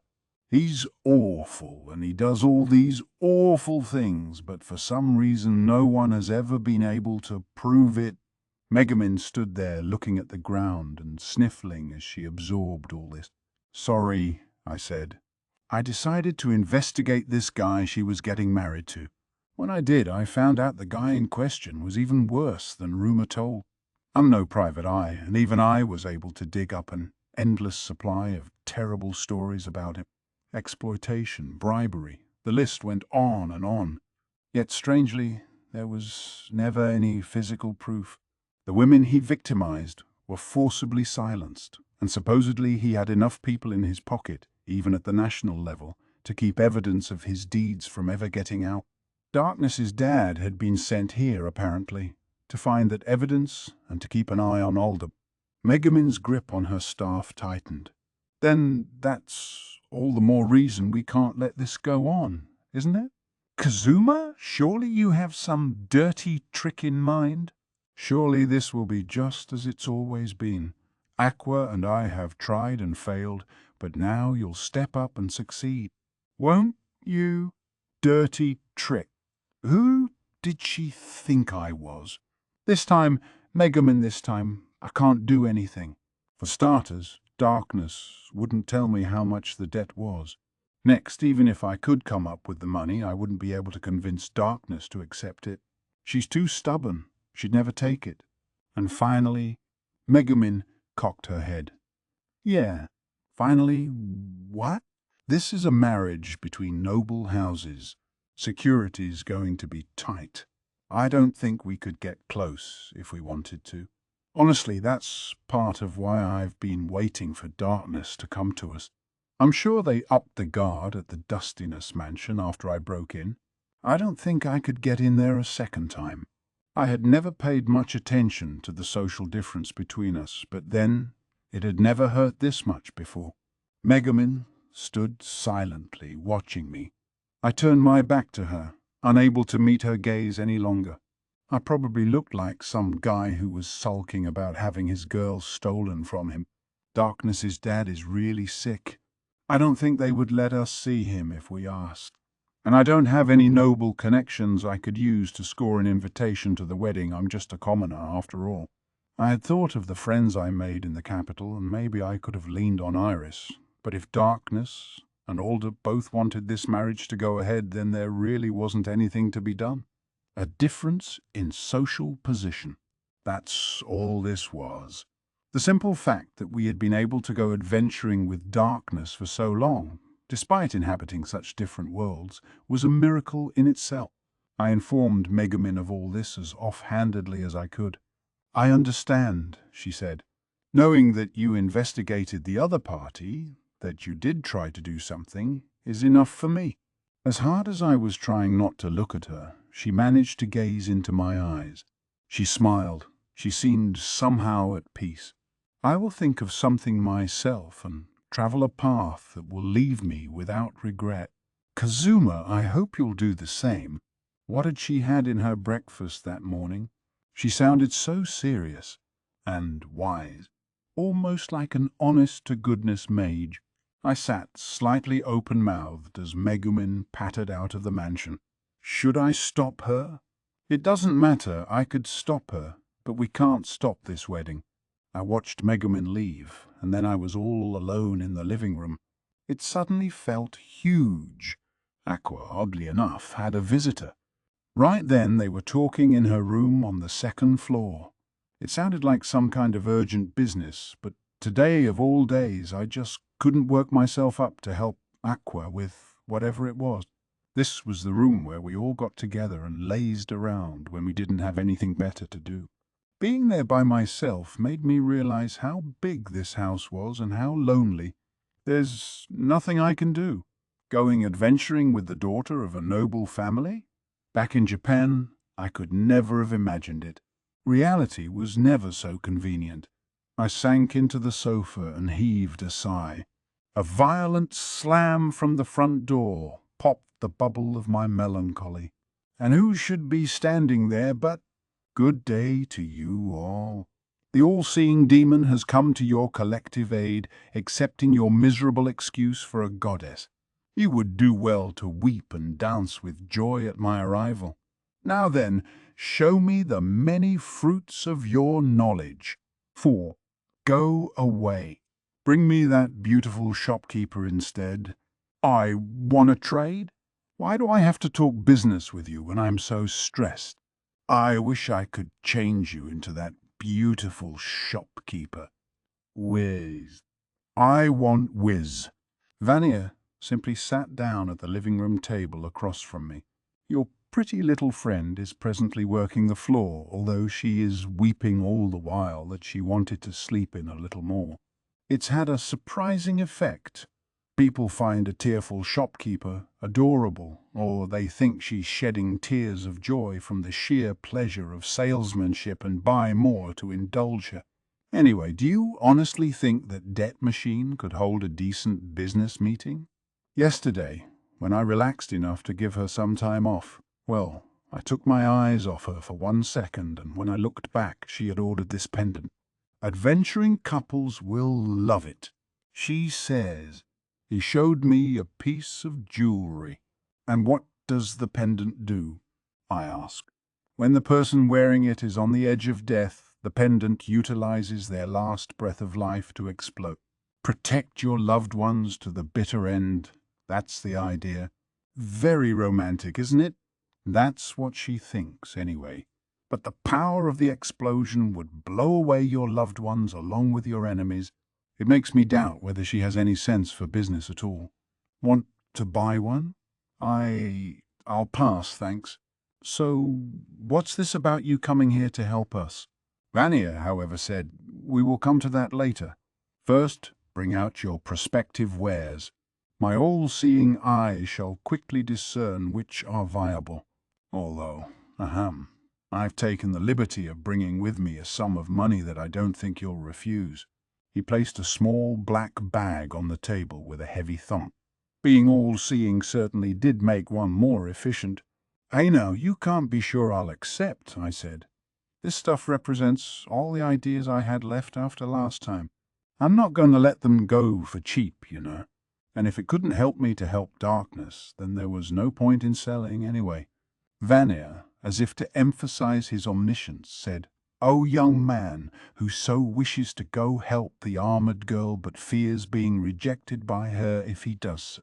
I, the all-seeing demon Vania, hereby declare, you will desire to take the contents of this bag in exchange for your intellectual property rights to all these items. Man, having an all-seeing demon around was no joke. Vania hardly looked at my blueprints and prototypes, let alone the intellectual property contracts, as he stuffed them all into a giant bag. I guess he probably didn't need to look at them. Hang on. I didn't say I would sell yet. Oh yeah, seeing demon. Hey, Vania, you know a lot of stuff, right? I tried to sound nonchalant, as if we were going to discuss the weather. Vania didn't look at me, but continued stuffing paperwork into his bag. Men indeed. Not precisely all things, but a great many. For example, I know, of course, what you intend to ask next. Why, you want to know, is the armored girl's family in such crushing debt to that lord? Is there no way to help her? Why has there never been any proof, despite all the crimes that Lord has committed? I swallowed hard. Tell me, why are you? Helping you despite being a demon? You wonder if I'm planning something and so on and so forth. Of course I am. I am a demon after all. But in this particular case, my interests align with yours. Hence why I'm so helpful. Perhaps, for example, I will ask you to sell to me your seemingly quite valuable intellectual property rights at a deep discount. He closed his bag and smirked at me. Gry, what a jerk. But if I say I won't sell, then it's game over, isn't it? If the answers to my questions are so obvious to you, then why don't you just come out and tell me? Good. Very well. I shall inform you then of what you wish to know. The color and pattern of the underwear the shopkeeper is wearing today are, What's this?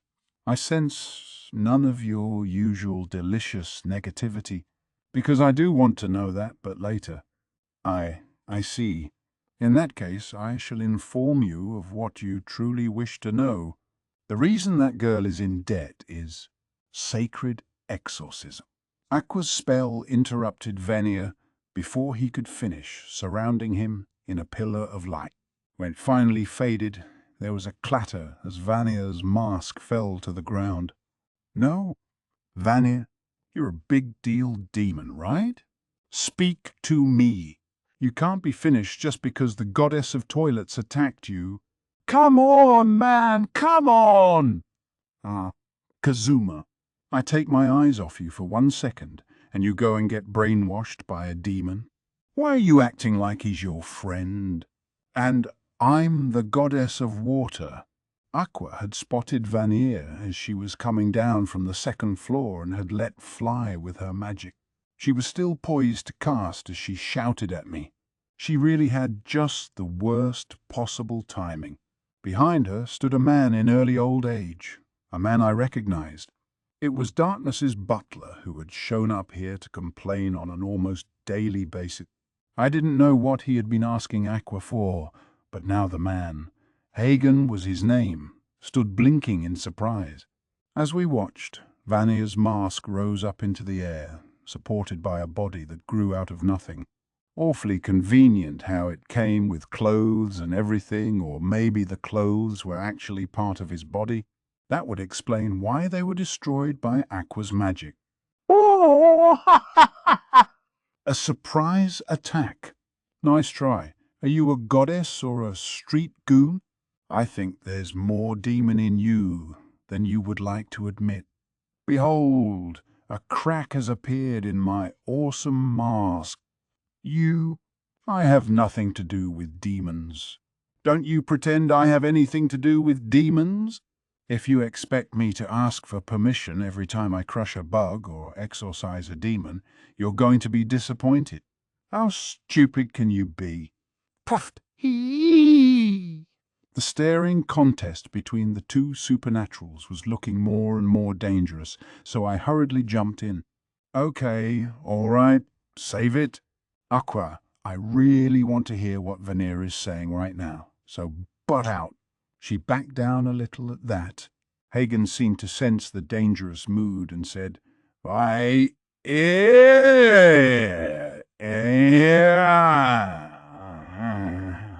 I'll show myself out. Lady Archpriest, we're scheduled to begin at noon, remember? I'll see you shortly."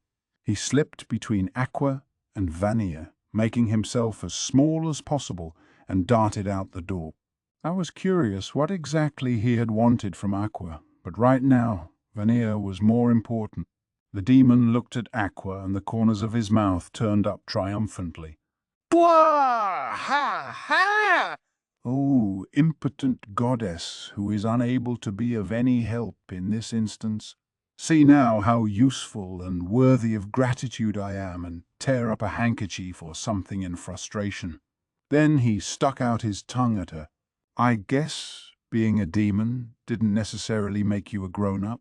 Aqua's eyebrows shot up, but we were in danger of this conversation never getting anywhere. Aqua came over and sat in between where I was on the sofa and where Vanya was on the other side of the table, clutching her egg protectively. Maybe she just wanted to listen in on our conversation, but in fact she was sitting practically nose to nose with Vanya, staring him down. "I'm finding this highly difficult," Vanya said. "But all the same, young man who fails to petition the gods in prayer even though a goddess is living in his own house. It's the story of that armored girl's debt that you're interested in, isn't it? It began back when you adventurers vanquished Mobile Fortress Destroyer." He sounded as relaxed as if he were discussing his plans for the afternoon. "What did he just say?" "Hey, details." Vanya smiled at that. He didn't bother to act self-important, but went on easily. "Details. You know, Destroyer trampled over all the other towns it encountered. Those lords lost their domains. The populace was out of house and home, and without any land to their names, those lords were relieved of their governing responsibilities, as well as their noble titles. Each and every one of them wound up wandering the streets. For you no-account adventurers, it might even have been the better outcome. But regardless, in your case, it was not to be. But that's good, isn't it?" Vanya smiled as if he could read this thought too. "Yes, your town was saved. Those who work here suffered nothing, nor did most of those who live here, and the mobile fortress itself collapsed just outside the city. That led to a good deal of destruction, including of the grain-producing areas immediately nearby and the floodworks within them. Well, sure, but we had kept the damage to a minimum, hadn't we? Those who relied on farming for their livelihood, in effect, lost their business and all their assets. A devastated field doesn't grow back overnight, so they went to the local lord for help. I didn't like where this was going." I frowned. "Precisely. It is exactly as you imagine," the lord said to them. "Don't be ridiculous. Isn't it enough to have escaped with your lives? If you want to complain, complain to the adventurers who couldn't protect your field. They're swimming in cash from their reward right now. Go claim a bit of it for yourselves."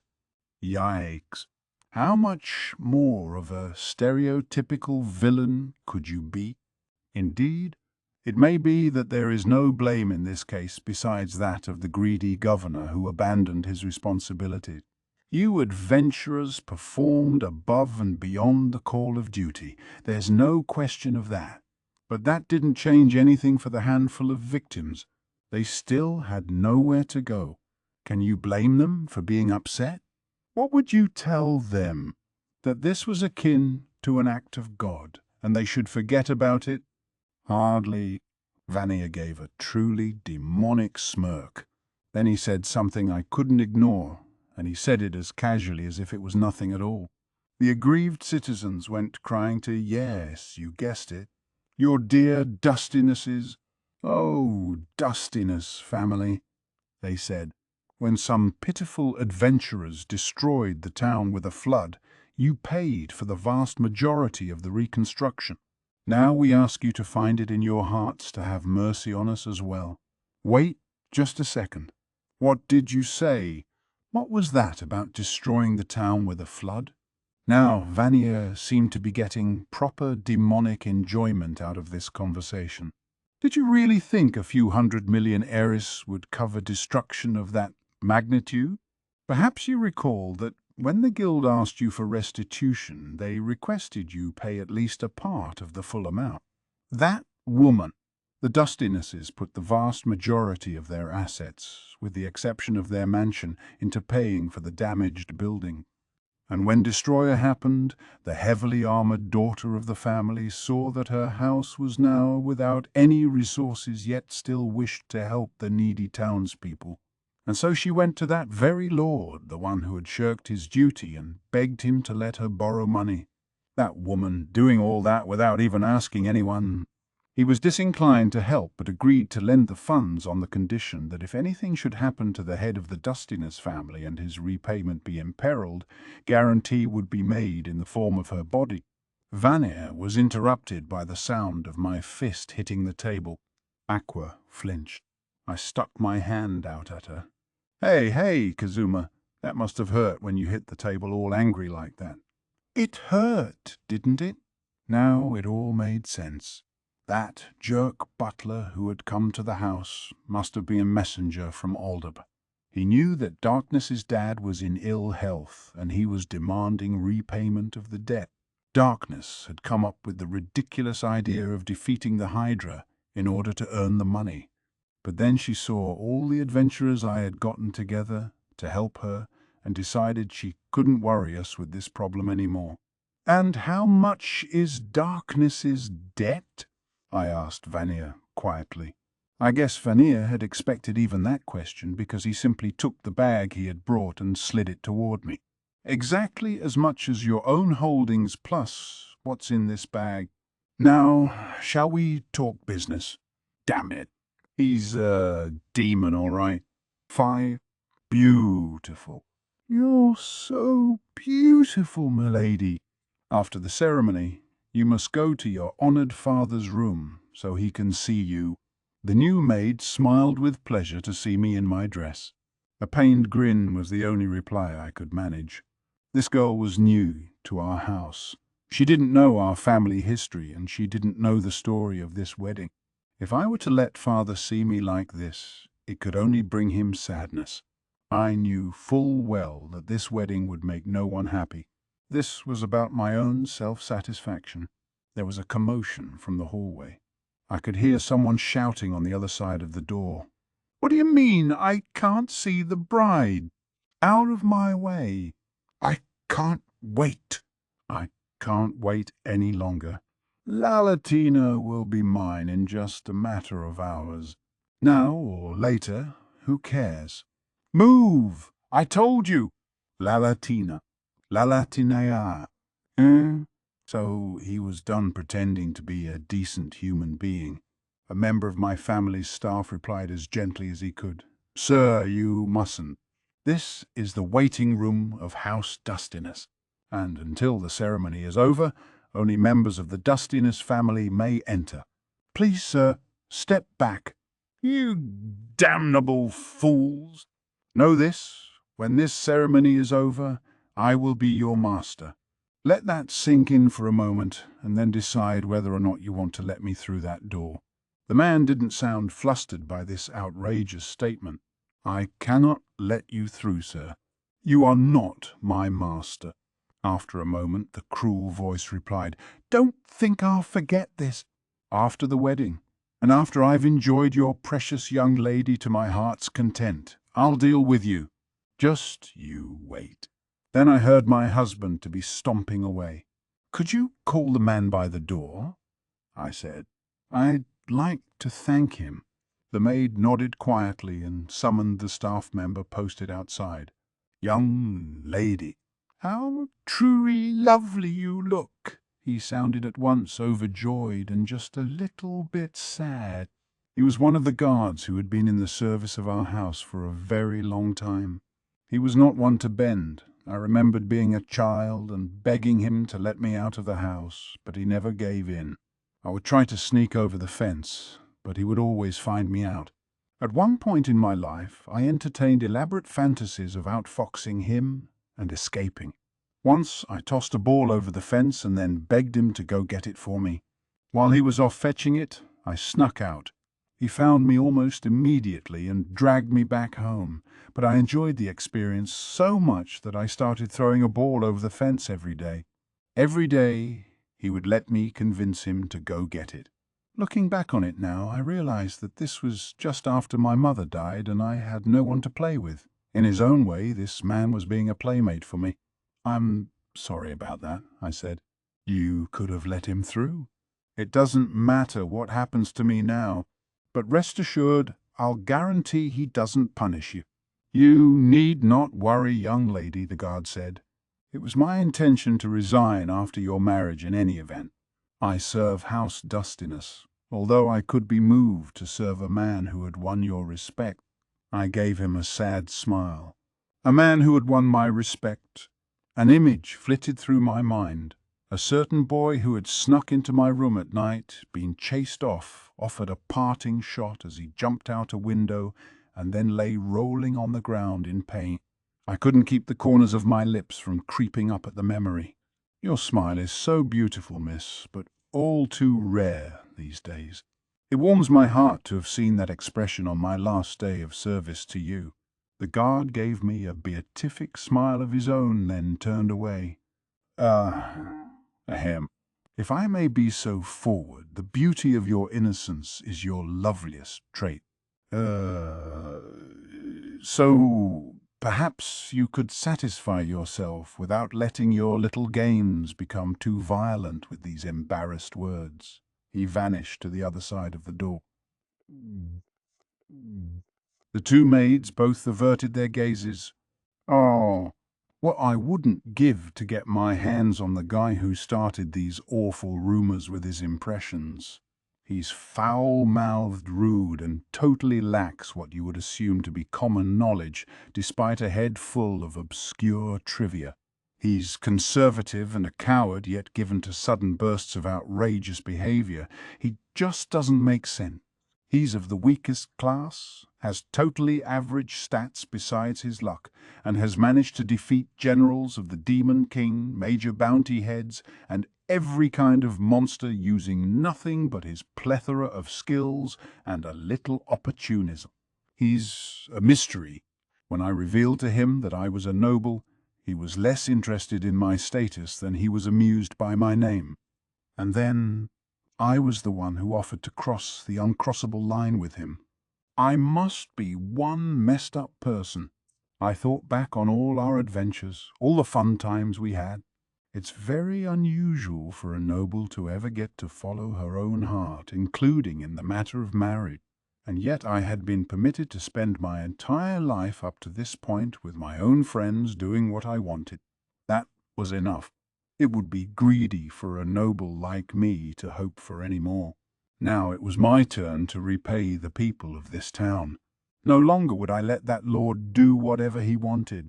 While he was busying himself with my body, I would learn his secrets. It might take years, but with the memory of my friends to sustain me, I could endure. It was the strangest thing, though. I once thought it wouldn't be half bad to be his wife, but now I felt no attraction to him at all. Was this all his fault, too? Every time I thought back to our fights, I found myself starting to smile. Young lady? My sudden smile had confused the maid who was doing my makeup. She stopped her work. Oh, pardon me. It's nothing. I told her to keep working, and then I let my thoughts wander back to my friends and their quirks. What would they do if they knew why I was in debt? Megumin would probably get angry. Aqua might start to cry, even though she didn't understand what was going on. And him. He would maybe say, "How could you do something so stupid?" Then he would find out the thing that annoyed me most and immediately do it. But after I found out that Lord's secrets and put an end to all this, would my friends still accept me? Would they take me back? You look brilliant, milady. Please, if you'll come to the mirror. I obediently followed the maid to the looking-glass, where I saw myself in a white dress. I gave myself the faintest of smiles. What a disappointment that I was doing all this dressing up for that lord. The ceremony was closed to the common people, but outside the church at the reception, anyone and everyone would be able to see me. Would he be there? No, of course not. I knew him. I was sure he was shut up in his room alone, sulking. The thought of him pouting made me smile again. It's time. Let's go, milady. The priest who will be officiating this most joyous occasion is the most powerful cleric in all of Axel. You'll have the most wonderful wedding ceremony, I'm sure. The man saying these words, ushering me out with a gesture, was none other than my family's longest-serving butler, Hagen. I made to go, grateful to this town, and all the people who had given me such freedom until this day. It's been fun. Every day of the last year had been a joy. The smallest of smiles crept over my lips, and I took Hagen's outstretched hand. 6. This was the holiest place in all of Axel. The center of the cult of Axis, and they're crazy. Obviously not. Naturally, we were in the Eris church building. Most of those in attendance were people of power and influence in the town or nobles from nearby areas. All of them knew this wedding was a farce. They chatted in their seats with none of the anxious anticipation that usually accompanies a wedding ceremony about to start. Guards serving that lord were posted outside the church, holding back the hangers-on who were trying to get a glimpse of the bride. The majority of said hangers-on were adventurers. Since Darkness's marriage had recently become public knowledge, they were probably trying to see what their usually armor-clad acquaintance looked like in a dress. They were going nuts trying to get a peek. Well, maybe curiosity was what had driven them to become adventurers in the first place. Finally, the buzz died down and silence descended over the church. 2 small rooms had been prepared to the left and right of the building's entrance, one for the groom and one for the bride. Now, out of the bride's room, Hagen led the wife to be in a brilliant white dress. The butler was probably there as a fill-in for Darkness's father, who was too sick to attend. A veil hid Darkness's face, yet even so, she possessed a beauty that captivated onlookers. Next, the lord appeared from the other room. A white tuxedo hugged his corpulent frame, and like everyone else in the church, he couldn't take his eyes off Darkness. No, he couldn't take his eyes off her, his mouth hanging half open, staring stupidly. He started to drift toward her, but Hagen gave a discreet cough and the lord came to his senses. But it was almost as if no one noticed his pathetic behavior because they were all too fixated on the bride. At last, the church's pipe organ struck up a dignified march, and the bride and groom began walking down the aisle together. The groom didn't have his eyes on where he was going, but was looking entirely at Darkness. Darkness, for her part, never looked up but kept her eyes on the ground. Seeing her like that, I felt a tremendous rage well up in me. Do you think he might starve me? Refuse to give me food or water? It's enough to make my heart pound. Whatever. What happened to the pervert I knew? The one who would blush at the thought of the monsters we were fighting? The one who could make impromptu declarations that brought even a general of the Demon King up short? This was her wedding, yet Darkness didn't look the least bit happy.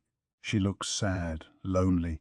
At long last, all eyes still on her, she arrived at the altar, where they would exchange their vows. Right in front of me. That's right, I was standing beside the altar. In this world, it seemed any cleric could administer wedding vows. You didn't have to follow a specific religion. Say, for example, that you were the only archpriest in a whole town full of novices. The person Hagen had asked to do the blessing of the vows, the person who was now standing smack at the center of the altar, was the archpriest, and therefore most highly ranked cleric in Axel, Lady Aqua herself, and me. I stood proudly beside her as her assistant. Even when they arrived at the front of the church, the groom was too busy looking at his soon-to-be wife to notice us, and the blushing bride continued to stare at the ground. The solemn march stopped and a voice began speaking, but it wasn't half as reverent as the music that had just been playing. Darkness. You are here today to marry this man who appears to be the offspring of a bear and a pig in contravention of orders from me, a goddess, and allowed yourself to be swept along by events. Do you swear to take this old fart in sickness and in health, in happiness and in sadness, for richer or for poorer? Do you swear to love this old fart, respect him, comfort and help him, and to protect your chastity with your life? You can't do it, can you? I'd sure like to just go home with you, Darkness. We could pick at Kazuma's cooking and toss back a drink. Wait, that wasn't how wedding vows went, was it? The attention of everyone in the church instantly switched to Aqua. Even Aldab managed to bring himself to look at her. What? I know you.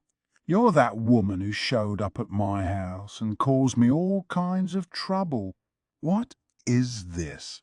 What in the world are you doing here? His shouting caused Darkness to notice us at last, and she stared at us, her mouth working open and closed with shock. I took the opportunity to grab her by the arm. Mom, Dad, I know you did your best to raise a normal child, but your beloved son has given up any hope of a normal life and is about to pick a fight with the biggest fish around. He's going to kidnap a noblewoman. Darkness went pale as she registered what was happening, tears springing to her eyes. What is this? Aqua K. Kazuma. Kazuma, let go. Let go of me. What in Eris's name do you think you're doing? This isn't fun and games anymore. Crashing a noble wedding ceremony? You'll be lucky if execution is the worst you get. How could you be so stupid? How could you be so stupid? I didn't let her get carried away any further. Shut it, you moron. Running off on your own to play some idiot game. Deciding to take on my debt without so much as a word to me. Who do you think you are, my wire? I told you, if you love me, you should have said something. That's the dumbest thing I've ever heard. I'm sure I don't have the slightest idea what you're talking about, you big idiot. So maybe a church wasn't the best place for this argument, but we didn't care. The would-be groom, however, finally collected himself. The boy? Arrest the boy? And that fraud of a priest? They're peasants, commoners. They don't belong here. Arrest them. He tried to grab Darkness back from me, but I gave her a tug and hid her behind my back. That made Alderp angry. Blast it all. You've got nothing to do with this, so butt out. Your beloved Lalatina owes me a debt, one so large that a worthless creature like you couldn't repay it if you slaved your entire life. If you want your woman back, go save up your allowance and then talk to me, as if you have a chance. The opportunity was just too perfect. I picked up the bag I had set beside the altar. I'll take that offer, old man, I said. Get a load of this. 2 billion Eris, Darkness's entire debt. 2,000 magic silver coins worth 1 million Eris each. So I'll be taking Darkness, thank you. And just for the record, she's not my beloved. She's just my friend. A very important friend, but just a friend. My diligent corrections were almost drowned out by the clatter as I dumped all 2,000 coins right at Aldup's feet. And why would I do that, you ask? Wow. Oh. What do you mean, 2 billion? Oh, wait. Lalatina. My money. Quickly, pick that up. He started scrambling to grab the cash, as did everyone else in attendance. Hey, it wasn't my fault if some unscrupulous bystander picked up some of the coins. While they were all busy with that, I took Darkness by the hand. She showed no sign of moving on her own, and tried to get away from the advancing group of what appeared to be Aldup's goons. Darkness, though, shoved my hand away and shouted, How? How could you? Nobody asked you to do this. Do you have no respect for my personal resolve? And this money? Where in the whole wide world did you come up with this much money? Darkness had been so stalwart until this moment, but now she was truly upset. I did some selling, I said. Specifically, I sold all my knowledge of and rights to any idea I might ever have in perpetuity. The money I got from doing that, plus every speck of reward money I'd saved up, came to exactly 2 billion Eris. So I'm back to having to do honest work. I already made the sale. No use crying over it. I can't go back on the deal now. Get it!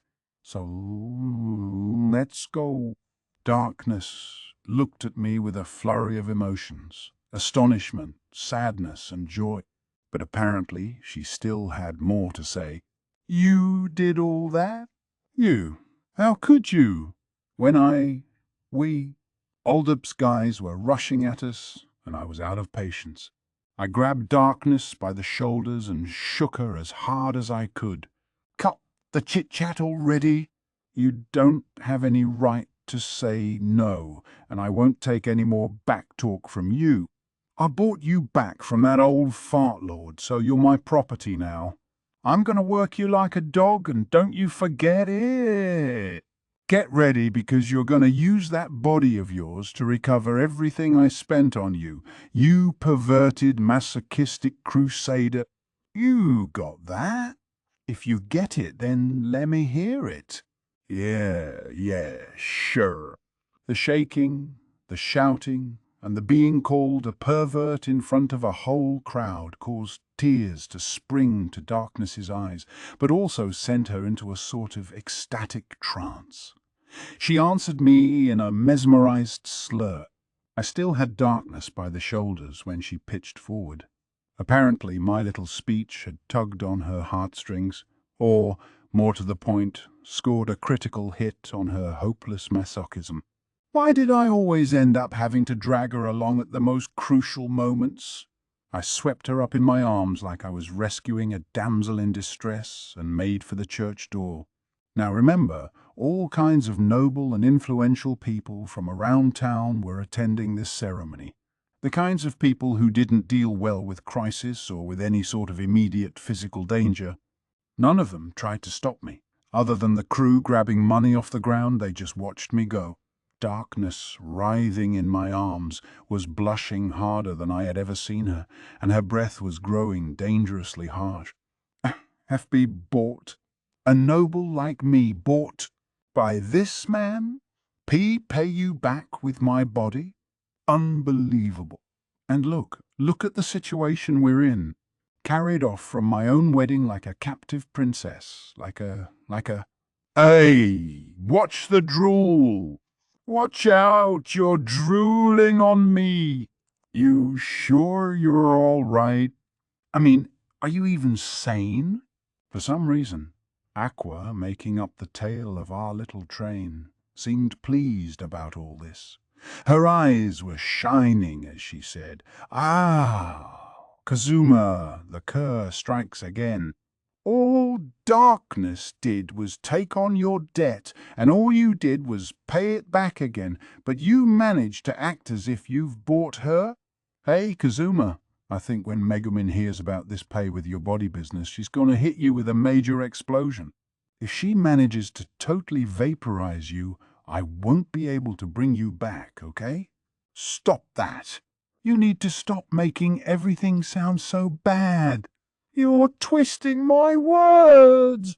I meant she would have to use her body like works. As a crusader, as an adventurer. Even as I spoke, I could see Aldurp's men gathering in the aisle to block our exit, and my arms were still full with Darkness, who was still blushing and melting. Damn. Hey, Darkness, how long do you plan to keep up the crazy in love act? Get on your own 2 feet and start running. And by the way, all those muscles make you awfully heavy. You bastard. How could you spoil the mood by saying something like that?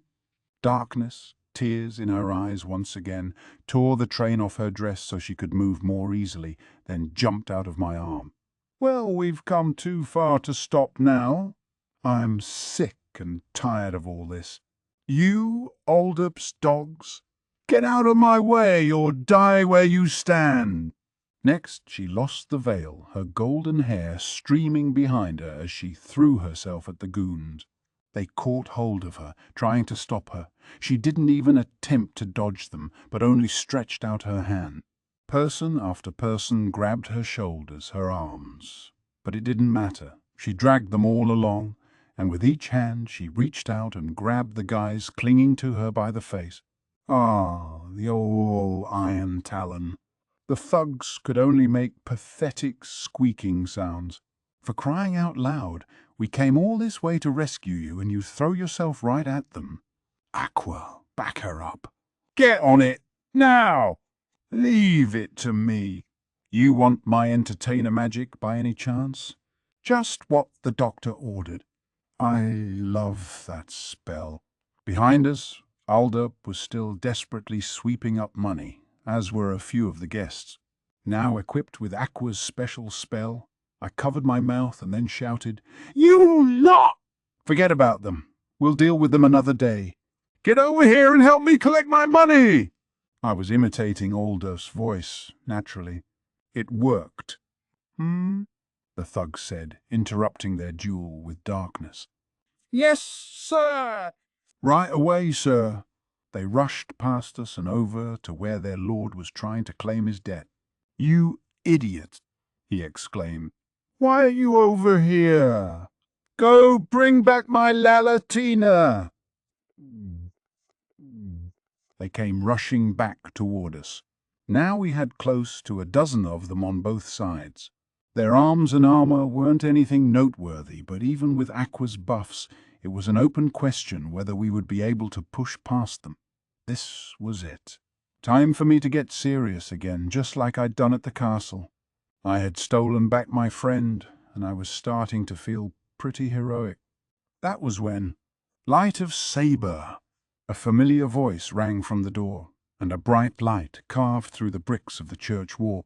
This was a spell favored by the Crimson Magic clan, one that allowed them to imbue a knife with light magic that could cut through anything. After a moment, the door and the entire wall around it simply fell over. Bright daylight streamed in, silhouetting two figures. The adventurers who'd been gathered around outside were giving them a wide berth, a nice, respectful distance. They also appeared to be very eager to see what would happen next.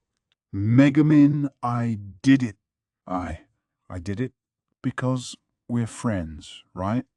For a friend like you, I would do anything, even commit what's basically a crime, like this. I mean, you were all... I beg you to help me, my friend. And how could I say no? Yes, fine work, Yonyon. That is my friend for you. You can go back to your inn now.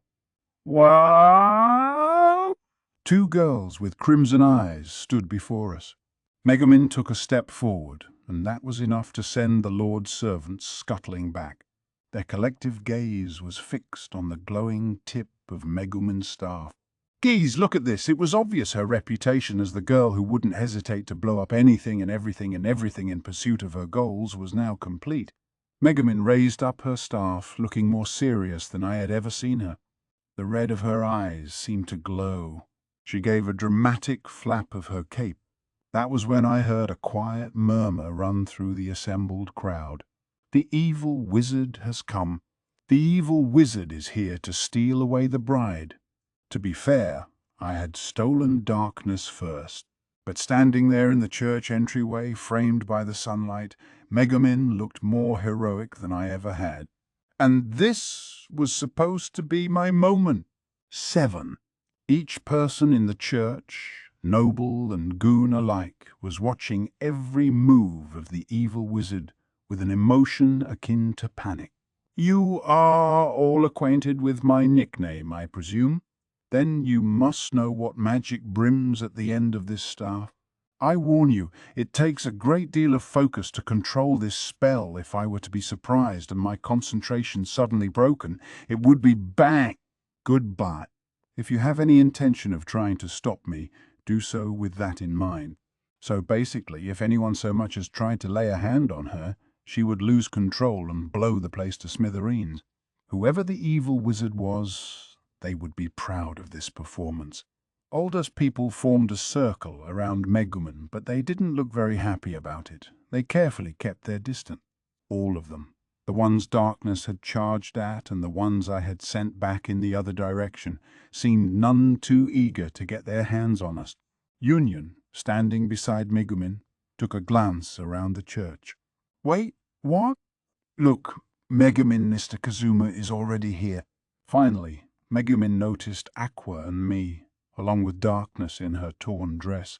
She seemed to grasp immediately what had happened because a broad smile came over her face. Then she pointed her staff at us. She was giving us a way out. At the mere gesture, the goons in front of us scuttled away and hid among the pews. The three of us took the opportunity to head for Megumin and Union, but Aldov, still collecting his money, shouted, "Whoa! What are you fools doing? Letting her intimidate you?" "She's bluffing. She has to be. Who would use explosion magic in a place like this? It's obvious what would happen. Stop them." That, however, was all it took. Oh, how intimidating. Bluff. Do you truly believe that I would ever mention explosion magic with anything less than total sincerity? Well, very well. I accept your challenge. This sent our antagonists into a panic. Stop. We won't get anywhere near you, so please stop. We swear not to attack you, so please don't do it. Lord Alder, I beg you not to provoke her. Just how gruesome was her reputation? I mean, even Megumin wouldn't set off an explosion right in the middle of town, would she? With the goons shaking in their boots, the three of us managed to link up with Megumin and Yun. I was about to do something really cool, I shouted, and you had to go and steal the spotlight? But you did save our necks, so thanks. Megumin laughed. Crimson Magic Clan members have a sixth sense for dramatic opportunities. Given all your jabbering, Kazuma, I assumed you would do something eventually. But I admit I didn't expect you to show up here before I did. She actually seemed a little bit pleased. Megumin and Union, they got you too. When we get home, we can talk when I'll thank you after we. Maybe Darkness was overwhelmed with gratitude, or maybe the excitement of earlier hadn't quite worn off. Whatever the case, she seemed unable to produce an entire sentence. Why so distant? Megumin said, almost a little shy. We're party members, aren't we? Friends. Surely you didn't think we would let such a fine crusader go so easily. She seemed to hope her emphatic finish would conceal how awkward she felt about admitting her friendship. Friends, Union breathed. That has such a nice ring to it, Megumin. And if a dear personal acquaintance like me were to be in this same situation, you would have come to help me, right? No. A close personal acquaintance you may be, but you're also my self-proclaimed rival. We aren't exactly friends in the way party members are. Gosh, and Union was leaning into the friendship thing so much. You're merciless, Megumin. Hey, I'm sorry, but I don't think this is the time for cute banter, Aqua interjected. We need to do something about this. Aldurf's lackeys were slowly encircling us where we stood at the entrance to the church. I didn't think they would attack us while Megumin was there. She was the most dangerous person in the room, and her notoriously short fuse was lit. The local lord, however, had evidently had enough of his subordinates' reluctance. All of you out there, he shouted, I can tell by the look of you that you're adventurers. These people are criminals. Take my bride back from them. A rich reward awaits her rescuer, I assure you. For starters, I'll hire you as a guard at my mansion. You need never grub about on another adventure again. Now, bring her to me. Bring me Lalatina. The onlooking adventurers, who had been watching all this develop with no small interest, now exchanged a collective look. Nobody moved. In fact, they spontaneously began to look in the other direction or yawn and pretend they hadn't heard anything. All of you, do you not hear me? I'm offering you riches. Name your price. I guess they were going to let us get away with this. Thank you. Everyone. Sometimes all good needed to triumph was for, well, for other good people to stand by and do nothing. A darkness. Remember when you stupidly tried to go beat the Hydra by yourself and how stupid that was? Well, running off to make a bride of yourself was even stupider, but all these people forgive you and are trying to help. Take a good look and see if you can get that through your rock-solid skull. Happiness tinged Darkness's cheeks red. She looked down at the ground with just a hint of tears in her eyes. What a happy ending! I decided not to ridicule Darkness any further because I knew what those adventurers were thinking. All of them had big grins on their faces. I had no doubt that for a long time, whenever Darkness showed up at the guild, it was going to be, why, young Miss Lalatina, aren't you going to wear one of your lovely dresses today? Everyone in town already knew that Darkness was actually the daughter of nobility. Axel's adventurers were shameless enough and had known Darkness long enough that I couldn't imagine they would treat her any differently at this point. It was going to take a while for Darkness to live this one down, and I thought maybe I would keep my distance from her until she did. But as for the present moment, the guards outside the church and the thugs inside it had converged on us, resulting in something of a stalemate. These guys weren't idiots, and they weren't amateurs. They didn't look like they were going to do us the favor of being pushovers. On top of all that, they had numbers on their side. I didn't think we were going to get away without a fight. I didn't want to pull a weapon. Doing that right here in town would for sure make me a criminal. Of course, I sort of got the sense that I was already a criminal. Kazuma, my ability to hold back this magic is reaching its limit. Can I fire it already? Whatever we do, we're already lawbreakers. I'm ticked off, and I want to just drop an explosion on these clowns. Megumin's sudden outburst caused everyone around us to blanch. Me included, of course. It's no good. I can't control it. Get away from me, everyone. No way. This was the moment when she lost control. If it had been anyone other than Megumin, I would have taken it for a bluff. But everyone there knew her too well. Faces pale, they all scrambled away. I made myself scarce too as explosion. Megumin let rip with a magical blast aimed straight at the sky. There was an immense noise and a blinding light above us. The shockwave shattered glass all over town and sent everyone in the vicinity diving for the ground, covering their ears. Now, Aqua lifted up Megumin, who was drained of all her momp. For some reason, her voice trailed off, and finally she just fell silent and looked at me. Her cold stare eventually made me aware of my own situation. Specifically, the fact that I was currently crouched right behind Darkness, trying to stay hidden. Hey, Kazuma, hiding behind the person you're here to rescue is pretty low even for you, Aqua said. True, Megumin added. I thought Kazuma looked awfully cool today, so cool that I was starting to worry I was seeing things. Thank goodness it was just my imagination. Mr. Kazuma, you're the worst. It was this last remark of Union's that was hardest to bear.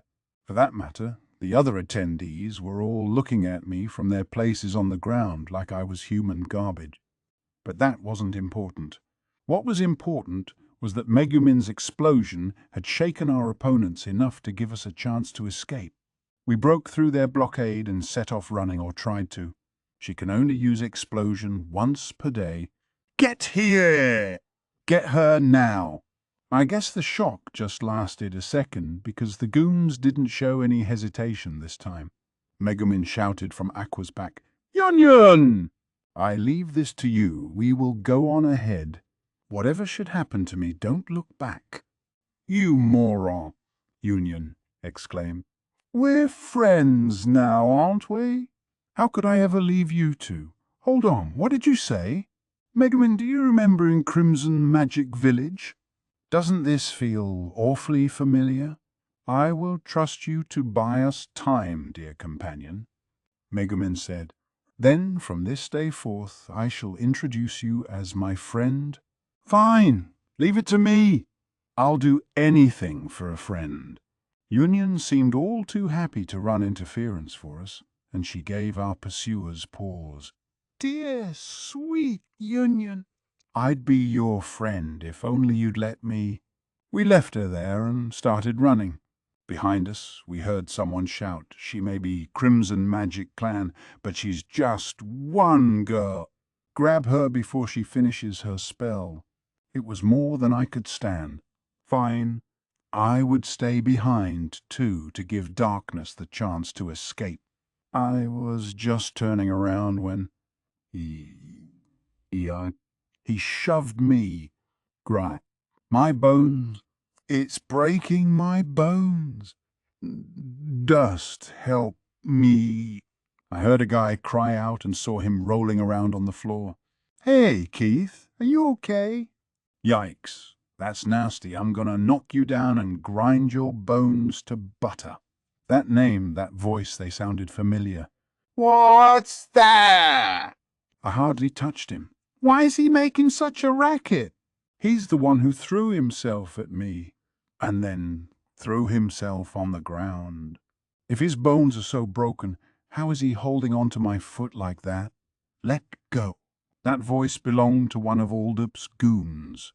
I heard someone punkish behind us even as we ran. Hey, don't tell me you're gonna leave him paralyzed on the ground and try to run away without even saying you're sorry. I don't care if you work for the governor or God. You can't get away with that. The lackeys sounded more annoyed than anything else. First his bones were broken. Now he's paralyzed. Forget it. You're in our way. Move. Get back or you'll regret it.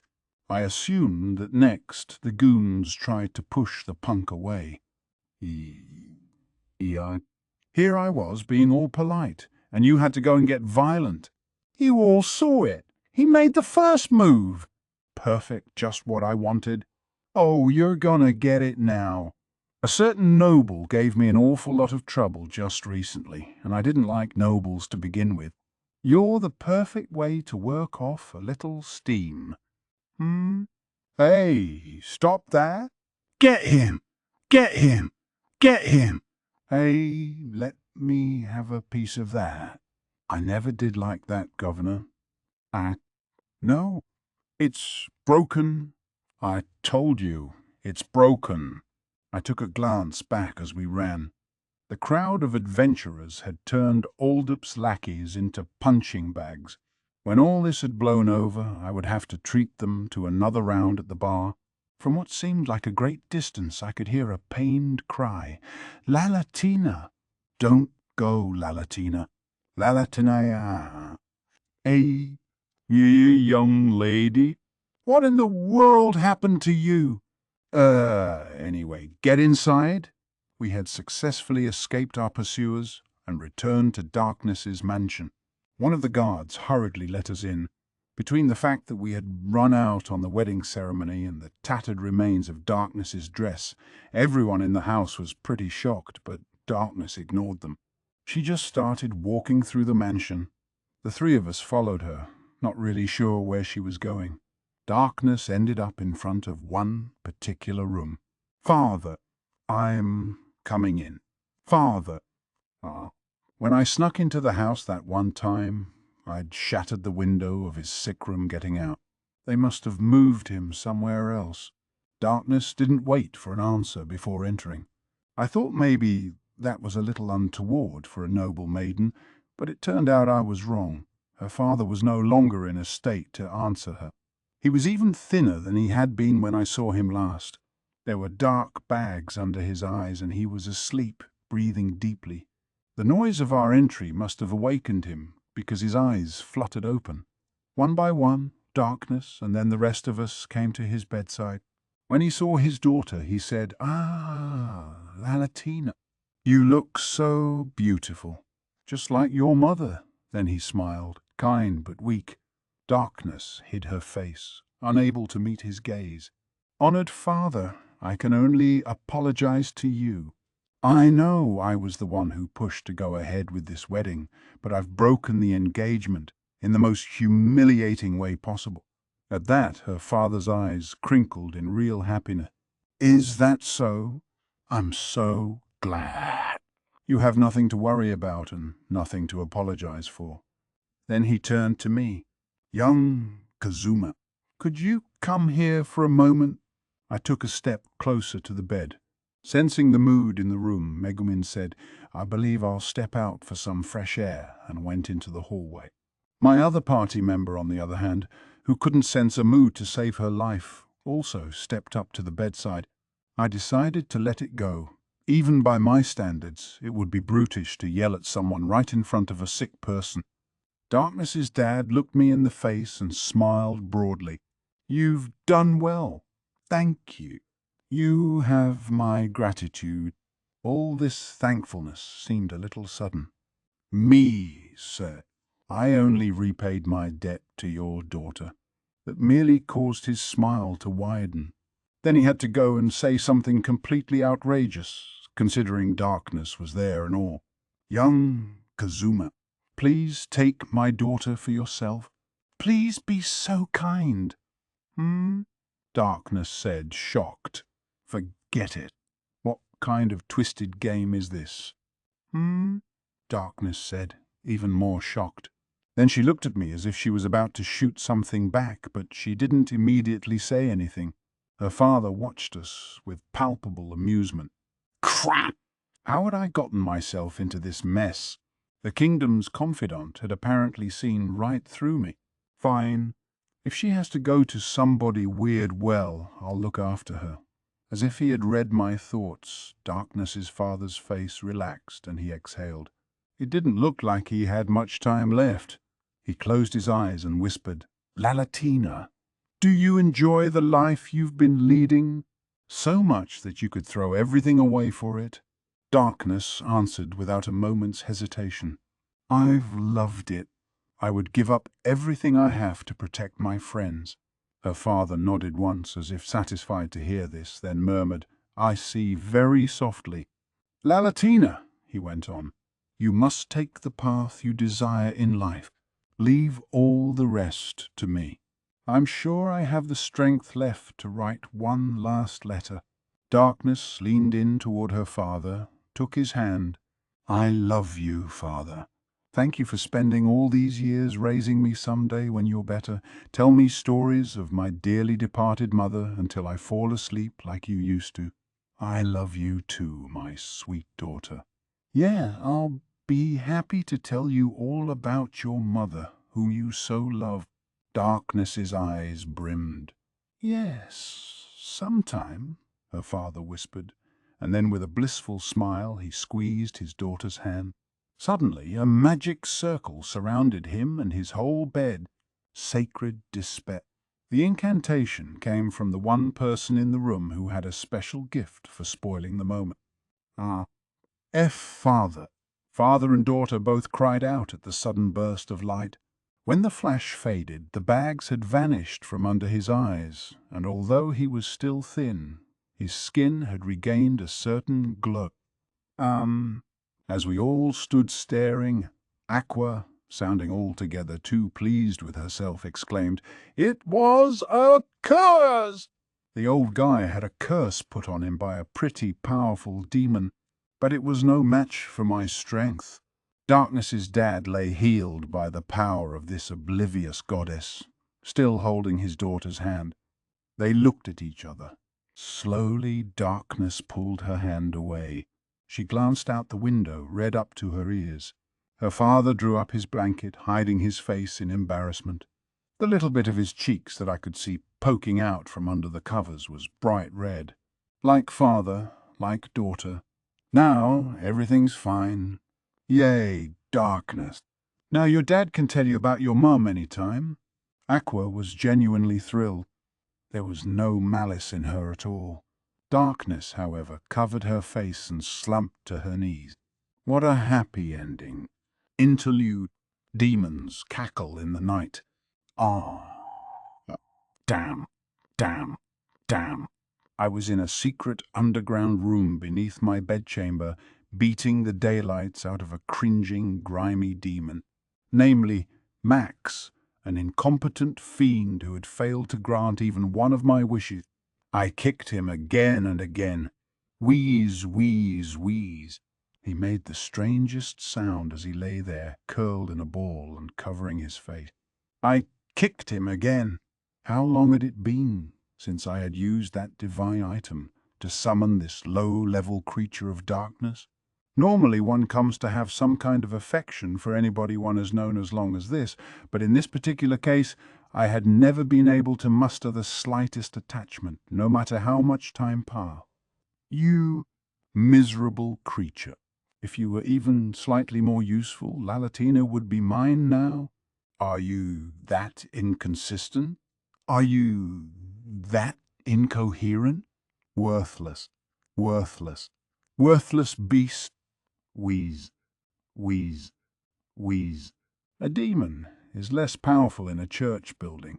More to the point, older, it seems someone has broken the curse. He didn't even bother to uncurl himself as he delivered this devastating news. Broken the curse! You can't even curse one wretched human to death? I resumed, beating the demon mercilessly.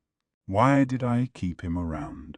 Because his memory was so poor that he quickly forgot even whether he had received payment or not, which meant my expenses were minimal. But maybe it was time to think about cutting him loose, and yet I would need his power again to cover up what had happened this time.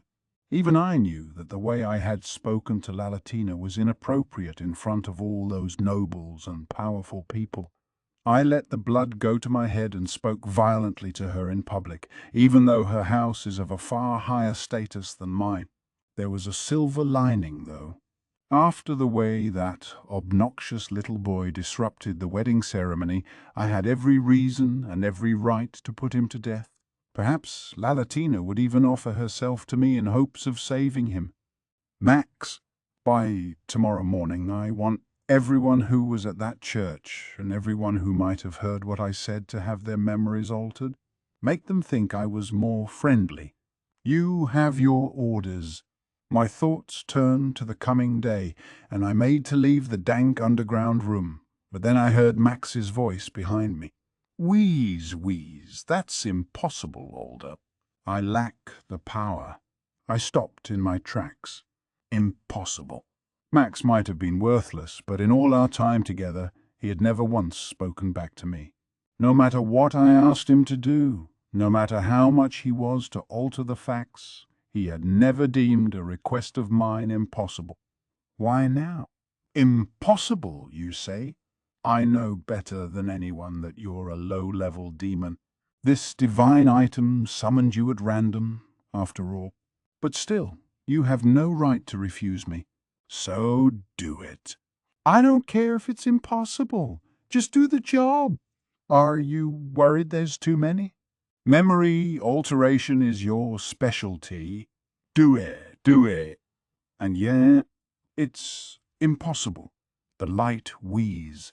The light that broke the curse is too strong. It keeps me at bay. It makes the task impossible. Now I was well and truly angry. Fine, you incompetent fool. I'll tear up our contract and get some other better demon. This is my final order to you. Bring Lalatina, use your powers to compel her to appear before me immediately. Then I will pay you what is owed. That got Max's attention. Pay me. You'll pay me my due? Yeah, I mean it. Your own idiocy has caused you to forget that I've already paid you several times. But this time I'll pay you for real. Now, bring Lalatina to me. It was so kind of me to clue in this hopelessly forgetful monster. That was when I heard it. A knock on the door of my basement room, a room no one else should have known about. Lord Governor, are you there? It's me. I've come to apologize for today. Won't you come out?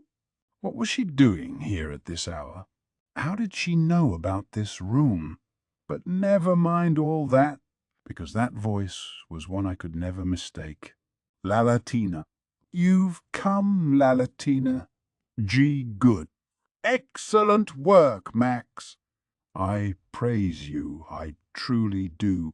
I have no idea what you did, but I'll pay you, just as I promised. And our contract is finished. I set you free? Ah, Lalatina, I'm coming. And I haven't even done anything. Wheeze, wheeze. You'll pay me and end our contract? Max was muttering something to himself, but I ignored him, rushing to the door of the room. I could see Lalatina looking down at me. And what a seductive negligee she was in. She smiled with an affection I had never seen from her before and came down the stairs into the room. That smile, that body, I was immediately possessed by the most hideous lust. Looking apologetic, Lalatina murmured sweetly, "I'm very sorry, my lord. Let me apologize for what happened today. Please, just take my body and spare my friends." Suddenly, I understood it all. Just as I had expected, she had come to beg me for mercy. I could be patient no longer. How many years had I wished for this girl, and now here she was before me, and in such a state. I couldn't even wait for her to get down the stairs. I threw myself at her, and then Lalatina smirked, and her body began to twist and distort. Did you think it was Lalatina? Too bad, it is I. Ah. Now, that is negativity. Delicious. Exquisite. A masked man was standing there wearing a tuxedo just like Max's. Why? Who the hell are you? Why am I shivering? You give off the same aura as Max. You're a demon. You are, aren't you? I pointed an accusatory finger at him. The masked demon grinned. Max, kill this filthy servant of evil, I shouted, pointing at the newcomer. I ground my teeth in frustration at being duped. How dare he turn into my Lalatina, the one I'd so long desired? My disappointment was absolute. Never, never would I forgive this. Why should I kill my fellow? Wheeze. Say, have we met before? He showed no sign of listening to my orders. Had sass become his new normal? What was wrong with him today? Had he, at last, truly broken? As these thoughts ran through my mind, the masked demon before me gave a bow of such perfection that any nobleman would have envied. How many hundreds or thousands of times have I introduced myself to you? Well, once again, it is a pleasure to meet you, Maxwell. Maxwell the Adjuster, he who can change the facts. I am the all-seeing Demon Vanir. Maxwell, demon who can bend the truth, I have come for you. He calls this incompetent creature not Max, but Maxwell. Wait, what does he mean, come for him? Vanir, Vanir. For some reason I feel you're very familiar. We must have met before. Haven't we met before? You say the same thing every time. Your name is Maxwell? You are my fellow who has come here from another world without his memories? Now let us return to hell where you belong. Wait just one moment, I exclaimed. He is my slave. You can't just take him from me. This caused the demon called Vanir to laugh. Slave? Maxwell, a duke of hell just as I am. Your slave? Oh, greedy man who has nothing in abundance but ill luck. For once, luck was with you. It was your good fortune that Maxwell happened to be the first demon you summoned. Any other demon might well have ripped you apart the instant he appeared without any talk of pay, but you were lucky. Maxwell understands nothing. He is powerful, yet no more thoughtful than a babe. He raised you to the position you now have, and you would do well to be very, very grateful. I couldn't comprehend what he was saying. My pet Max, a Duke of Hell? And what did he mean about my status? I had gotten where I was under my own power. That shattered husk of a demon was hardly a toy in comparison. My confusion only caused Veneer to smile wider. And as I recall, when I appeared, you told Maxwell that you would pay him what he was owed, that your contract was over, and that he was free. Damn it! Oh! He was right about that anyway. When I said those things, I had been under the mistaken impression that it was Max's power that had brought La Latina to me. In my elation, I had forgotten myself and allowed myself to say those foolish things. Hadn't this creature called himself the all-seeing demon? In other words, he had arrived here at this precise moment, knowing that this would happen. As if he had read my very thoughts, the demon said, "Yes, your contract with Maxwell was something of a problem." Goodness, but I've had to take a roundabout route. Roundabout? Ooh, why you? You don't mean you. Indeed, it's precisely as you imagine. It was I who enabled that boy to repay the debt, and I who told him about you. Good, very good. An exceptional animosity. A veritable delicacy. Clenching my shaking fist, I said, "What a damnable ruse. What a thing to do.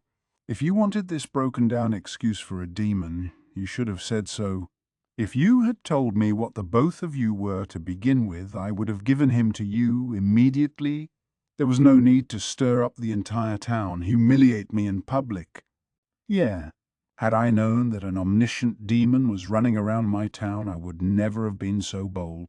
What the demon said to me in response was simple, straightforward, and unbelievably stupid. This way was more fun. What a sight it was to see! Even that goddess danced to my tune this time. While that thuggish little deity was at the ceremony, she even had to submit to the humiliation of having me tend her egg. Mum, such terrible negativity. And then there's the hatefulness of a man who has loved and lusted for so long, and then, just as his perverse desires were about to bear fruit, just as he was about to gain what he had so long sought, his bride was snatched away from him. I find that if I were destroyed at this very moment, I could die a happy demon. Just what in the hell is this creature babbling about? Now then, Lord Governor, I have no further business with you. I shall escort Maxwell back to hell and then return to labor away under that ridiculous shopkeeper. It seemed the demon intended to go home, wherever that was. Very well. I hadn't realized Max was so powerful, but I would get along fine without him. But what was I going to do about tomorrow? It was too late now to erase the evidence of what I had done. But just as I was worrying about that, I heard Max huffing excitedly. Wheeze, wheeze, Vanir, Vanir. Before we go home, I must receive my payment from Alder. He said he would pay what was owed. Damn. I did say that, didn't I? Fine, your payment. Take your payment and go home, I was about to say, when a muffled crunch echoed through the dark basement room. It took me a moment to register that it was the sound of my own arms breaking. Arage! Max was standing there, observing his handiwork. My breath came in ragged gasps. It hurts, I cried as he dragged me up by my broken limbs. Alder!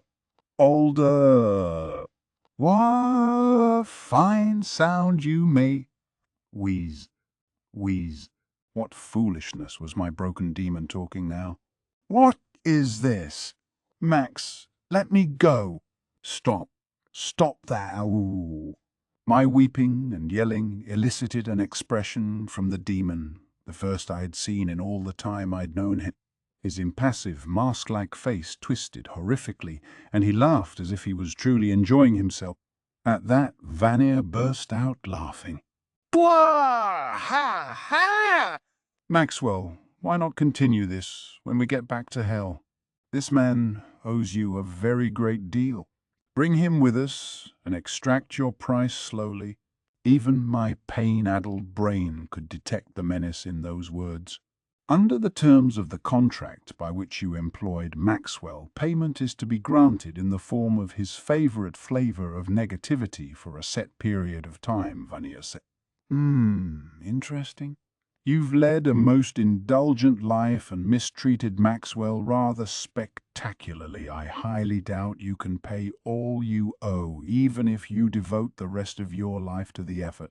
The masked demon's words sent a freezing chill down my spine.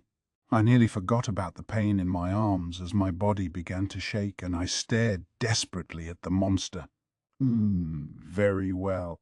I was wrong to be so cruel. I have a proposition. First, take my enormous wealth. Once Maxwell returns to hell, your various misdeeds shall come to light, and you shall have no wealth at all.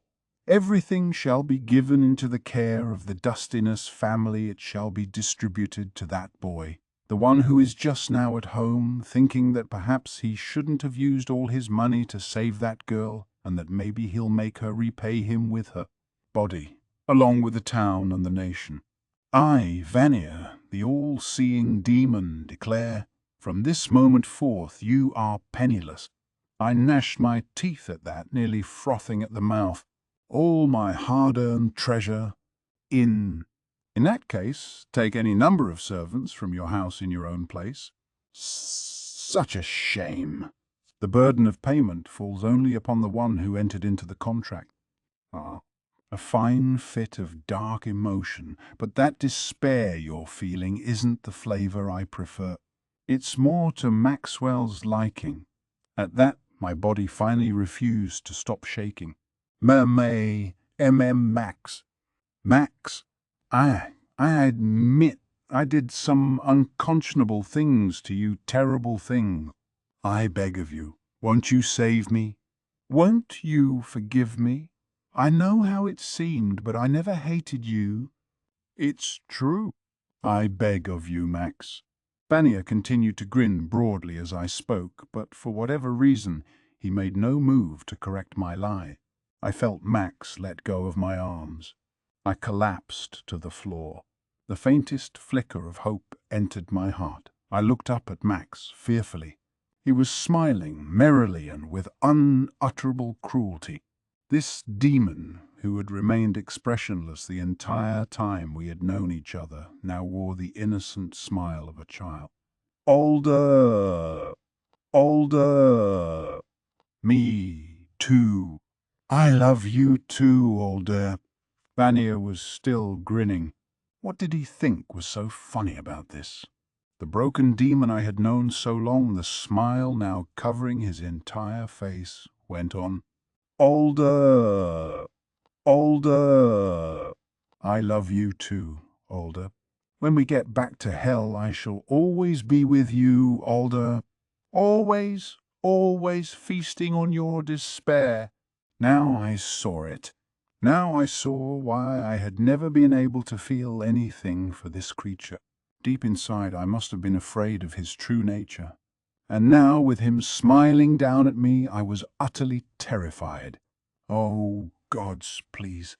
Oh, how good to know your affection is mutual, Alder, Vanya interjected. You'll be glad to know Maxwell is a very dedicated demon.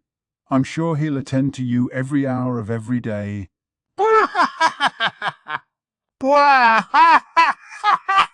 My one lone hope was that this monster would soon tire of attending to me and grant me an easy death. Listening to that masked demon cackle for the first time in my life, I prayed to the gods. I'll take good care of you, Alder. Unlike you, who are content to have your way with the girls you abduct and then simply cast them aside, I'll take extra care to be sure I don't use you up. ever. Wheeze, wheeze, wheeze, wheeze. Epilogue 1. Welcome home. It was the morning of the day after we had absconded from the church with darkness. That lord went missing.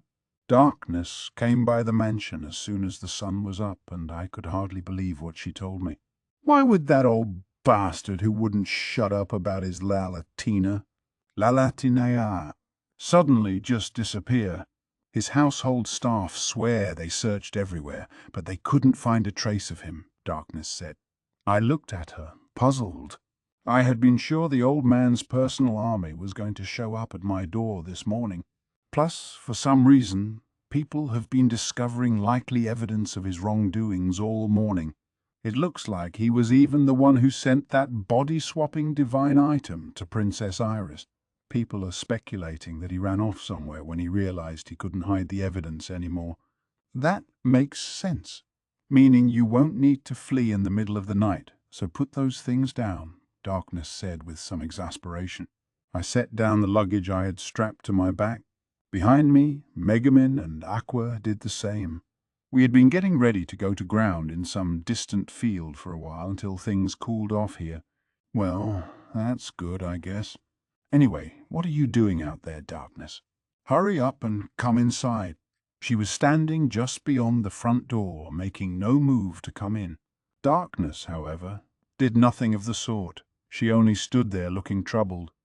What's wrong, Darkness? Is anything the matter? Megumin asked. Oh, Aqua exclaimed. I get it. Megumin, you got to the ceremony late, so you don't know. Just listen to this. Darkness ended up getting bought by Kazuma. He paid off her entire debt. It was all, you belong to me now, and I'm gonna make you pay me back with your body. Darkness doesn't want to come inside because she's afraid of what Kazuma might do to her. Aren't you, Darkness? Hey, let's talk this out. You've got this all wrong. Well, not wrong exactly, but not right either. I don't like the way you told that story. Megumin's red eyes were flashing, and she was looking at me the way one might look at a bit of dirt. Darkness, however, shook her head. No, that's not it. It's true, Kazuma told me in front of all those people to pay with my body and called me a perverted crusader. Megumin was starting to chant her magic, but then Darkness abruptly bowed her head. I'm sorry. I acted selfishly and caused problems for all of you as a result. Even I know I was an idiot this time. Please forgive me. Aqua and Megumin hurried over to Darkness. It's all right. You came back to us, and that's what matters. As far as I'm concerned, it's water under the bridge. Kazuma may have lost most of his net worth, but he'll stop working the moment he gets a bit of pocket money. All's well that ends well, Megumin said. That's right, Aqua added. In fact, if this hadn't happened, I would never have gone to your house. And then we would never have known about the curse on your dad. Hey, we have to find out who cursed him to begin with. Personally, I suspect that Masked Demon did it. In fact, with my unclouded vision, I'm certain of it. We should go thank him. The two girls showered Darkness with reassurances, but she was looking straight at me. I owe you a great debt, Kazuma, she said. You said you gave up everything to get that money. I can't promise it will happen immediately, but I'll arrange for the state to compensate you for what you paid. When my father is fully recovered, I expect you'll be repaid out of the assets reclaimed from Alder. However, her face clouded. We won't be able to get back the intellectual property rights you sold. I know you were intending to live a safe life as a businessman, but was that what she was worried about? What that? I said. Forget about it. I have the cooking skill, so I can open a street stall or something. Make food from my home country, save up a little change. Hey, hold on a second. I'm going to get my money back. Now she had my complete attention. Yes, you will. All 2 billionaires you spent on my behalf. as well as the compensation for the Lord's mansion and the money for the destroyed buildings. You incurred those debts protecting this town after all. The Lord should have disbursed the money to the people." She paused. "But now that I think about it, why did I accept his excuses so readily? Why did I just pay him the money? It's almost like I was hypnotized or something. And why has all the evidence of his crimes come to light so suddenly?" She couldn't quite seem to figure it out. But who cared? Who cared? 2 billion! Hip hip hooray! I would never have to work another day in my life. Wait, hang on just 1 second. There's 24 hours in a day, and that service runs 5,000 Eris for 3 hours. With 2 billion Eris, I could just live in my own personal dream world for the rest of my life. As I stood there, imagining the possibilities, Megumin and Aqua closed in on me. "Say, Kazuma," Aqua began, "you're looking very, yes, exceedingly heroic today. So cool. Kazuma, Emperor Zell, needs a top-quality house to live in. Indeed, very heroic and cool. You know I've always thought you were cool, Kazuma. On that note, I would love a magical item that increases the destructive power of my spells." Hey, you money-grubbing. You get one whiff of cash and look what happens. Darkness! What's wrong? She was watching the three of us, but she still hadn't moved from her place near the front door. "Geez, come on already," I said. "So you've been secretly cleaning up our messes, right? I know that yesterday I got all angry about you doing that without ever telling me, but the truth is it made me a little happy too. And now I've repaid that debt. Plus, I'm going to get all my money back.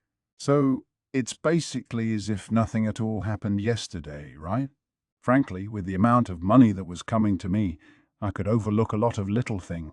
Given how much I had been cooped up in the house lately, I was ready to rent the best room in town, schedule some sweet, sweet dreams, and get out of here for about a week. Darkness, however, seemed bothered when I mentioned nothing at all. "Does that mean you take back saying you bought me too?" Aqua and Megumin, who had been cozied up trying to get some cash, were suddenly glaring at me from inches away. "Mon, stop that." "Sure, strike it. Let's all agree to forget everything that happened yesterday." But that just made Darkness look even more depressed. Was there a chance she had actually wanted to belong to me? Was this some kind of twisted reverse confession of love? She seemed to have something else in mind, though, sadly. Looking at the ground, nearly crying, Darkness said, about that letter I wrote, the one asking you guys to count me out of your party." Ah, so that was it. She still felt she had removed herself from our group. And if we said yesterday hadn't happened, that would mean I never made that remark about her paying me back with her body as a crusader. So much for my hopes of a confession. What are you saying? You are our precious crusader, Darkness. How could we ever let you go? Megumin asked. She's right. What a ridiculous thing to worry about. You sure can be dumb sometimes, Darkness. Anyway, where else would you go? Aqua added. Shoot. They beat me to the punch. Darkness laced her fingers in front of her chest and looked at me distinctly uneasy. I guess she couldn't relax until she heard it directly from me. But just as I was about to open my mouth, Darkness burst out, I'm a poor excuse for a crusader. My attacks never hit, and my toughness is my only redeeming quality. But do you think, could you find it in your heart to let me join this party again? I gave the stuttering, nervous Darkness a rueful smile. How could I not? I said. Welcome home. I'm home, Darkness exclaimed. Tears filled her eyes, a relieved smile blossomed on her face, and, Hey, Kazuma, Aren't you a little disappointed by the way this turned out? When you said darkness would have to repay you with her body, are you sure you didn't have at least a little bit of naughtiness in mind? Aqua, whose only distinguishing trait seemed to be her inability to read a mood, had a hand to her mouth, covering a big grin. What in the hell was she on about? Come to think of it, he announced, darkness was his property in front of all those people. What was that supposed to be? Some kind of declaration of love? Remember when Union suggested they should have kids, and how easily he got close to Iris in the capital? And now this. How easily his affections change. He tried to get his hands on me when we were sleeping together at Crimson Magic Village, but look how fickle he turns out to be. You need to pull yourself together.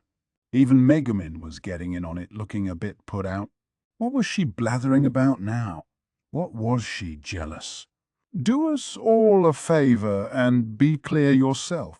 I wish they would all be more obvious. Easy to understand, one-note characters like in a harem anime. That was when I noticed that darkness looked strange. She didn't look fidgety and scared anymore. Instead, she was stealing these little glances at Megumin and me as we stood fighting like an old married couple. Now that you mention it, when Kazuma broke into my house the other day, we very nearly crossed the final frontier. Why would she say something like that when she was so obviously embarrassed about it? Aqua and Megumin were both shocked. Hey, stop that, I said weakly. Seriously, stop. I mean, we didn't, did we? In the end? You mean you almost did? Aqua and Megumin exclaimed. I was just digging my own grave here. Hey, Kazuma, just how much of an idiot are you? What were you doing while Megumin and I were working so hard to get darkness back? Kazuma, do you mean to say you didn't go to bring her back at all, but to have yourself a little tryst? Just when I think my opinion of you can't get any lower, what in the world did you do? Hey, hold on. It was one thing when I played my little joke on Megumin back at Crimson Magic Village, but this time I didn't do anything wrong. Darkness, sounding a little bashful, said, Tryst is such a strong word. All he did was force his way into my room in the middle of the night, cover my mouth before I could scream, shove me onto the bed, hold me down while I struggled, and then touch my stomach as I lay there fighting and nearly naked. But that's it. Why? Wait just a dang second. I mean, that's true. That's all true, but... Megumin and Aqua backed away from me. It's never been any secret that you had a sexual interest in darkness, but I never imagined you were the type to just cop a feel the moment you got a chance, Megumin said. I believed you were a terrible but surprisingly loyal and sometimes upright person. So what about when we were together? You didn't have any interest in me, did you? You just wanted to do it. As long as a woman was sleeping next to you, you wouldn't care who she was. I wished she would take a breath. Otherwise, it seemed like she wasn't going to stop talking until my reputation was completely in tatters. But as I tried to break in enough to defend myself, Aqua joined the attack. No kidding. Back when Kazuma and I were still sleeping in the stable together, this animal kept watching like a hawk for any opportunity to take advantage of me. Now, that is categorically not true. Why not? Aqua was weeping and trying to strangle me. I put a hand against her face to hold her back. Darkness, embarrassed though she was, couldn't avoid a hint of a triumphant smirk. Apparently, this was her way of getting me back for impersonating her the night I broke in. Her arms were crossed and she seemed to enjoy seeing me beset by my accusers. There was only one thing to say. You were the one who suggested we become adults together. I didn't even shout it. I just muttered. I did not.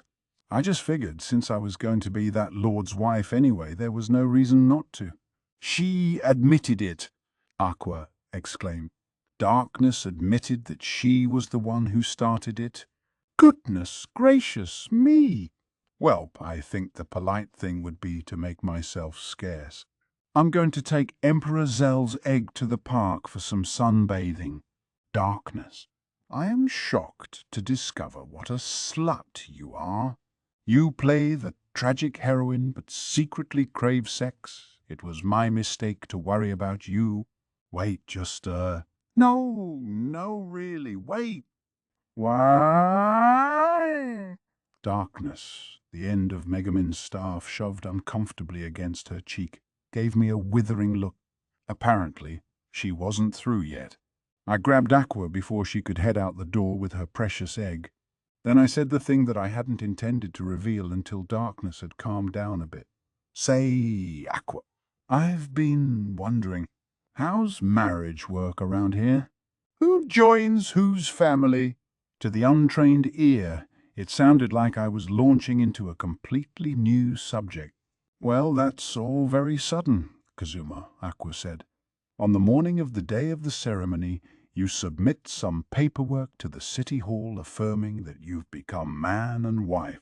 And then, in the afternoon, you have the ceremony. She seemed to realize what I was saying. So did Megumin, who suddenly looked very disturbed. What's going on? Only the sheltered noblewoman remained oblivious. Megumin, as if to play along, said, I guess divorces aren't so rare nowadays. Yes, it'll be fine. At last, Darkness put two and two together, and she looked up with a start. She was nobility, but also a total perverted masochist. She was a virgin, and yet also divorced. How many layers did she think she could pile on here? Wait, so what happens now? Darkness was abducted halfway through the ceremony, and her husband ran away that very night. I guess everyone will assume he got rid of her. Aqua's words, guileless as ever, caused Darkness to tremble. She looked me full in the face, hesitant, anxious. Well, we can pretend the paperwork doesn't exist, so don't worry about it, divorceness. Darkness spun on her heel and dashed off, crying. Epilogue 2. Eris and Chris. And that's pretty much the story. Darkness hasn't come out of her house since then. I'm planning another break-in. I was in a cozy little cafe on the outskirts of town. A bit of a hole in the wall. We were the only ones there. Well, it sounds like you're as much of a monster as you ever were. Don't be too hard on Darkness, okay? She may look tough, but she's really pretty sensitive. Yeah, I know. What about you, Chris? What have you been up to all this time? How long does it take to get to Axel from the capital? Chris had finally gotten back from the royal city, and I was bringing her up to speed on recent events. She scratched the scar on her cheek in embarrassment. Oh, no, I've been busy. I was actually just nearby once, but then I was called away all of a sudden. I had to take care of some stuff before I could finally get back here. She stretched out over the table, exhausted. Called away. Who could call you? Is there some kind of guild for thieves? Well, you know how it is. When someone dies, things just get... Don't tell me you moonlight as an undertaker. Chris didn't dignify that with a response, but only sighed deeply. Can you believe it? She said. That divine item we were looking for. All this time that lord had it. When I broke into his home in the capital, I just assumed I had made a mistake because of Miss Aqua's divine item. I'd heard that the second divine item Chris and I had been looking for in the capital had turned up in Oldup's basement. Chris had gone to collect it first thing when she got back to town. Supposedly, the item allowed you to control a randomly summoned monster. I wondered what the old fart had planned to do with something like that. By the time I finished explaining everything, Chris's coffee had gone cold. She drained her cup in a single gulp, then said, Anyway, all's well that ends well. Thanks for helping Darkness out, lowly assistant. Sure thing, Chief. We both smiled. Sigh, I still haven't gotten back that other item, though. Hey, lowly assistant, would you? I'm telling you right now I'm busy. Chris puffed out her cheeks, annoyed that I hadn't let her finish. I'd pay you. I've got plenty of money. Chris scratched at her scar again, in consternation this time. Pfft. Fine. You're on notice. I'll get you to help me again soon. Then a gentle smile came over her face. That smile, combined with the way she scratched her cheek, something felt off. Or like I'd seen them somewhere recently. You know, I'd been wondering, why would Chris talk about darkness and Megumin but go out of her way to refer to Miss Aqua? And then there was the fact that even her name sounded a bit like someone else I knew, someone with the same color hair and even the same color eyes.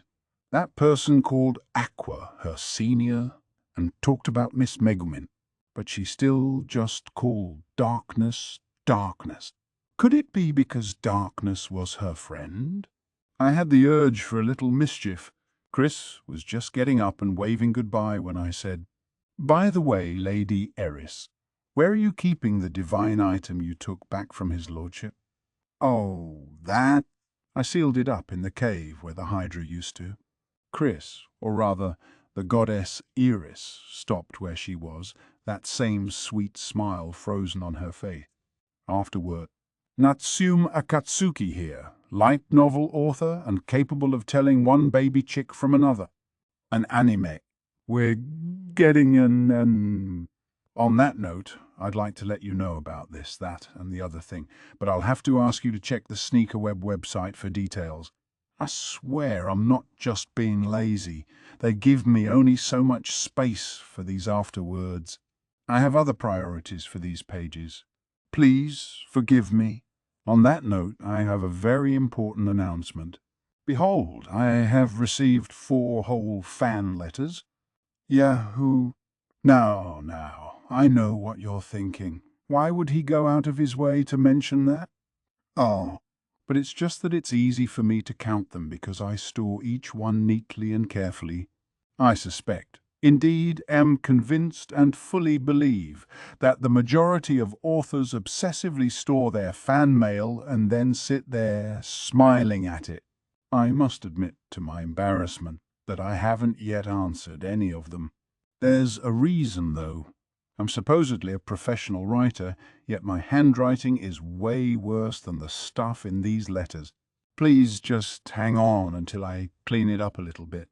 I'm reading a famous manga featuring a calligrapher as a main character, so I'm sure I'll get it soon. I know what you're thinking. This is what he was so eager to talk about. What about that other stuff? Okay, I'll throw you a bone. I just recently became Natsume of Saitama. What I mean is, I moved house. I promise it isn't because my parents chased me out, telling me that since I had a real job, it was time to give up my life as a residential security guard and get out of the house. I use the word moved, but it's only temporary. I fully intend to land back at my family home and resume my shut-in status. You're probably getting angry about now. He skipped telling us about the anime to write this inane crap. So let me append a proper announcement. A new spin-off, separate from May There Be an Explosion on This Wonderful World, is going to be serialized briefly on the Sneaker Web. The main character will be a certain assistant to a certain unprofitable shopkeeper. As for the plot, it will feature townspeople, each of whom naturally has 1 or 2 little quirks, coming to this character for advice. A lonely girl makes a bad choice of friends. A certain princess, influenced by one NEET's tall tales, all taken from Maito Kamon, gets the idea to imitate her hero. In short, it lets us focus on characters who don't normally get to stand in the spotlight. I hope you'll give it a look. Okay then. Once again, I owe a profound debt to Kuron Mishima-sensei, my editor, and all the many other people without whom this book would not have seen publication. But especially to you, dear reader. You have my deepest thanks. Natsume Akatsuki. Thank you for buying this ebook published by Yenon. To get news about the latest manga, graphic novels and light novels from Yen Press, along with special offers and exclusive content, sign up for the Yen Press newsletter. Sign up or visit us at Yen Press. Book link